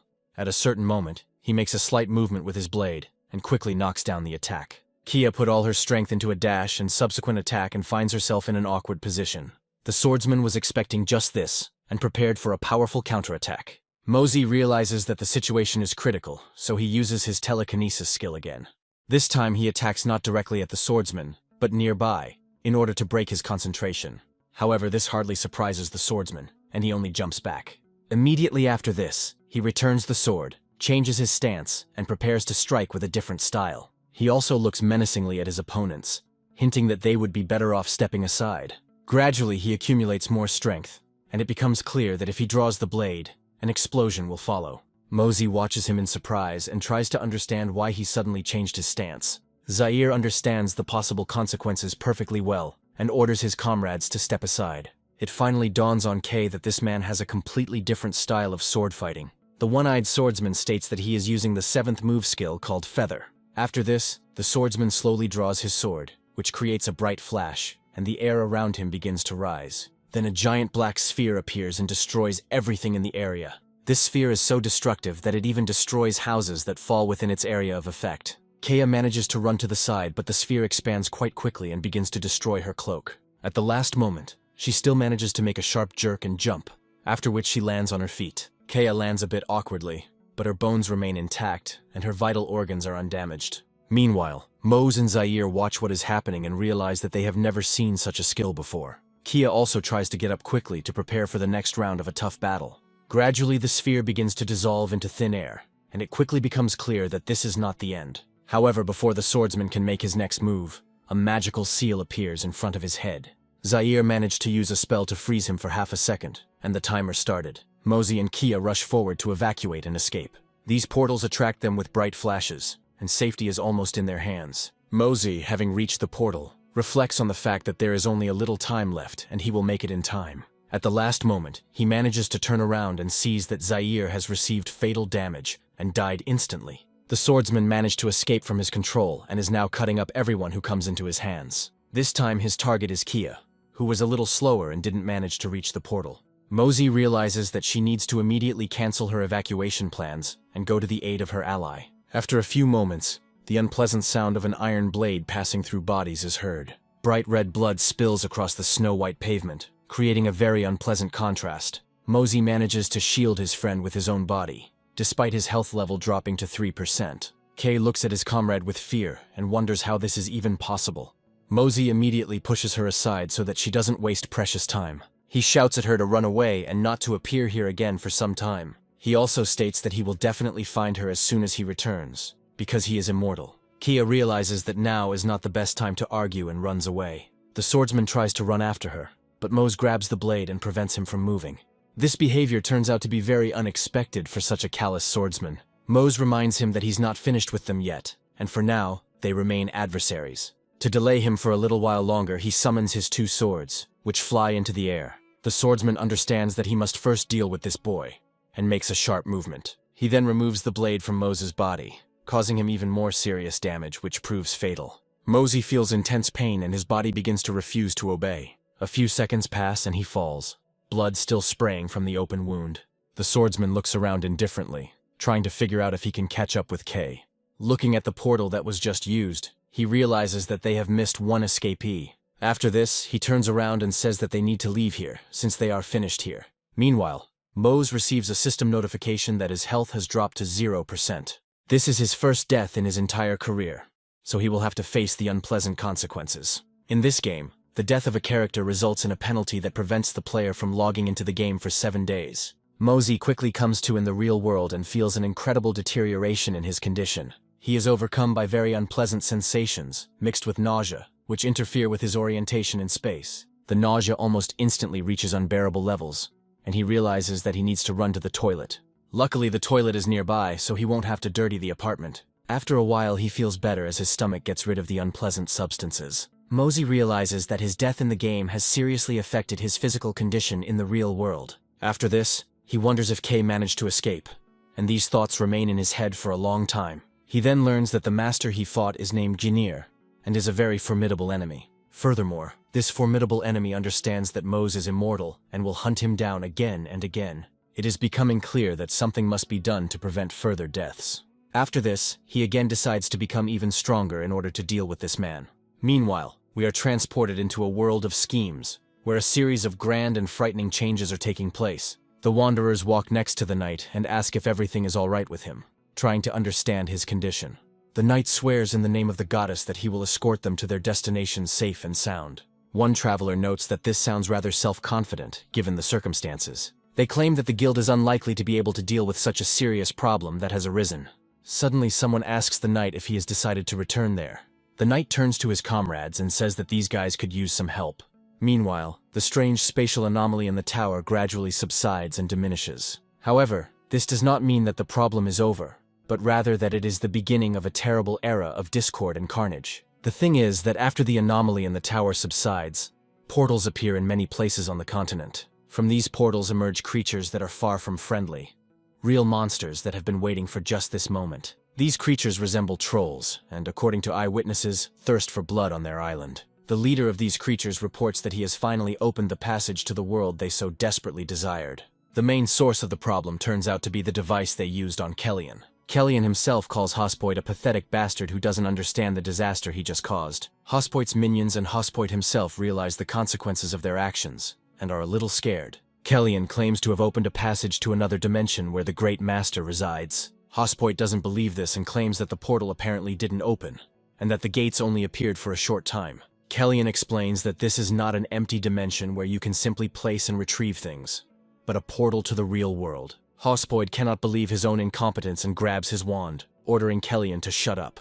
Kellyan claims that he succeeded, so there is no point in discussing the rough edges of the experiment. Kellyan realizes he's had enough and charges in to knock out Hospoth. He manages to knock the wand out of Hospoid's hands, which falls onto the stone floor and bounces off. Kellyan quickly lunges for the wand to intercept it and gain a tactical advantage. He takes aim at Hospoid and uses several spells to strike.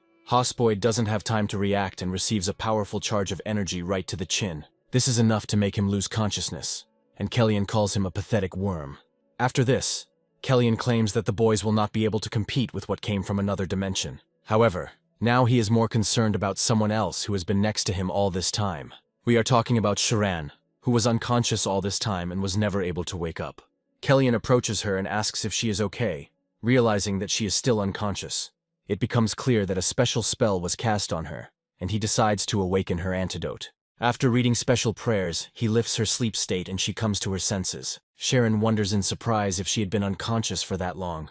Kellyan asks if she's okay, and the girl admits that she doesn't understand how they got here. Kellyan apologizes and explains that a lot of time has passed since then, and he will tell her everything later. An earthquake starts, and Kellyan says they need to get out of here as quickly as possible. After that, he grabs her hand and says that there is no time, so they need to hurry. Sharan quickly comes to her senses and tries to understand what is happening here, and what happened before she passed out. She remembers the mage's name and realizes that she met him during the battle with Lindor. She remembers that at the last moment he came to her aid to teleport her. She thanks him, but he says that now is not the time, since because of him, they fell into the clutches of the enemy. He claims she was unconscious for nearly 10 in-game days, and Sharan notes that this is nearly impossible. Kellyan explains that the teleporter she used was fake and led them here. After this, he claims that he knows how to get out of here and shows a special arch. He asks her if she is afraid of heights, and Sharan nervously asks why he brought this up now.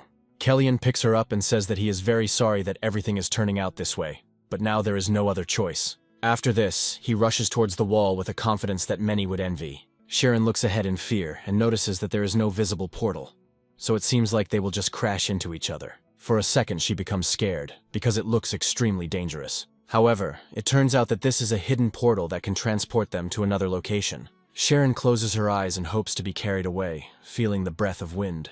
After this, she carefully opens her eyes to see if she is okay and where she is. It becomes clear why Kellyan asked about the fear of heights, because they are now flying down. Sharan starts screaming and claims that they are falling down and will simply crash. Even though Kellyan has lost a lot of strength, he still has enough mana left to float. This way he lands softly on the ground without getting injured, and also touches Sharan. He explains that they teleported to another location that is relatively safe. He states that he would like to tell her a lot, but now it is better to say goodbye, since she needs to leave the game. Sharan confirms that this is indeed the case, since she has not been in contact for 3 days, and they are probably looking for her. Sharan turns to leave, but he stops her, saying that he would like to say something. He states that he was making sure nothing happened to her, and if something did happen, they could contact her. Handing over the crystal ball, he says he would be glad to meet her and apologizes for dragging her into this. Immediately after this, he turns around and quickly walks away, as if he has a plan of where to go. Sharan looks after him in surprise and tries to understand what it was. She is a little confused by his kindness and wonders why he keeps apologizing for what happened.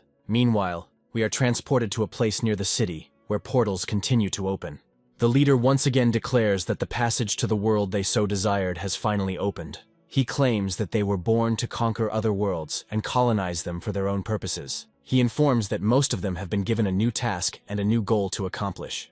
After these words, the strange creature pauses briefly to give weight to his words. After this, it menacingly declares that they must subjugate another world and sacrifice it to their goddess. Following him, a huge number of other creatures with blue skin enter the land. Their leader creates 2 giant blades that can destroy entire squads of lightly armored fighters. After this, he commands his legion, which arrives at high speed to go forward. A global quest to destroy 1,500,000 enemies is created, and the action is moved to the surrounding area. The justice forces that arrived here number only 300 people, which greatly upsets their leader. One of the chiefs informs his colleague from the Imperial Army that their 300 men are stronger than the enemy army. The Imperial commander points out that they have homunculi at their disposal, which are essentially weapons as well. His colleague reminds him that this weapon is created by magic, and recommends remembering who started this incident. The wizard claims that all they could find out was that since the portal opened, many scavengers had come to them. He admits that he himself wonders whether the problem is really that serious. After this, he reports that there is no point in disputing orders, when suddenly he hears cries of an enemy attack. The first thing they are attacked by is a large number of scavengers, which are vile 4-legged creatures. The Imperial commander orders his troops to move forward to take the first blow.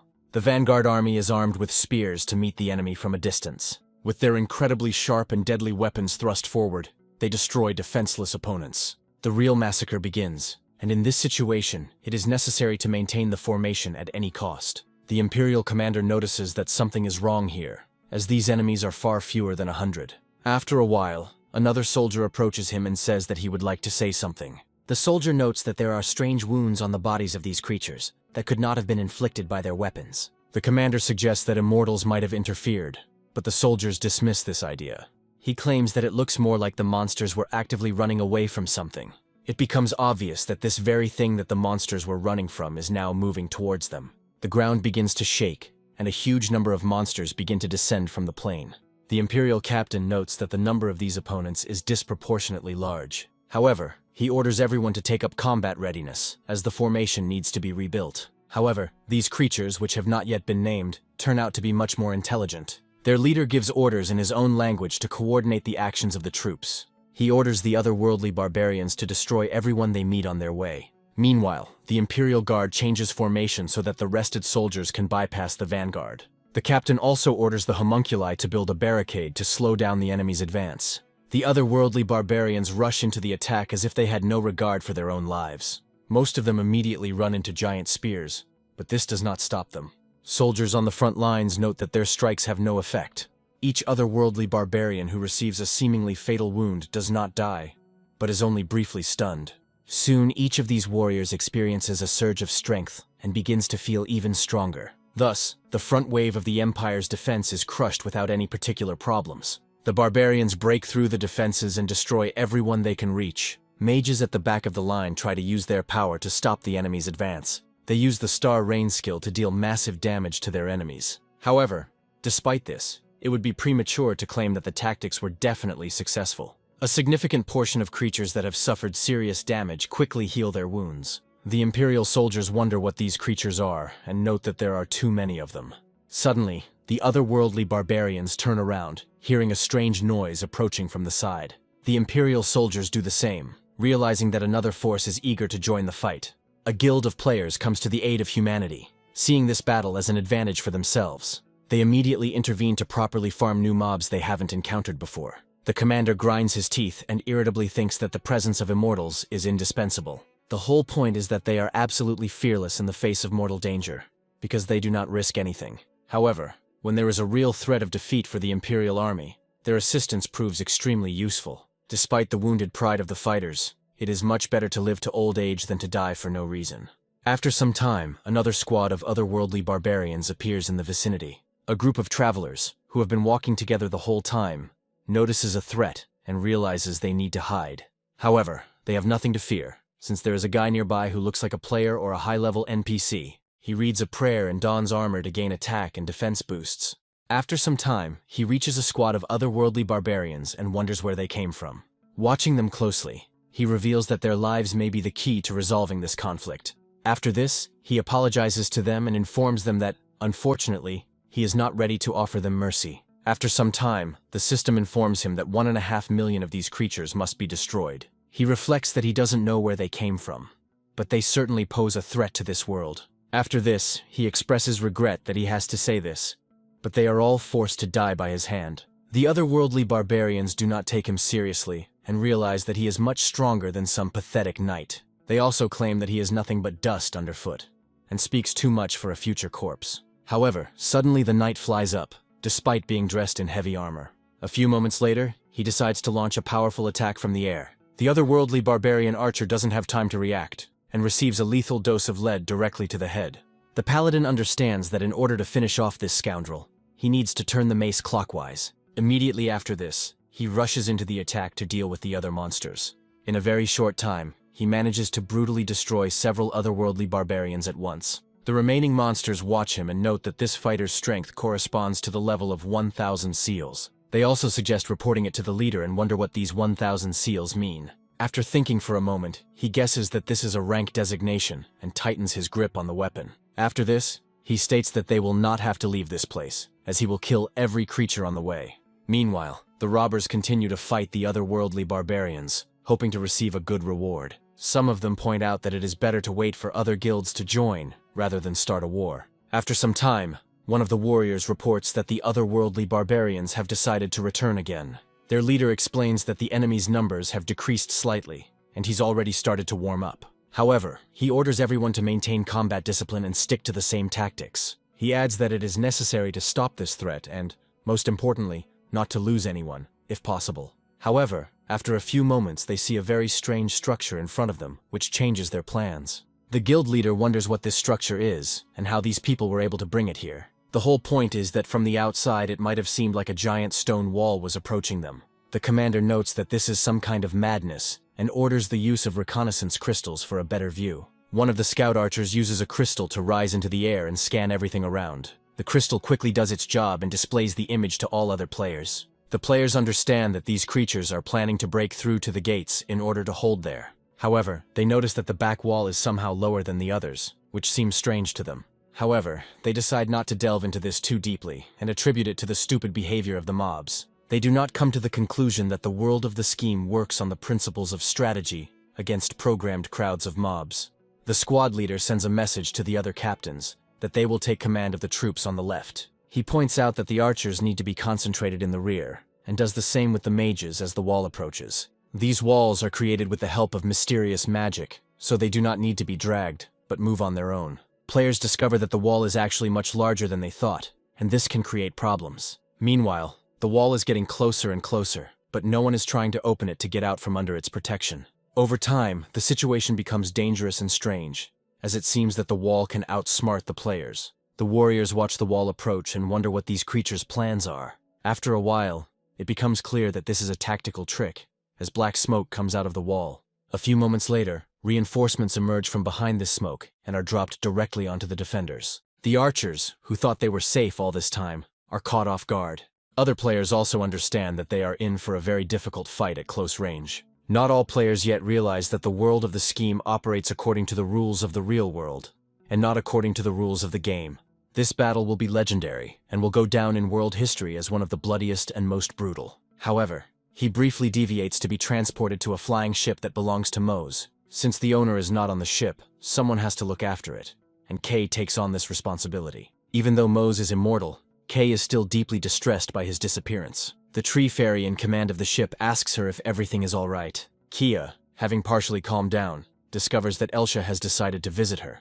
She wonders if Kay grieves for his master, despite him being immortal. Kaya looks around carefully and says that her master is ready to die for her. She also begins to reproach herself for the fact that at that moment all she could do was run away. Elsha reminds her that the master is immortal and will overcome death for her sake and quickly return. Kia explains that's why she wasn't shocked by the deaths of his comrades, but his death is different. Hearing this, the local fairy falls silent for a while to analyze everything properly.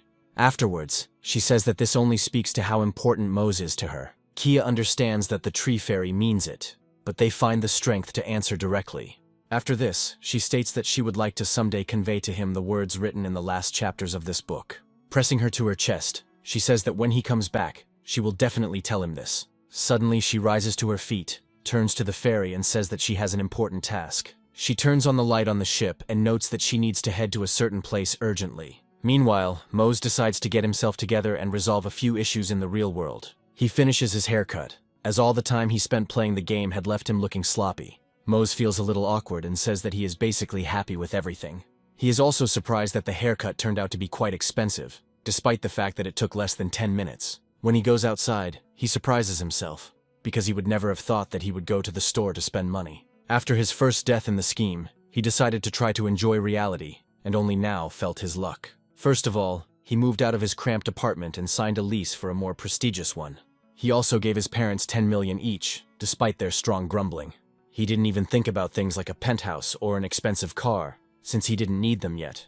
The average user level turned out to be quite high during the time he was away. The world saw the average player's stats increase and rewards decrease, making it harder to earn tokens. The real value of one Ormicon token has approached 180 million. Moose traded in 2 of these tokens and had 137 left, making him a multi-billionaire.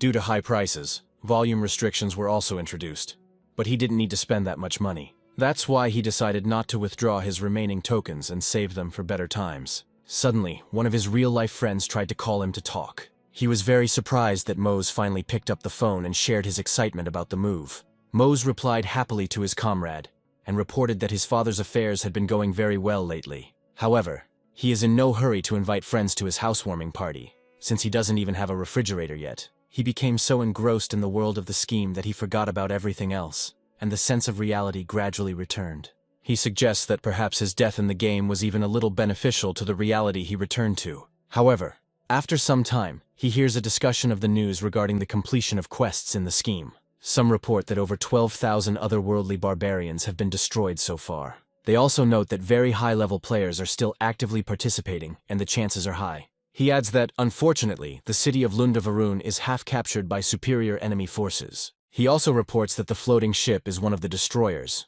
but most of them were shot down. Some remember the most famous user, nicknamed Maz, who disappeared somewhere. They specify that it was the user with the golden ship, which was also presumably destroyed. They add that it is a shame that almost the only user ship was shot down. Mose runs home in fear and thinks that this simply cannot be true and refuses to believe it. He quickly puts on the VR glasses and demands access to the game. The system informs him that 7 days have not passed since the game, so connection is impossible. He again orders access to be granted, but the system repeats that connection will be impossible. Mosey thinks about how he thought he sent Kay to safety by hiding her on the ship. He still can't believe that his dear friend could die and hopes that it's a mistake. Meanwhile, Kaya is indeed in a safe place, and there is nothing to worry about, but Mose doesn't know this. Elsha turns to her and asks why she is suddenly so deep in thought. Kia smiles and says that she thought she heard Mose's voice. The fairy notes that they crossed a mountain and asks who she is looking for in these deserted places. Kia announces that she is going to find someone who means a lot to her. She adds that this man was once the master of the sword Aspargan, although those times are long gone. After some time, we are transported to a city that is still trying to fight off the barbarians. Players are reporting that they are running low on the greenery they need to continue the battle. The captain notes that the further away, the more protected the attack of these creatures is. He explains that only a small guild is fighting against them, and the larger ones simply fled. They declare that this cannot continue, and form groups of 10 people to break through to the portal stone. He also reports that some of the guild members will have to work tomorrow, even though one of them was shot. Otherworldly barbarians manage to quietly plan their next attack. Players note that these creatures are quite resourceful, and the tanks were caught off guard without having time to recover. However, one has to repel attacks even in such inhumane conditions for the sake of reward. The captain says they need to get to the portal stone to get back, and he will hold off the others. His comrades watch him warily, but he reminds them that death in the scheme is not the same as death in real life. He also notes that everyone performs well in these activities, so one cannot retreat, despite the difficulty of the task. After this, he tries to encourage his squad and rushes into the attack along with the tanks, despite the fact that he is an archer. However, after a few moments, the squad of otherworldly barbarians that were heading towards them is quickly destroyed. The system reports that the number of monsters killed increases significantly within a few moments. The squad captain and his tanks wonder what could have caused such destruction. A mysterious man comes to his aid and has finally reached the main field. A girl came with him, who had been accompanying the little rabbit all this time. She asks if he needs help, to which he replies that she knows he can handle it himself. He then charges forward, crushing the heads of any creature that dares challenge him. In battle, this man looks like a real deadly hurricane, destroying everything in his path. His fighting skills are at an unmatched level, and he is definitely a top player. The squad captain watches this and tries to figure out who this player is with such power. They ask his friend about his level, and she tells them that this paladin is level 84. She adds that if you add in equipment bonuses and buffs, his level is actually around 200. The guild captain reflects on how, after level 60, the difference in stats increases significantly with each level. Thus, a person at the 200th level is actually equal in strength to the gods. Looking at the successes of this paladin, one can assume that it is unlikely that there will be anyone equal to him. Enemies constantly attack him, but they do not suspect that they are within the radius of his deadly ability. The guild captain understands that a person like him can never compare to this monster. All this time, his actions are being watched, and it is noted that if the left guild gets a share, it will be bad. After carefully analyzing the combat effectiveness of this fighter, they realize that this can only be a certain player. This player's name is Manjok, and to make sure of this, they decide to analyze his actions. One of the squad's scouts reports that he sees something that could greatly help them. He looks closely at Manjok, trying to figure out what enhancements have been placed on him. A few moments later, he informs his comrades that the buffs placed on him will soon expire. Meanwhile, the otherworldly barbarians begin to retreat, realizing that they cannot cope with such an enemy. Players note that they truly thought they would die here, and are surprised that they managed to survive. Manjok stands still when suddenly one of the squad captains approaches him. wanting to talk to him a little. He sincerely thanks him and informs him that after completing the quest, he will give him their share. He refuses, but the captain says that if it weren't for him, they would have been destroyed long ago. Manhwa praises his dedication and notes that his guild fought without hesitation. The captain says he is shocked by the words and tries to figure out whether the person in front of him is a user or an NPC. Suddenly he asks if he is a member of any guild or organization. Manhwa claims to be a knight belonging to the Order of the Knights of the Smoky Flower. The captain notes that this is the first time he has seen a user belonging to any order of knights. He explains that the selection criteria there are several times higher than those of any army. It also requires living according to a schedule and undergoing tests of devotion and righteousness every day. Such difficult conditions force the captain to change his mind about going there and choose the easy way out. However, the person who has gone through the whole process appears to be a true celestial being with an impeccable reputation. He can't help but notice that Manhwa is incredibly strong, causing him to look at him in surprise. However, after a few moments, his combat instinct tells him that he needs to dodge immediately. He turns around and knocks down his comrade, warning him to watch out. A few moments later, there is a powerful explosion that pushes everyone aside. Manhwa realizes something is wrong, as this is not an attack by otherworldly barbarians, and the boost time has ended. Questions arise about what happened, suggesting that they were attacked again by otherworldly barbarians. However, the situation turns out to be much darker, as another player emerges from the smoke. He notes that he did not expect such selfless help to others from the exalted knight. After this, he looks closely at Manhwa and says that he already knows who is in front of him. He adds that, unfortunately, he needs to get it out of the system so that it doesn't interfere with his alcohol-addicted plans. Meanwhile, we return to the real world again, finding ourselves in Sharan's house. She contacts her friends and tells them she can't believe she slept in the game for 10 days. She also notes that it would be a good idea to contact Maz, but it's not worth writing to support right now. She reports that when she heard about the crash of his ship, it seemed as if her heart had broken. She tells what happened to her in the White Tower while she was sleeping. Having sorted everything out, she announces that she is going to try to connect again right now. Her uncle, who used to be a tank in their unit, notes that he understands her zeal. He adds that he hopes to see them again soon, noting that everyone is connected tomorrow. 2 more days pass, which seem incredibly long and tense to the protagonist. Dawn gradually breaks, signaling that his temporary penalty is coming to an end. During this time, he managed to acquire several remarkable devices to make the game easier. Mose reflects on how all the money he spent means absolutely nothing to him anymore. After this, he sits in a special VR capsule, which makes his movements even faster. He reflects on the fact that he has gained a lot in real life, but most importantly, he has lost. Mose realizes that it is too late now, but he needs to go back to help the others. He initiates the connection procedure to get to the place where he became a real hero. The system returns him to a location near the city, which is still under attack. In the church, priests note that the goddess's mistress dreamed of an immortal being who was resurrected. They add that they cannot believe it, since the temple is so small that it cannot even be called a chapel. They explain that the resurrection of the dead usually takes place in large temples, not small ones. Hearing a strange noise, they turn around and see that one of the immortals has appeared in their chapel. Mosey gradually comes to his senses, and the VR capsule system synchronizes with his brain quite quickly. After the process is complete, he opens his eyes and looks around, trying to figure out where he is. He lands carefully on the ground, and finds that his body feels even more responsive. He suggests that the feeling of being reborn gives him short-term but effective boosts. A few moments later, he sees 2 priests in front of him who look at him as if he were a god. He takes some time to explain his situation to them, and listen to important information from them. They tell him that resurrections usually take place in large temples, not small ones. They also claim that each such resurrection is manifested by a bright flash of light, similar to a real miracle. After this, they fold their hands in prayer and say that they are grateful to the goddess for this. Mosey watches them with a slight smile and understands that they also need his protection. He reflects on the fact that it has now become clear to him what he needs to do to never die again. However, before he starts training, he wants to find Kay to avoid any unpleasant consequences. He understands that heavenly rules can influence fate, and perhaps she died and is in that city. He hopes that she is still alive, and then rushes towards the expected city. Meanwhile, Manhwa asks his opponent who he is and why he came here. His opponent replies that it doesn't matter, since he just has to rush into battle and that's it. After this, he asks with a smile whether the enemy was afraid to fight without reinforcements. Manhwa pauses briefly, then confirms that this is indeed true. After this, he rushes into the attack, declaring that he will fulfill the enemy's wish to fight each other. A few moments later, he delivers a quick jab, but the opponent manages to jump aside. He smiles and notes that swinging a heavy weapon like that will make it very slow. However, a few moments later, he pays for his words and suffers a severe fracture of his arm. The impact is so strong that he feels discomfort even through the gaming device.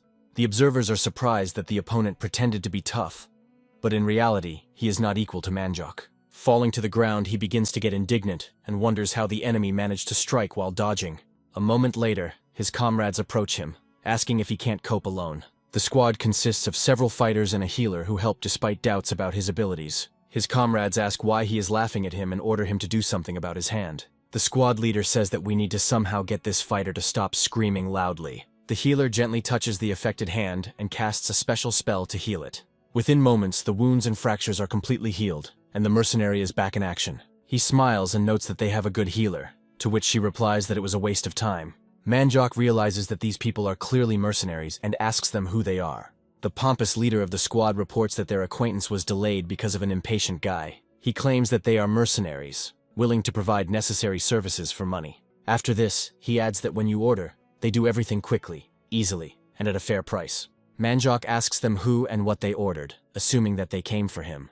The mercenary states that this is not directly related to him, but he is required to stop the quest. Manhwa asks why he should do this, since the disaster affects the entire world. The mercenary says that he doesn't care about noble causes at all, because he acts differently. He explains that large guilds wait for personal requests from owners without interference. From his point of view, the appearance of Manhwa, who dealt with the problem on his own, interferes with their plans. Manhwa notes that the catastrophe can be overcome now, without dragging it out over time. Other players realize they are in big trouble against serious enemies. The squad captain reminds that small guilds, including them, fought to the death for several days for this. He also asks that if they had done just one thing, things could have ended much better. The mercenary smiles and says that he doesn't care, since money is important in any world. Smiling, he approaches them, adding that they are still losing and he will give them another chance. Meanwhile, we are transported to the besieged city, which presents a very sad sight. Almost all the houses in this city are destroyed and burning, and squads of otherworldly barbarians roam the streets. Mose enters the city and wonders what this all means, as it seems like some kind of joke. The city he had recently seen in perfect condition was now turning into smoldering ruins. A little boy is stuck in one of the burning buildings and is trying to save his friend. The building is gradually falling apart, facilitated by one of the otherworldly barbarians prowling here. He notices the children and thinks that there are some creatures hiding here that need to be destroyed immediately. Their plan does not have time to come to fruition, since they die almost instantly on the spot. Mose comes to the aid of unfortunate people and understands that their creatures must be killed without trial or investigation. After this, he carefully examines the ruins and realizes that the children need to be evacuated from here immediately. He asks them if they are okay and shows them the way out of the castle. He watches them go and understands that now they will definitely be able to get out of here safely. He briefly considers that if he were with Kia now, she would tell him what to do. However, right now he cannot tell himself exactly what is the best way to act in this situation. That's why he decides to trust his intuition and destroy as many opponents as possible. At this time, the mercenary captain decides to try his luck and rush into an attack on Manhwa. Despite his outstanding speed, he cannot match him, even when they are equal in numbers. Manhwa continues to confidently block attacks and gradually unravels the enemy's behavior pattern. At a certain point, his head drops down and it takes him a little while to raise it again. Another mercenary decides to take advantage of this and rushes into the attack with her sword. Manhwa partially manages to dodge, although he receives a small wound from the blow. He then delivers a powerful kick to her with his armored leg, incapacitating her. However, his difficult fight does not end there, as he has to fight other opponents. The pyromancer tries to attack him again and thinks that now he can knock him down. After a few moments, it creates a powerful fire blast to block vision and deal damage. Manhwa takes light damage, but his combat stamina can gradually run out. Taking advantage of an improvised smokescreen, the mercenaries attack him. Manhwa doesn't have time to dodge and receives 2 hits from powerful blades at once, which reduce his health. He falls to the ground and with great difficulty holds his head, which helps him stay upright. After this, he turns to face his opponent so as not to miss another blow. The mercenary assumes that it was a heavy attack and that fighting in this situation will be difficult. Manhwa lets go of thoughts about difficulties, realizing that for a knight, fighting is possible even without weapons. After this, he waits for the mercenary to come closer and grabs him by the armor to prevent him from returning. Immediately after this, he introduces the enemy to a heavy armored fist right in the stomach. This time, not only the pride of the arrogant mercenary leader suffers, but also his health. However, he still has reinforcements ready to use dirty tricks against the knight. Manjak's arm becomes entangled in chains, preventing him from freely attacking his opponent. The short robber declares that he has finally caught this enemy and will not let him move from his place. He claims that the battle with the Devil's Lake will be over, but a powerful shot pierces his head. A few moments later, the system kicks him out of the game due to him receiving fatal damage. The guild captain understands that he cannot simply stand by while someone tries to kill a comrade. He says he won't let the damn cowards play unfairly. He adds that he doesn't need to worry about his sister and Limpo, as they have already been evacuated. He asks if his comrade is okay, after which he discovers a serious wound on his arm. Manjak notes that a series of attacks will not help now and recommends getting out, since he will be their target. However, the leader of the mercenaries says that one of his comrades was killed, and now it is a personal matter. He states that he should have left earlier, but now he will make sure that they both log out of the system.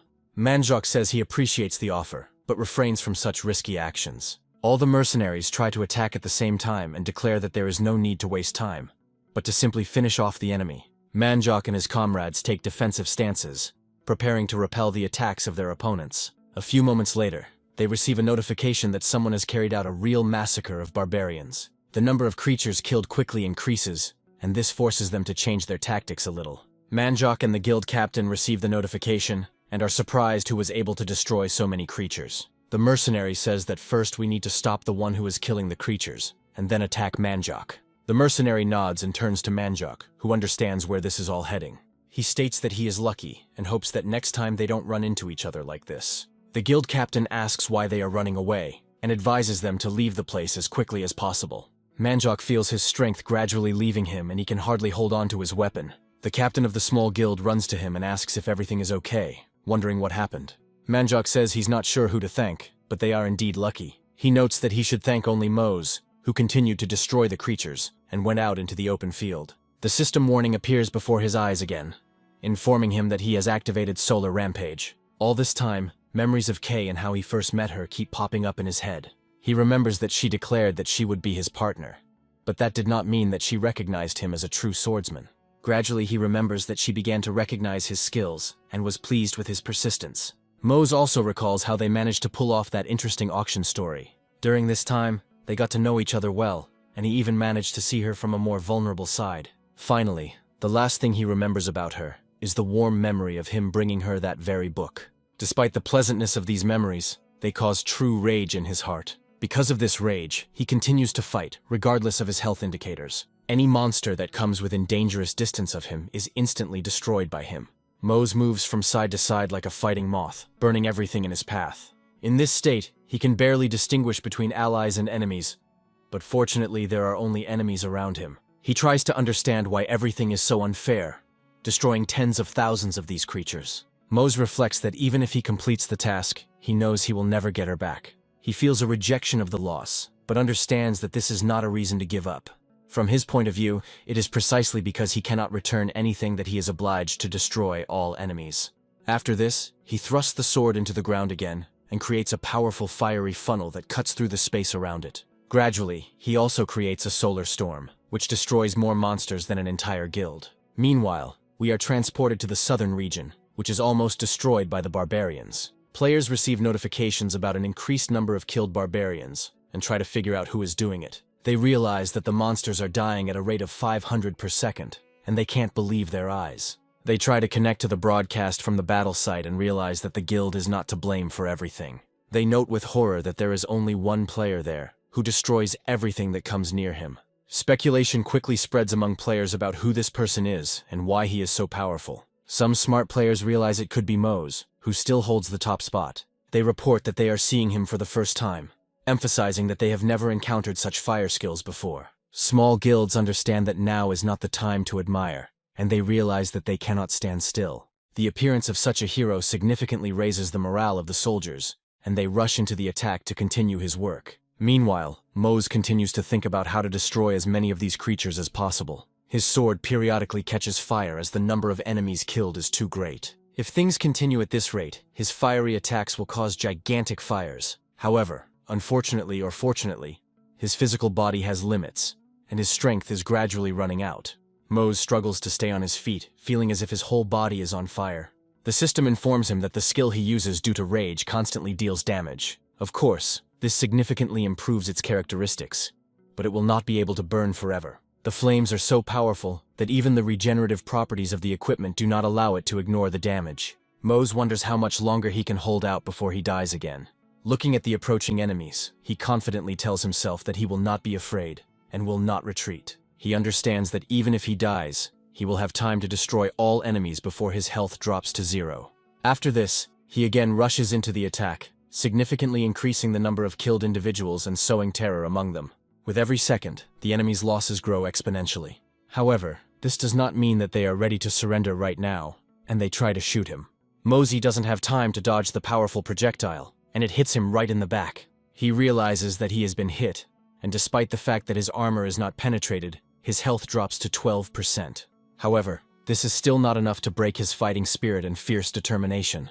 He decides to use the Solar Storm skill again to push back the enemies. Flames rise rapidly upwards along with the ashes of fallen enemies. After some time, the entire battlefield turns into giant craters along with many bodies. Mosey senses that his strength and health reserves are critically low. Looking at the approaching enemies, he understands that even if he falls here, it will not change anything. He assumes that all this is for the sake of meeting his beloved, for whom he returned here. After a while, the sky above him becomes even darker, as if something is approaching. The otherworldly barbarians first notice a giant ship floating in the air and heading towards them.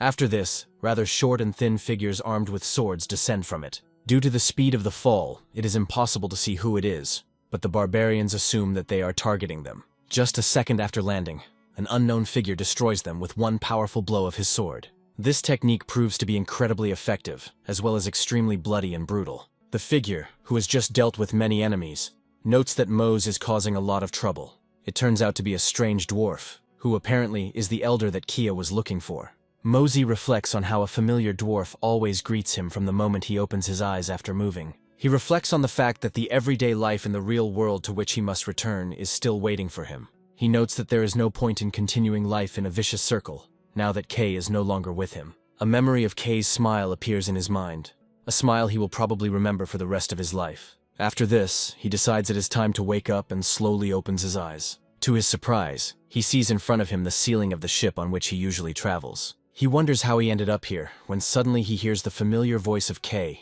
who had been nearby all this time. There are tears of joy on her face, and she says that he has finally woken up. Mose can't believe her eyes and is surprised, asking if she is really here. He jumps out of bed and looks around, trying to figure out if he is dreaming. After this, he makes a dash to take her into his arms and make sure that it is really her. Mose is relieved to know she's alive, and glad he didn't feel like she was gone after all. Kaya starts crying with happiness, and with a trembling voice says that everything is exactly like this, and she is fine. Mose gently releases her, and they have a moment to look at each other calmly. After a while, Kay starts to smile, looking at his face. She asks him why he looks so strange and what happened to his face. Mose tries to explain, saying that all this time he was worried that something bad could happen to her. After this, he calms down and says that he missed her very much during his absence. Kay gently takes his head in her hands and carefully lifts it, looking at him carefully. Smiling, she says that she also missed him very much, because for her this time seemed like an eternity. After some time, he tells her how he ended up on the battlefield, noting that he thought she was dead.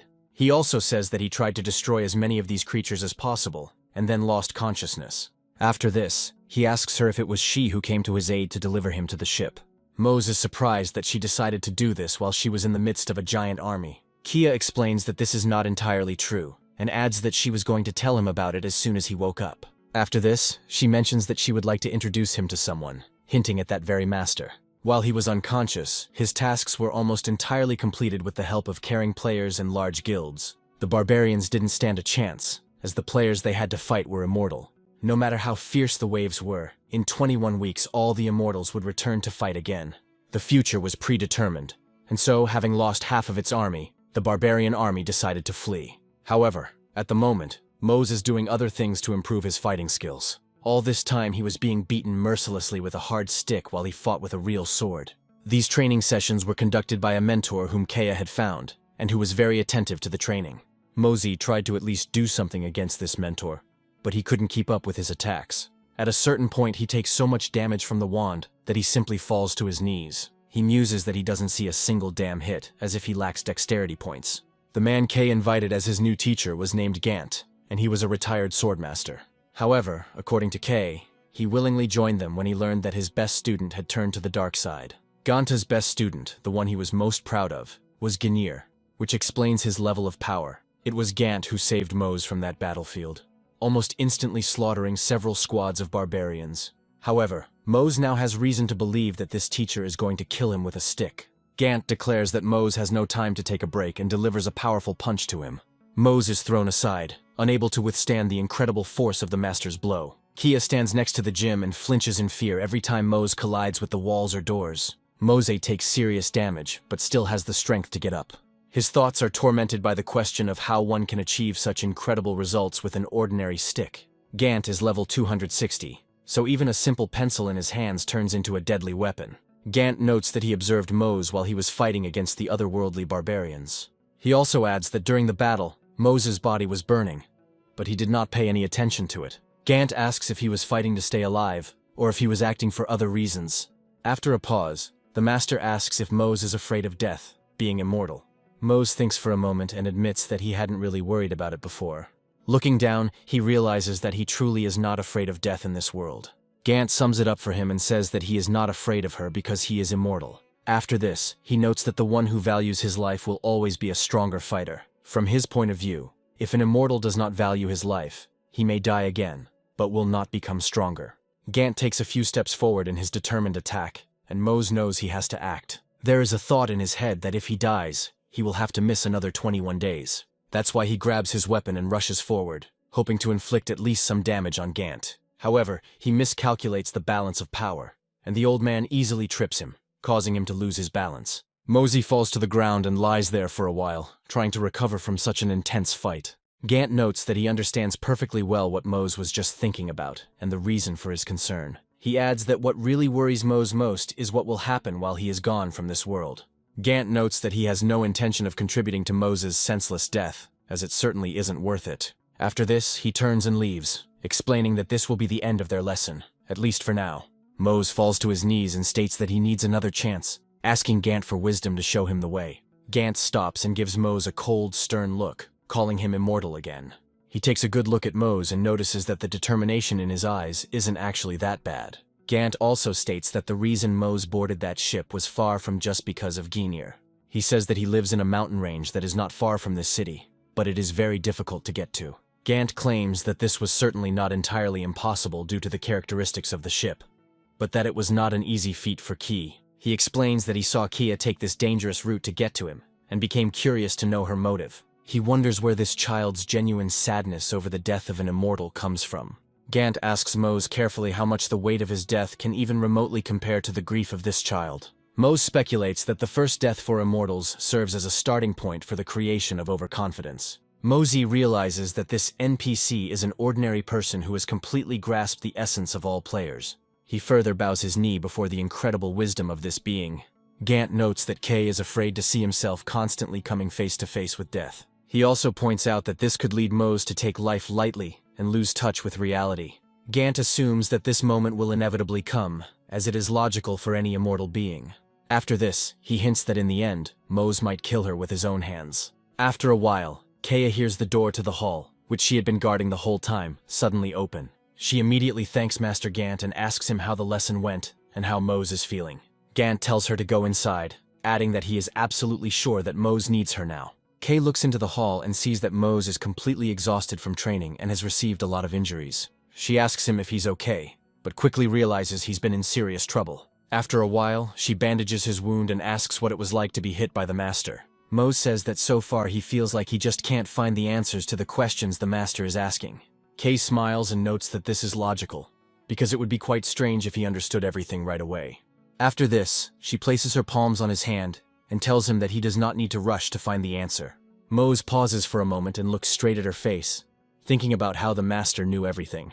It also becomes clear that Kaya understood perfectly well that Mose had a very difficult fate. Despite the discrepancy between the two worlds, Kaya still didn't want to let him go, and Mose is grateful to her for that. After some time, they are transported to the magical city where the energy emission originally occurred. Inside this tower, there is a secret conference room where magic professors have gathered. Professors express dissatisfaction and question whether they understand the seriousness of the threat. They also say they cannot prevent the consequences of this incident because it is too large in scale. One of the professors is Urindal Darien, who is also the father of Hospoid, a renowned mage. Darien notes that as long as they take proper care of the reversal bowl, it can still be fixed. The reversal bowl is a device that has magical powers to see the past. Darien understands that this cup never lies, so his son's guilt is absolutely obvious and has already been proven. However, he proposes to manipulate this cup in order to shift the blame onto the immortals and gain profit. He adds that he must tell his son about this in any case, so he will have to take his leave. The magic professors are left alone with each other and try to figure out how to get out of the situation without losses.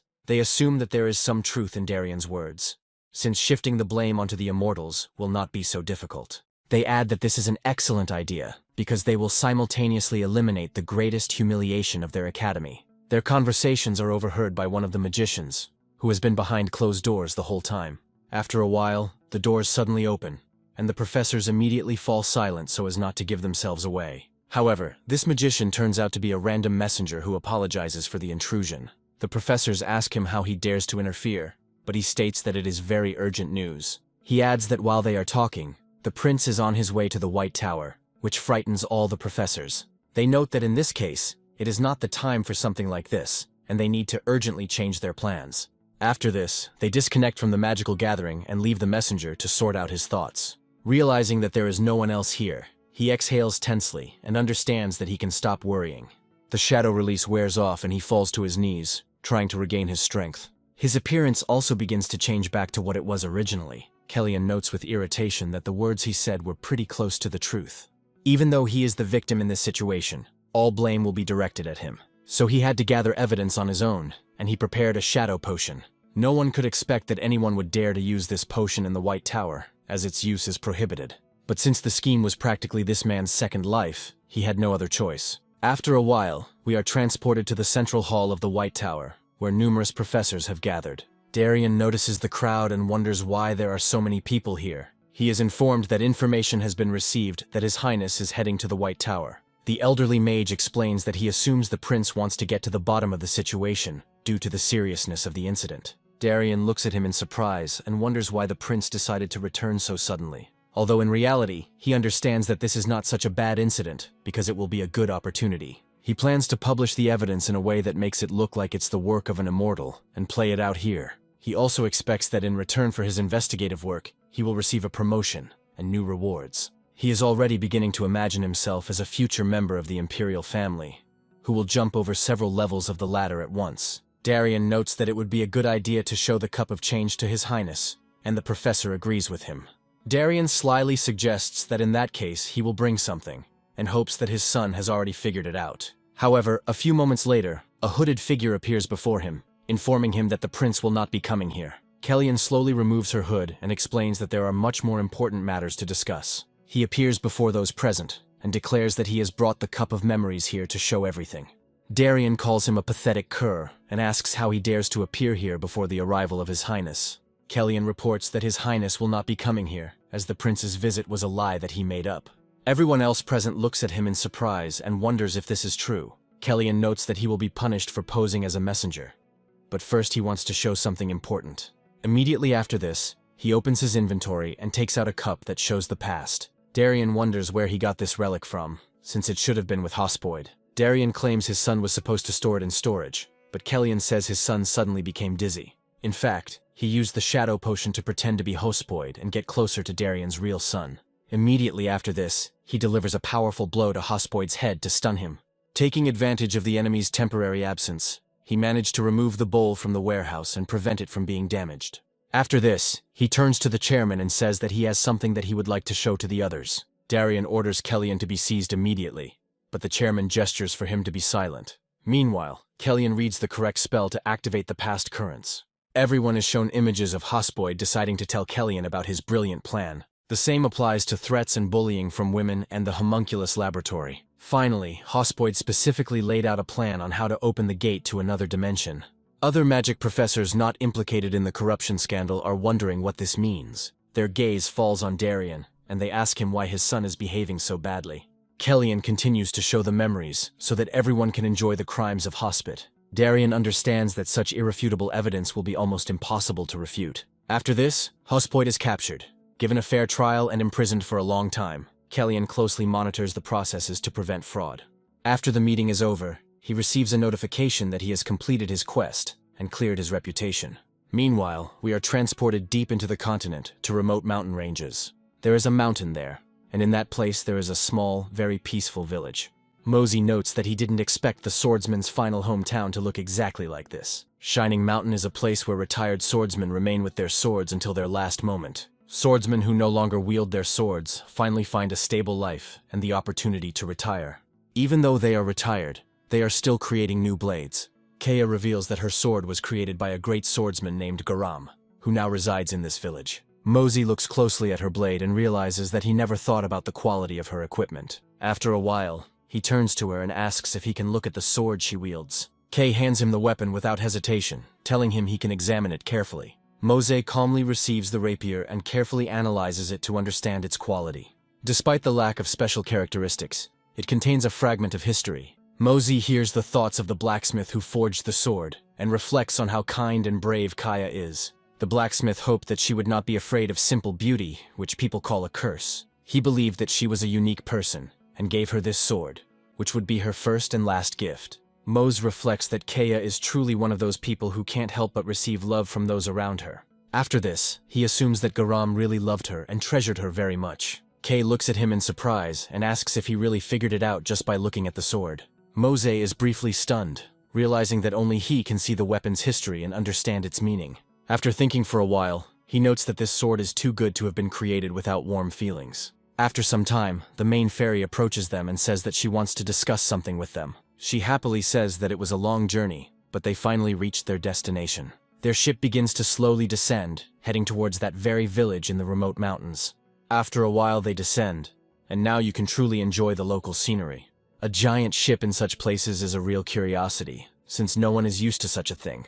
The swordmasters watch the proceedings and note that the dear guests have finally arrived. Gradually the ship slows down and very carefully descends like a feather. Short women with red hair see their dear lovers and immediately rush to meet them. Gant is her lover and runs to her, explaining that he apologizes for making her wait so long. Mose and Kia are amazed that such a tough man like Gant is capable of a real relationship. The elf watching them notes that they are making quite a scene in front of the young people. After this, he says that they should go inside, as they are probably tired from the journey. After some time, they enter the guest house where they will be able to spend the next weeks. Kea reveals that the elf next to Gant is Master Shirin. Mosey bows to him, explaining that he is a swordsman from Asparagon, and Shirin waves him off, laughing. Shirin reveals that he is now just a blacksmith hiding in the village, and Mose looks at him in surprise. Shirin explains that he came to greet them as a villager, but also at Kia's request. After this, he asks to show him the equipment and notes that Mose has obtained priceless items. He then says in surprise that he has never seen anyone treat them so rudely. He grins and notes that this is definitely not just any ordinary equipment, but the people who created it are no match for him. After this, he says that in 2 or 3 weeks, he will make equipment for him that will correspond to the scale of the upcoming battle. During this time, Mose and Kia go about their daily routine, helping others with the housework. Mosey also learns blacksmithing, as maintaining equipment is a responsibility for any swordsman. Over time, he manages to make a real spoon that can be used for cooking.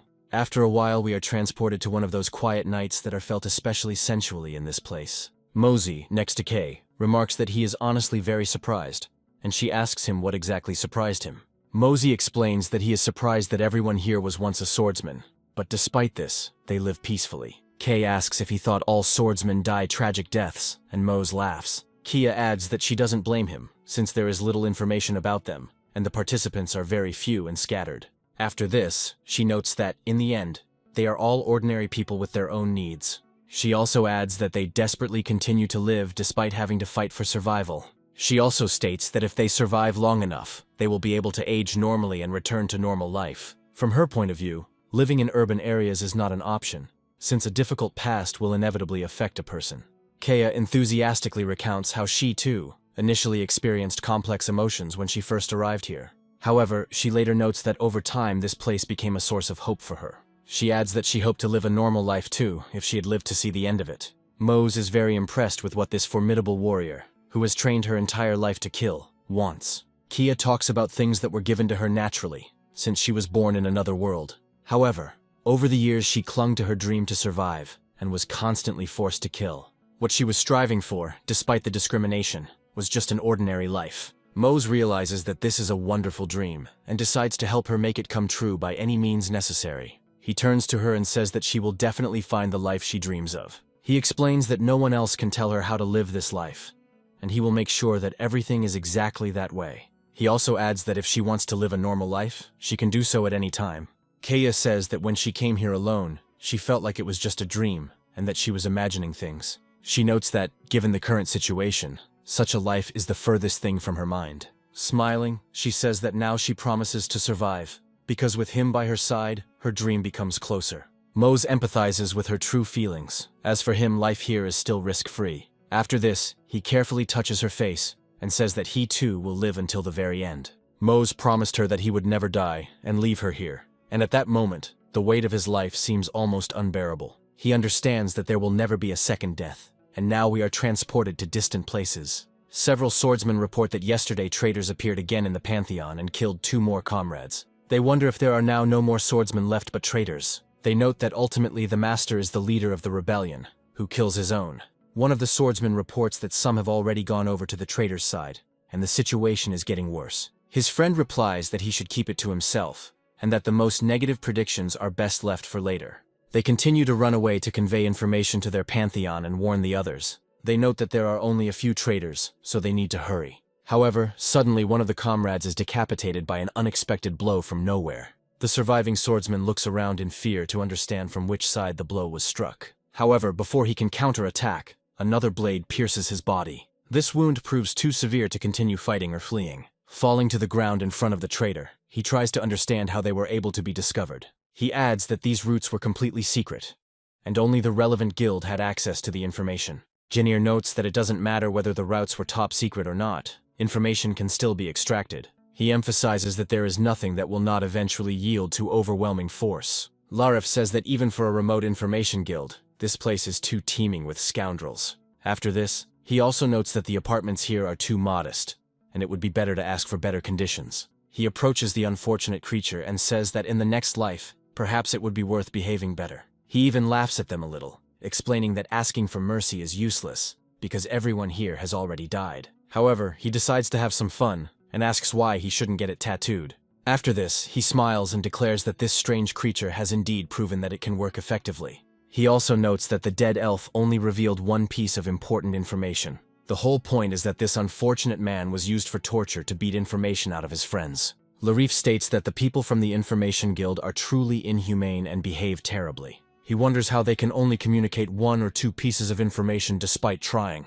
Guilds value information more than the lives of their princes, or to put the life of one above the general idea. Larif, however, says that he would like to play a little longer, but he needs to finish everything before the pests arrive. After this, he declares that he will kill him with 1 blow to grant him a quick death. Meanwhile, we are transported back to the village, where Mose is currently undergoing a test. He goes out for another training session with Master Gant, but this time he is better prepared. Gant once again takes out his signature twig, which he uses to test the students for worthiness. He declares that it is time to test whether he is afraid of immortal death or has remained the same. He notes that Mose's attitude has changed a bit, perhaps due to the baby, and Mose is starting to feel shy. After this, he makes a characteristic move and says that if he has become better, he must prove it. Right after that, he quickly closes the distance to deliver a powerful blow to the face with his wand. Mose reflects that frankly, he still has no idea what to do. This time, however, his movements are a little more precise, although they are still not without their flaws. These shortcomings prevent him from effectively defending against Great Master Gant. Gant continues to confidently dominate the fight and actively dodge all attacks. Gant notes that if he attacks in this situation, it means he is still not in his right mind. As punishment for another misbehavior, he delivers a powerful blow with a twig. Kia and Shiaran watch the training and realize that it is a real rookie beating. Gant again knocked the protagonist to his knees and incapacitated him for a while. However, despite this, his determination has not faded, and he understands that he must fight no matter what. Gant immediately notices this and realizes that it is time for another piece of wisdom to be spoken to give him strength. He asks the protagonist to imagine what he will lose if he dies again, since he will not return soon. Mose realizes there is too much at stake, even though his physical condition is not in jeopardy. For a while, he immerses himself in the memories of the past battle and understands that he cannot give up. From his point of view, if he died, Gnir would surely kill everyone around him since he would have enough time. However, unlike Mose, all of his comrades will not be able to resurrect from the damage they receive. His grief will be immeasurable, and even if he beats Ganir into a bloody pulp, K will not be resurrected after his revival. Realizing that there were things that needed to be protected more than one's own life, a change occurred in his character. Initially, the system does not convert experience points into numbers, and the player's experience is reflected abstractly. The changes that occurred significantly heightened Moses' senses and increased his combat reflexes. In a sense, this led to another epiphany that took his skills to a new level. Gant watches this closely and asks if he feels anything different now. Without waiting for an answer, he declares that he will test it in practice and rushes into the attack. Mosey continues to stand in place with his eyes closed to let the enemy get closer. However, now he finally feels the frightening image of the approaching stick that is about to strike him. Now he sees it much faster than before, and manages to raise his sword in time to block the blow. Gant looks in surprise at the stick the student is holding and realizes that progress has been made. Shiaren and Kia are amazed that Mose was able to block the master's own blow. Gant is not very impressed with the result, and decides to test how well the student's skills have been consolidated. He then attacks with his legs to deal more blows, but Mose blocks them as well. Gant mentally notes that the student is ready for further attacks, and this is very good. After this, he continues to attack again and again, but Mose dodges in time. Only at a certain point does he allow himself to become a little confused, which can be costly. Gant delivers a powerful blow, but Mose manages to block it with his sword. Mosey is thrown back by the force of his momentum, but retains almost full health. Gant looks closely at the student and notes that his behavior was different this time. He also notes that Mose didn't allow himself to be hit even once, which he considers very commendable. This training proves sufficient for Mose to earn the right to be called by his name, rather than his race. After some time, he goes with the master to conduct a training session on practicing ball striking. Mosey watches his trainer and is amazed at how well he feels the blade's movement. Gant is so strong that he manages to cut even the thickest stones with his blade. He states that those who have transcended the boundaries of ball possession often find enlightenment in observing fundamental art. He asks Mose if he learned anything from what he just observed. Mosey, having received the quest, reflects that now he will have to overcome the boundaries of ball possession. Gant muses that Ganir is undoubtedly the strongest master, and that it is impossible to surpass him.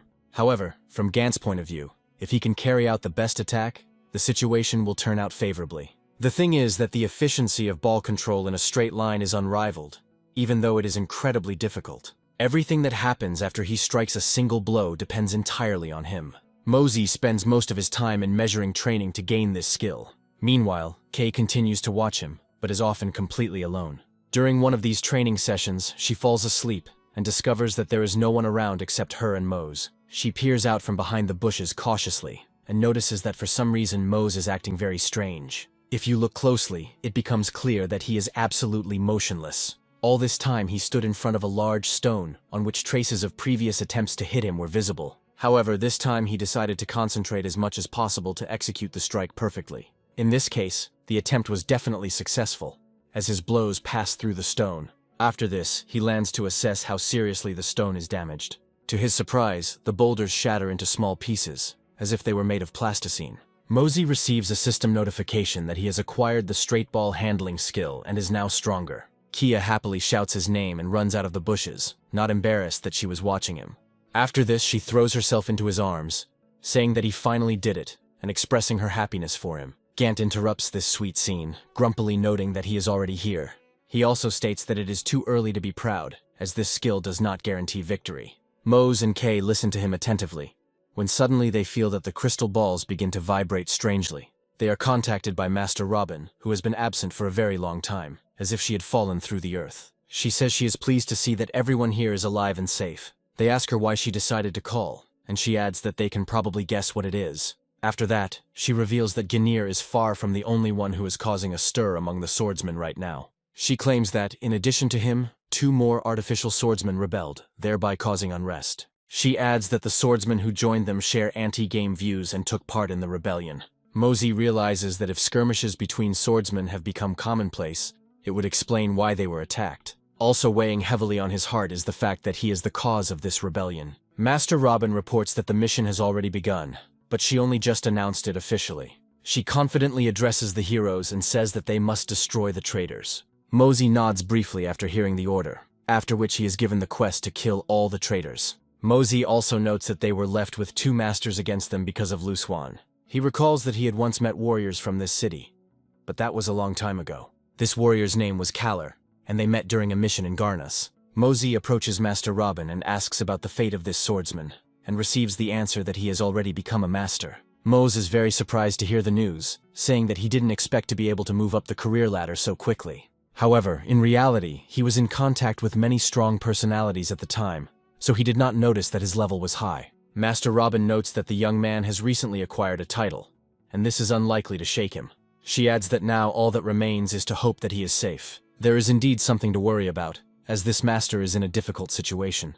She discovers that more traitors have come for his soul, hoping to finish him off. One of them states that even if he is a new master, he is still a difficult opponent. Mose understands that the safety of these people must be ensured, so the task must be completed quickly. He then summons a sword, which turns into a bracelet to minimize future summoning times. After this, his equipment also changes, having been noticeably improved after the blacksmith's work. Mosey muses that the armor is incredibly light and believes it to be the work of the finest swordsmith among swordsmen. He also notes that the main armor is coated with a new ore that is much stronger than the original plate. The blacksmith says it is the best gift he could ever give and is proud of it. Mosey asks the master why they decided to go so far for them. The master adds that he heard that Gant has some connection to Ginir, but he has nothing to do with it. The blacksmith says that perhaps he is right, and this gift is intended more for Gant than for them, but it does not matter. He states that he wants to help him in the fight as much as possible, because this is the only way to atone for the guilt for the student. After some time, the time comes to collect the last things to set off on an expedition. Shirin watches the preparations closely and notes that Mose looks quite impressive. Mose thanks the blacksmith and states that he really is the best at what he does and he feels great. He notes that he had no idea that such heavy armor could be light, as if he wasn't even wearing it. Shirin says with a smile that Kia would probably be very happy to see him in these parts now. Mose asks where she went, and someone adds that she needs some time to get ready. Mosey looks on in surprise and wonders what this all means when he suddenly hears Kay's voice. She also decided to change her clothes and asked if she had kept him waiting for too long. Mose is simply taken aback by the incredible beauty of his companion. Kyoya says that his new armor looks really cool, and Mose asks her what kind of armor it is. Kaya reports that Master Shirin found a suitable option for her and made it from parts of his equipment. She adds that he chose something suitable from his collection and used the finest leather. He remembers that the armor is made of black leather, which he received at the very beginning of his journey. Gant slowly approaches them and notes that preparations for departure seem to be nearing completion.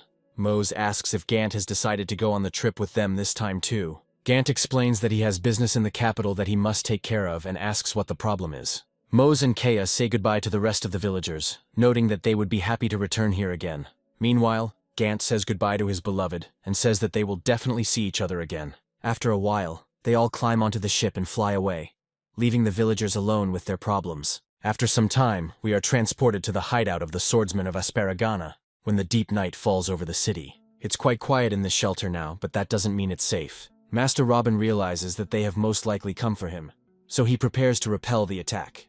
He reflects that he had encountered Ginir a long time ago. He recalls that when he first became a swordsman, Ginir was already a respected elder, and taught him a lot. He recalls how the villagers thanked them for protecting the village. It was a very warm memory that he would always remember, as they worked together back then.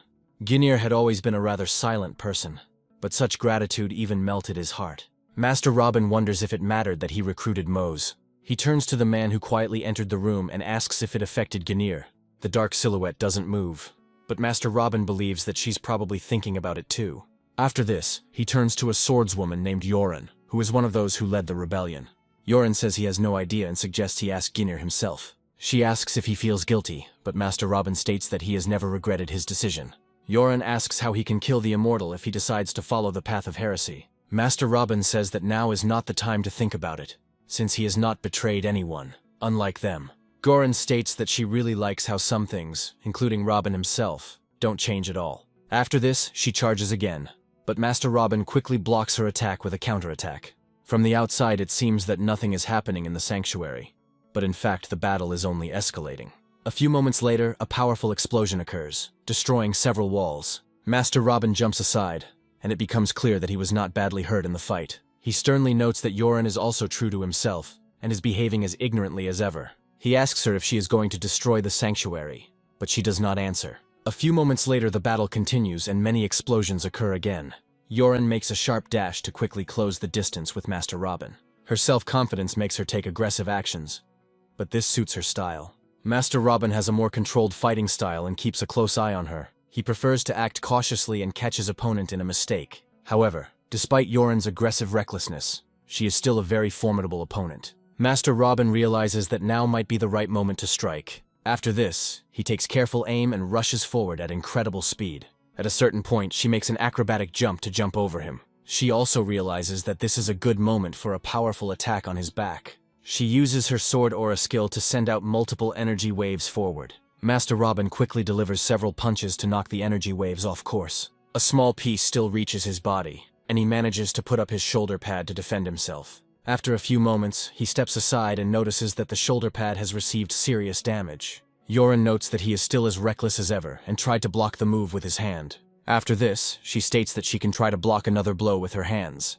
After a short pause, she uses her 7th move skill, called Feather. Master Robin understands that a very serious skill is about to be used, and begins to feel the wind flow. After this, he pauses briefly to punch through the sphere and observe the skill's effects. Using precise, extreme movements, he lunges forward to deliver a serious blow.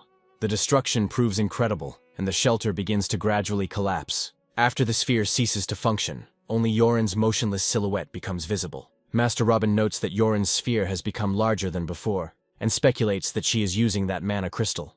Yoren looks at him intently, and then one of her eyes begins to sparkle brightly. Mosey asks her why she became one of the leaders of the rebellion, if she only sought power for her own purposes. Yoren thinks for a long time and explains that there are several reasons for this. She states that ever since she became a swordswoman, she has only had one goal: to gain glory. She dreamed that her power would inspire others to greatness, but this power came at a price. She notes that when she achieved everything she wanted, she realized that this strength also became her burden.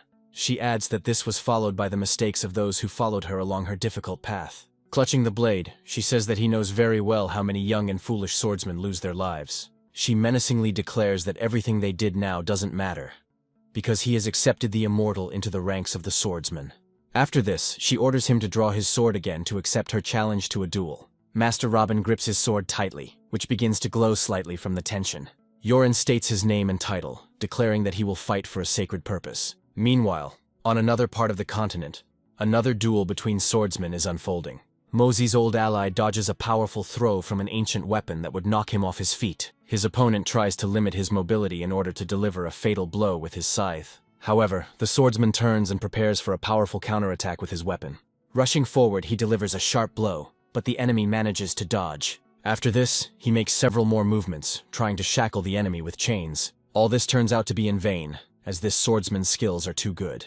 Jumping to the side, he carefully reads every movement of the enemy. Gradually, the green-haired elf comes closer, spinning the chain to intimidate. However, this is unlikely to have any effect on the new master, because he already understands how valuable his life is. After carefully assessing his opponent's fighting style, he realizes that he is using a chain sickle to grab the sword. From his point of view, if he lost the sword, the fight could end in his death. The elf states that the person in front of him is probably a master from the city of Rosban, and he is unlikely to try to run away. After this, he loses patience and says that if the enemy does not act, he will have to attack first. He jumps into the air, trying to deal multiple blows to the opponent. Despite the ferocity of each technique, he fails to achieve his goal. At a certain point, he still manages to entangle his opponent's hand with heavy chains. The elf happily notes that the enemy has finally been caught and victory is only a matter of seconds. The swordsman realizes that he has trapped himself, and now he urgently needs to do something. There is no sign of panic on his face, and he understands that the situation can be turned to his advantage. Straining his arms to the limit, he prepares to pull the chain towards himself to pull his opponent up. Meanwhile, he continues to celebrate his victory, realizing that he has immobilized the enemy's right hand. After this, he realizes that with a slight movement, he can hit his opponent on the head to end the fight. He pulls himself closer to the enemy and jumps into the air using the strength of his arms. He raises his sword high to finish off his opponent with deft movements. At the last moment, it becomes clear that he underestimated something when jumping into the air. The opponent suddenly knocks him into the ground, forcing him to hit his face. This blow has a serious impact, and the elf immediately feels much worse. The swordsman thinks this is stupid, since he too can pull the chain and win the tug of war. The green-haired elf jumps to the side and looks furiously at his opponent, realizing that it is too early to rejoice. He calls his opponent a bastard who will pay for his actions. The swordsman understands that it is too early to relax, and he grips his sword tighter. After this, they rush at each other together to carry out a series of powerful blows. The swordsman thinks it wise to switch to the sword, so that he will at least die as a swordsman. After this, he quickly knocks the weapon out of the enemy's hands, realizing that there is no longer any defense. He complements the attack with a powerful dash and blow that breaks through the green-haired elf's defense. This is the last battle of the arrogant scoundrel who decided to leave the valiant path. After this, the swordsman removes the sword from the enemy's body to finally get rid of him. He states that using a chain as a weapon is the way of a pathetic traitor, not a swordsman. Yoren continues his battle with Master Robin, hoping to make a difference. Master Robin, in turn, takes a fighting stance and prepares to continue the fight. The fight becomes more and more furious with every second, and here the fate of two ideas is decided. Yoren jumps to the side, landing several blows, but they miss their target. She once again uses the sword aura skill to launch a ranged attack on the enemy at a random moment. Master Robin continues to fight off these waves, as he has already learned to read his opponent's behavior patterns. He understands that his opponent is fighting seriously, so he will have to use several hidden skills. He makes a firm decision to take the fight seriously, as he does not intend to die. Yoren jumps to the side and looks in surprise at the enemy, who had previously fought completely differently. She continues to dodge, but Master Robin's aura gradually becomes more and more threatening. She watches his every move closely, and wonders if he's been pretending all this time. A few moments later, she receives a light blow that cuts off parts of her braid and causes a slight injury. Yoren looks at him carefully and notes with disdain that the years have not been wasted. She states that in his youth, during training, he was never able to defeat her even once. Master Robin states that it took him a long time, but he is grateful to her for giving him a chance. After this, the atmosphere between them becomes calmer, although tension remains at extreme levels. Master Robin watches his opponent's movements closely and becomes lost in his memories. He remembers how he first met her long ago and how he tried in vain to win her over. They used to be comrades in arms and went through many missions together, but now everything has changed. After this, he slowly lowers his weapon to talk to her for a moment. Master Robin realizes that they have known each other for a long time, and adds that he did not expect such a turn of events. Yoren grins and says that this is not true, because there is nothing unexpected here. She states that ever since they put the seals on their fingers, they have always been ready to kill each other. Yoren adds that the swordsman will be able to overcome the destruction of the world for a better future, or they will fail. Master Robin notes with a smile that this is indeed the case, although they see the world differently. After this, he states his name and title, saying that he came here to stop the traitor Yoren. Pointing his weapon at his opponent, he says it's time to start the duel for real. Yoren agrees and rushes forward, trying a new tactic. She quickly raises her hand above her head to deliver another punch. Mosey thrusts her weapon forward to collide with her opponent and break her momentum.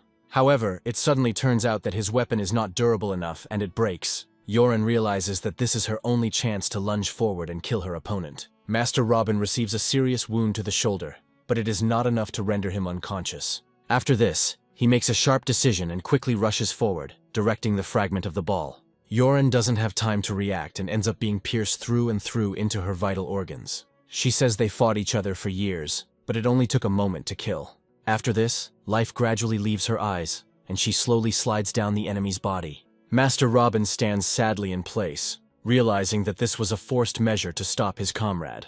The legendary quest Destroy the Rebels is updated to indicate that Yoren has died. Meanwhile, we are transported to the Tigris Information Guild, to the external department. A guild employee reports that the rebel was eliminated on the spot. He adds that according to witnesses, it was a swordsman who came from Rosban. While passing on the information, he turns to a colleague and asks what the suspect's name was. After some time, he reveals that his name was Agera. His fate was unenviable, as he lost both limbs before he was killed. A guild member notes that there was no seal on it, and despite a search, nothing was found. He adds that given the information the swordsman was looking for, they were apparently fighting each other. He is asked about the guild's losses in this battle. An exasperated employee reports that the guild has lost 47 employees. He adds that 18 people from the administration were taken hostage and killed. It is also reported that a total of 27 bronze, 2 silver, and several inquisitors were killed. Guild officials say the attackers targeted the Central Information Guild alone for unknown reasons. It is also noted that Agera put up fierce resistance upon the guild's arrival. The employee adds that it seemed he was ready to sacrifice himself in this fight. Approaching a colleague, he asks if there is any news and reports that he has not found anything new. They assume that there is no more evidence to be found here, but the employee continues to examine the room. The employee wonders why the swordsman suddenly started massacring. After this, she goes outside to make a drastic and important decision. Through the astral sphere, she communicates that she wants investigators to find out everything that is known about the swordsman. Meanwhile, we are transported to Asparagana Square, where the heroes have arrived in search of new targets. Kaya asks where Master Gant went, and Mose states that he said he needed to go somewhere. He wonders if Master Robin has told him anything new, and Kay notes that the swordsmen are being followed. She adds that traitors use the gel to find someone who shares Ganir's ideology. She also states that the guild has likely already established systematic surveillance of the area. Mose wonders if it's related to the system, but his senses become heightened after he leaves the mountain. After a few moments, he suddenly freezes in place, and his face becomes as collected as possible. He turns to Kay and warns her to be on guard, as they have unexpected guests. Kay's gaze shifts to where Mose is looking and immediately understands what he means. She finds this strange, since there are too many people here to commit a massacre. However, Larif's silhouette quickly stands out among the crowd. Mose looks closely at the man and realizes that they have met him before when they saw Ganir. As if that weren't enough, a young girl appears next to him, also wearing a swordsman's cloak. Together they look at the heroes with a sly and insidious gaze, as if confident of their victory. Seeing Kia, the girl suddenly perks up and becomes joyful. A moment later, she makes a sharp lunge and draws her sword to deliver a fatal blow to the head. Kay steps aside as the reckless girl unleashes a powerful but futile attack. The heroes watch what is happening in surprise and wonder what is going on here. Mosey turns to Kaya and tries to help her, when suddenly one of the opponents shouts sharply at him to get his attention. He asks if his name is Mose, then takes a few steps towards him. Then he takes out a pebble and asks to transfer it to Langera. The ally happily does the same, but asks that the portal open to Darmont Hill. Immediately after this, they disappear into portals, leaving the heroes with a difficult choice. Leaning towards each other, they nod, and understand that there is no other choice but to stop these people. Each of them chooses their own portal, and jumps there to reach their opponent and stop them. Before this, they clap each other's hands, wishing each other good luck. Mose goes to the area around Langaroo, which is a low mountain range. He realizes he's been here before, then smiles and says he chose this opponent. Mosey explains that he simply saw his comrade go after Kaya, so he decided to choose this portal. The opponent replies that it doesn't matter, since it is a great honor for him. He then states that his name is Zerave, and adds that he hopes that the immortal will reveal himself fully. Mose nods briefly and says that he will make him regret what he said. Their fight starts off calmly, with them exchanging blows to test each other's strengths. Mose feels confident in fighting Zerave because he has achieved a certain level of enlightenment. He carefully watches his opponent's every move to determine the moment to block. Any attempts by the opponent prove futile. Mosey tries to use Atoria's sword art skill to gain an advantage. He makes several precise and quick strikes, but Zerave manages to dodge them. Moose doesn't give up and continues to aggressively press, giving his opponent no time to rest. At a certain point, he manages to deliver a confident blow that goes through the block. Zerave jumps back and notes that Mose is truly strong, and not many people say that. He adds that he is on the level of Kalar, and perhaps even better. Mose looks at him in surprise and wonders how he knows this man. Zerave is mutually surprised and tries to understand how they know each other, to which Mose replies that they work together. Mose remembers that he used to be scared by the man's strength, but now everything has changed. He smiles and notes that many now consider him capable of surpassing this man. Zerave claims that Kalar is the most powerful swordsman in all of Rosban, but they find themselves on opposite sides. They note that in any case, he always wanted to defeat him in open combat and gain his respect. After this, he decides to continue the fight, intercepting the weapon to change tactics. Mosey is surprised that Zerave suddenly uses a reverse grip, as it is uncomfortable. However, judging by the precision of his movements, he had practiced fighting with this grip a lot. Mose speculates that his opponent is sticking to basic moves and adding variations to them. Looking closely, he realizes that Zeraf is swinging his sword, but he doesn't sense the important aspect. Mosey realizes that this youth is not like either Ginir or Aegir, as he does not hate immortals. He takes a few steps to the side and decides to talk to him a little. Mosey asks why he betrayed the order, and if he has a score to settle with the immortals. Zerave smiles and says that it's a good question, but he hasn't really thought about it. He explains that acting without thinking is sometimes necessary and not necessarily a bad thing. He adds that he doesn't care what the immortals think, and he only chose Ganir because he started the rebellion. He adds that he had to fight many battles with such people, and this was the only thing he really wanted. Zerave claims that he acted in order to become stronger and gain even more fame. After this, Zeraf says that he himself would like to ask Maz a question, since they decided to have a heart-to-heart talk. He adds that it has probably already become clear that he is seriously inferior to Mose in terms of skill level. Zeraf correctly assumes that all this time he could have been killed long ago, but for some reason Mose does not do this. Mose hesitates for a moment, trying to understand the reasons why he hasn't done it yet. Then he realizes that the reason is that he just doesn't want to do it. The whole point is that in the scheme, Vision feels exactly the same as in real life, and it is unlike anything else. However, despite this sense of reality, Mose never kills anyone unnecessarily. The rebels choose their fate and run into the sword, and this applies to other villains as well. Sopo was destroyed because he had to defend himself from enemies and save his beloved partner. Mosey understands that when you have a villain in front of you that needs to be destroyed, the decision becomes easier. Zariev looks at him in surprise, amazed that he is taking so long to think about simple answers. Mosey states that Zariev is not his enemy, so he has no particular reason to kill him. Zariev asks in surprise why Mose is even looking for reasons, since he is a rebel. Mose states that he has no reason or purpose for the rebellion, and that it is impossible to control the killing of a man without reason. Zariev says that there is actually one very good reason for killing him. Mosey looks at him in surprise and tries to understand why this guy has absolutely no feelings. Zariev adds that immortals are especially aware of the reasons for killing others. He adds that he will receive experience points for killing him, which puts Mose in an extremely awkward position. Meanwhile, we move to the Darmont Hill, located near Lake Selodi, which looks magnificent. As soon as Kay passes through the portal, she finds her rival, who happily turns towards her. Smiling, the girl says that she was sure that it would be Kia who would come here, and not that boy. As she walks towards her, she states that Kay is really cute, which is why she decided to choose her as her opponent. A slightly crazy smile appears on her face, and she remarks that now they will finally be able to have a proper time. However, their battle does not begin immediately, as Kay acts very carefully and tries to understand the trick. The enemy wonders if she thinks this place is incredibly beautiful. She says she loves this place where the tutelata flowers grow, and that she was named after this flower. She then asks Kea if she likes her final resting place, where she will die. Kia looks around and notes that the place is really beautiful, and it would be nice to live here. Carefully touching the flower with the blade, she says that she is forced to disappoint her. Pointing her blade towards her rival, Kea declares that the name Tud will be forgotten in these fields, and only flowers will remain. Tutelata laughs sincerely and covers her mouth with her hand so as not to look indecent. After this, she suddenly jumps towards Kay and says that this was the worst joke she has ever heard. However, suddenly, instead of hitting her, for some reason she gently kisses her on the lips. Kay immediately jumps back and starts blushing at the unintentional close contact. A little confusion gives way to mild anger, and Kay wonders what that was. Tutelata continues to giggle and explains that she only did it because she is cute.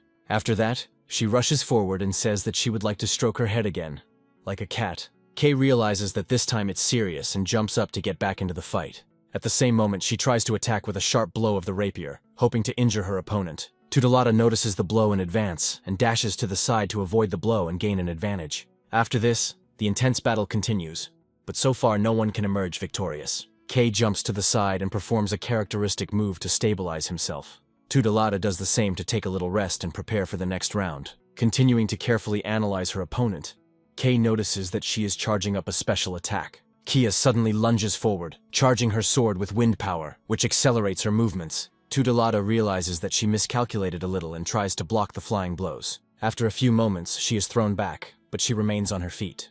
Almost immediately, she begins to feel a strange sensation in one of her feet. Kia manages to grab her opponent during the rebound and takes off one of her shoes. She grins and notes that it looks like her opponent will need sturdier shoes. Tutelata covers her face and says that the shoes were expensive, and now she will make Kia pay for them. After this, Tutelata furiously runs towards Kay to attack her. Kia expected this move and turns around preemptively, which gives her an advantage. However, the girl's pressure proves too strong to carry out a counterattack. Tutelata notes that Kay dodges too easily, which is starting to irritate her. After this, she jumps aside and declares that it will now be impossible to return. Concentrating all of her internal energy, Tutelata uses her 7th movement skill to create the first sphere. Kay looks at her opponent in surprise and notes that she can also use this difficult skill. The sphere gradually spreads, seeking to destroy everything in its path.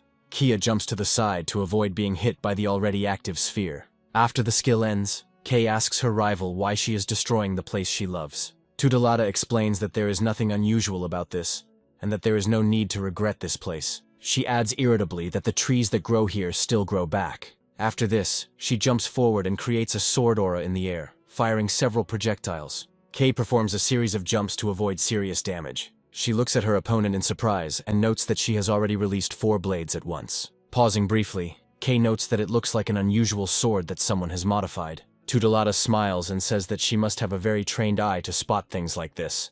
She explains that she modified the sword herself to make it perfect for Rosbin's school of swordsmanship. Smiling, she states that this is a good reason to be careful. She then grips the sword tighter and says that there really isn't much point to it. Continuing to attack, she warns that caution will not help you survive. Kea continues to dodge, but the onslaught of energy cuts intensifies. At some point, she suffers a serious injury to her leg, which reduces her mobility. Tutelata smiles, realizing that her opponent has a chance to continue her series of attacks. Several more energy cuts fly towards Kei. Despite being wounded, Kei continues to turn around and tries to figure out what to do next. Tutelata gradually increases the speed of her attacks and asks if she is tired of running away yet. Kia understands that there is no way to dodge this and tries to parry the blows with quick lunges of the sword. However, despite this, she receives light damage that passes through the block. This also applies to her shoulders, face, and other parts of the body that she does not have time to protect. Kea ponders that her opponent is releasing too much aura with each swing of her sword. She realizes that it is impossible to parry, as Tutelata constantly uses mana, but hardly gets tired. Kea realizes that this is a completely unusual swordswoman in front of her, and perhaps one of the best in Rosbin. Tutelata looks at her rival with a smile, and notices that she is already very tired, as she is breathing heavily. After this, she notes that fighting with her is no longer fun since Kei does not resist, and wants to ask a question. After a pause, Tutelata abruptly asks if Kea is dating an immortal. Kea feels awkward, and doesn't know what to answer to this strange question. She tries to mumble something, but Tutelata quickly understands and says that it is not necessary. Tutelata adds that she was simply curious, because why else would she keep an immortal as an ally? Kea says there's no need for a special reason for this, as Mose is her ally and an Asparagana swordsman. Tutelata immediately states that the fact that he is a swordsman is a problem. She claims that swordsmen are supposed to maintain balance in the world, and that is why immortals should never be won. Tutelata emphasizes that with the appearance of the immortals, they trampled their people, took away their jobs, and killed people. The girl angrily declares that all they do is sow chaos, and are not capable of anything else. Kea says that this is a misconception, since absolutely all people did such things even before the arrival of the immortals. Tutelata argues that there is still truth in this, since immortals can die. And this changes a lot. She reminds us that these people are cruel and reckless, and that they also become stronger much faster than ordinary people. In her opinion, the existence of immortals destroys the world, and they all need to be destroyed, although it is unclear how to kill an immortal. Kea states that this is not true, as there are immortals who work hard and sacrifice themselves. Tutelata replies that only a person who really has something to lose can sacrifice himself. Kea explains that Mose sacrificed his life for her and never hesitated for a second. Tutelata notes that this is of course commendable, but he soon resurrects anyway. Kea says that he really came back to life, but that doesn't change anything. Kea reminds them that the death process is no different for them simply because they are immortal. In her opinion, immortals feel pain just like ordinary people, and the torments of death are also very unpleasant for them. Kea remembered well the moment when Mose decisively shielded her from the sword strike with his body. Therefore, she says that the fact of immortality does not diminish the value of the sacrifice. Tutelata is worried and says that she has heard enough, and there is no point in continuing the conversation. She states that because of the immortals, many more people have died, and these people will not return. While enraged, Tutelata flies into the air to deliver a series of powerful blows. Kea continues to try to parry the energy cuts, but her performance is getting worse. Several shells hit the ground, causing a powerful column of dust that blocks visibility. Kea ponders, as nothing can be seen through the dust, and decides not to move so as not to provoke the enemy. However, in reality, Kei realizes that this is a serious mistake, since the dust makes it impossible to see the nearest projectile. The projectile passes straight through Kei's body, causing her extreme damage, making her unable to move and causing pain. She coughs, feeling the blood rushing to her mouth, and knows that in a little while she will die. Tutelata watches her opponent closely and understands that her attack was successful. She happily reflects that she has finally wounded Kei, and it is time to finish her off. She adds that it was incredibly stupid of her to try to sacrifice herself for an immortal. She also notes that she should have given up while she still had the chance. Tutelata charges his sword to release more energy waves. She states that as a reward for a good fight, she hits Kei quickly and doesn't make her suffer for long. The shells hit the spot where Kea had just been, raising even more dust and obscuring visibility. She remains in this place for some time and receives new wounds. Gradually the battlefield becomes quiet, leaving only the quietly descending smoke after a series of powerful blows. Tutelata mentally wonders whether she managed to destroy her rival or whether she needs to finish her off. She takes a few steps towards the smoking area, trying to figure out where Kei's body is. Once the smoke clears, she discovers that where Kei was, there is only a pool of blood left. Tudelata is frightened and wondering where Kei went, since she was just here. She understands that she has definitely hit her opponent, but for some reason her opponent's body simply disappeared. Meanwhile, the water behind Tudelata begins to part very easily, as if someone is approaching. Kia suddenly jumps out of the water, deciding to show her true and deceptive maneuver. Tudelata turns towards her opponent and understands that she will hardly be able to dodge. Kei takes aim for the final attack, combining it with a dash. Throwing the blade forward, she makes a sharp movement, realizing that there will be no other chance. The attack is successful, the blade piercing Tudelata's heart in just an instant. However, despite winning the fight, Kei cannot hide the bitterness on his face. Tudelata looks at her body and begins to cough up blood heavily. She then staggers a few times and falls gently onto her back, no longer able to maintain her balance. Kia can barely stand on her feet, but she still has the strength not to fall. Tudelata begins to slowly choke on blood, and such a wound cannot be cured without a healer. Kia decides to get closer to her rival to get a better look at her.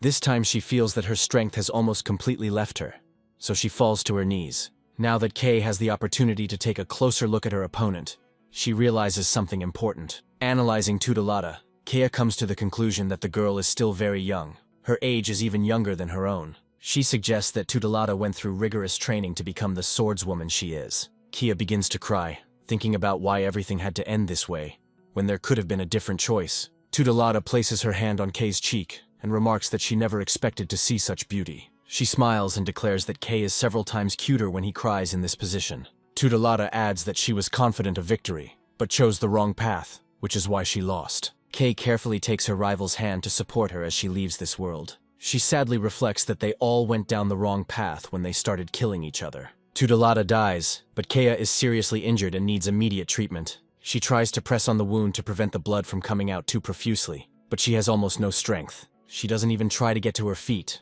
as her vision has darkened. Thus, Kei falls to the ground and loses consciousness, thinking about how much he misses Mose. Meanwhile, we are transported to an unknown village nearby.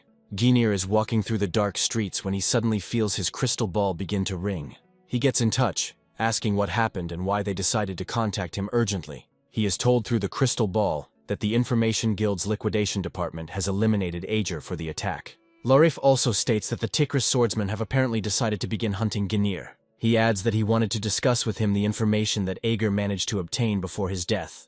Larif reports that the master and two swordsmen have gone to a small village, but the search for them continues. Ginir says that this is indeed the case, and he already encountered them a few minutes ago. He indifferently states that he has finished them all off, and there is no need to worry about them anymore. Larif feels goosebumps after these words and says that there is one more important piece of information. He announces that the immortal Mose has returned, and Ginir grips his sword tighter upon hearing this. Larif adds that Zerive of Rosban is currently fighting him, which makes Ginir smile. Ginir notes that this is very interesting, since this swordsman has always been quite strong. Zerive, meanwhile, states that the immortals he saw were always logical and rational. He emphasizes that he always liked it, because they understood what each fight would give. He adds that it seems like his people are gaining measurable experience by fighting others, and are leveling up from that.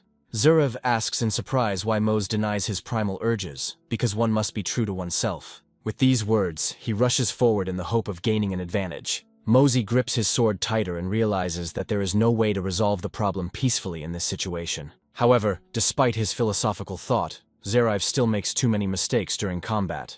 One of these mistakes causes him to strike at the wrong angle, causing the sword to break. The fragments fly in all directions and fall onto the snow, rendering him completely incapable of combat. Zerive, smiling, notes that this is what needed to be proven, believing that he was able to easily defeat Mose. He then says with a smile that it is time to finally finish him off and achieve victory. Mose says he has no intention of doing that, and would like Zerive to show him mercy. Larif smiles and reminds that Mose was always looking for a reason to kill someone. After this, the cutter takes out a short knife, which is barely suitable for combat, but still remains a weapon. He states that if Mose doesn't kill Zerive within 10 seconds, he will descend into the city and start killing people. Watching Mose closely, Zerive begins counting down 10 seconds, waiting for action. Mosey still has doubts and orders Zerive to stop this nonsense and listen to reason. Zerive ignores him and continues to slowly but methodically count down the seconds to 1. Mose loses patience and asks if he really has to keep up the count. Zariv moves closer, spreading his arms to the sides to make it easier to deliver the killing blow. Mosey feels his opponent's hands begin to shake and grips his sword tighter. However, as soon as Zariv counts to 1, Mose realizes there is no point in holding back. He steps forward and delivers a powerful blow that proves fatal to Zariv. Zariv falls to his knees and feels life gradually leaving his body. Mose is still trying to understand why the boy had to die when he posed no threat. Zariv explains that through death he will become stronger, so he doesn't understand why Mose looks at him like that. Mosey breathes heavily, trying to recover from killing an unarmed and harmless enemy. Zariv falls to the ground and states that he feels as if he is immortal, and Mose dies, after which he loses consciousness. After a while, we are transported to Asparagana Square, where life has been in full swing all this time. Grandfather informs them that Sharon should arrive here soon and they need to wait a little. Guile suggests that they could use the communication crystal to find out where she is. However, before they can do so, they hear a familiar voice calling out to them joyfully. She runs towards them and says that she came as quickly as she could. She hugs her comrades and notes that they haven't seen each other for a very long time. The thing is, this is their first meeting after the battle with Radorn. Sharon asks how they are doing, and notes that she has heard about the consequences of death, which are quite unpleasant. Uncle says that they need to talk somewhere else so that they won't be overheard. Before they go about their business, she stops them and tells them that there is one more thing. She adds that there is a person whom she really wants to introduce to them. Gale asks if she has a boyfriend now, and Sharon immediately grabs him by the nose. After a while, Kellyan approaches them and says that he is glad to meet them. Sharon states that this is her new comrade, who will be happy to join their group. She adds that he is a high-ranking mage, which is very useful since such people are rare. Kellyan notes that his rank is not as high as it used to be, but he hopes not to let them down. Uncle and Guile are overjoyed, noting that a real magician will appear in the group. Gale and Sharon say that the rest of the business needs to be discussed in the tavern, but now they need to go. After some time, they enter the tavern and book a table for several people at once. Kellyan decides to tell why the reflection into this world occurred. That is, the invasion of an otherworldly race of barbarians. He also reports that some residents praise them for stopping the invasion. Sharon says people still can't stop talking about how impressive Mose was. He possessed the strength of an entire guild and single-handedly destroyed a huge number of invaders. After this, everyone falls silent, realizing that a tense silence has fallen. Sharon notes that since this battle took place, no one has been able to contact him. They wonder how he is doing, and at that point we are transported to Darmond Hill. Mose gets to the vessel and tries to find her friend very carefully. After some time, his gaze stops on a small river, where he discovers the bodies of Kea and Tudelada. It's hard to convey the terror that grips Mose, because this time he really might lose her. He runs up to her and shouts her name loudly, hoping that she will wake up. For some time he tries to talk to her, believing that she will wake up only from these words. However, upon closer inspection, he realizes that she has a serious injury that needs urgent treatment. Mose understands that every second here is too important, so he needs to act. He quickly takes out a small stone, thinking that he will never let Kay die. After this, he creates a portal that should direct him to Asparagan, where one of the best hospitals is located. The next minute he finds himself in the hospital, hoping that the staff is already at their posts. He runs inside and loudly announces that he needs urgent help. The doctors ask him what happened, and Mose explains that the girl was seriously injured. After looking at Kyoya, the doctor easily determines her race, after which he asks Mose if he is a user. Mose confirms that he is the user, and the doctor orders him to follow him. The doctor explains that people of this world cannot recover the same way as users, so the treatment is carried out differently. The doctor states that Kay is seriously injured and has lost a lot of blood, after which he asks Mose how stable her health is. Mose says he has nothing to complain about, and the doctor says he can give Kay some of his blood through a transfusion. Mose immediately agrees, after which a blood transfusion station is quickly set up for them. All this time, Mose hopes that his beloved will overcome her wounds and recover. Not much time passes, but for the main character it feels like an eternity. The doctor reports that the danger has passed, and that Kea should now start to recover, as the stitches are holding. The doctor thanks Mose for the blood he donated, explaining that such a procedure usually requires 5 people. Mose leans over her happily, thinking that this is the biggest relief, because Kay will get better. The doctor also notes that she has lost a lot of blood, so recovery will take time. After this, they hand him a crystal, informing him that someone is trying to contact her. After answering the call via the astral crystal, he realizes that Master Robin is trying to contact them. Mose announces that he is on the line, and the Master is very surprised to hear his voice. The Master asks if something happened to Kea, and Mose explains that they were fighting against the rebels. He adds that Kea suffered serious injuries, but the doctor said that she would soon get better. Mosey asks if the master himself is all right, to which he replies that the swordsman shouldn't worry about him. After this, the master suddenly announces that he is going to find Ganir and finish him off once and for all. He orders Mose to stay put and protect Kaya, but Mose turns to him again. He says that he wants to go with them, since he also has his own scores to settle with this vile scoundrel.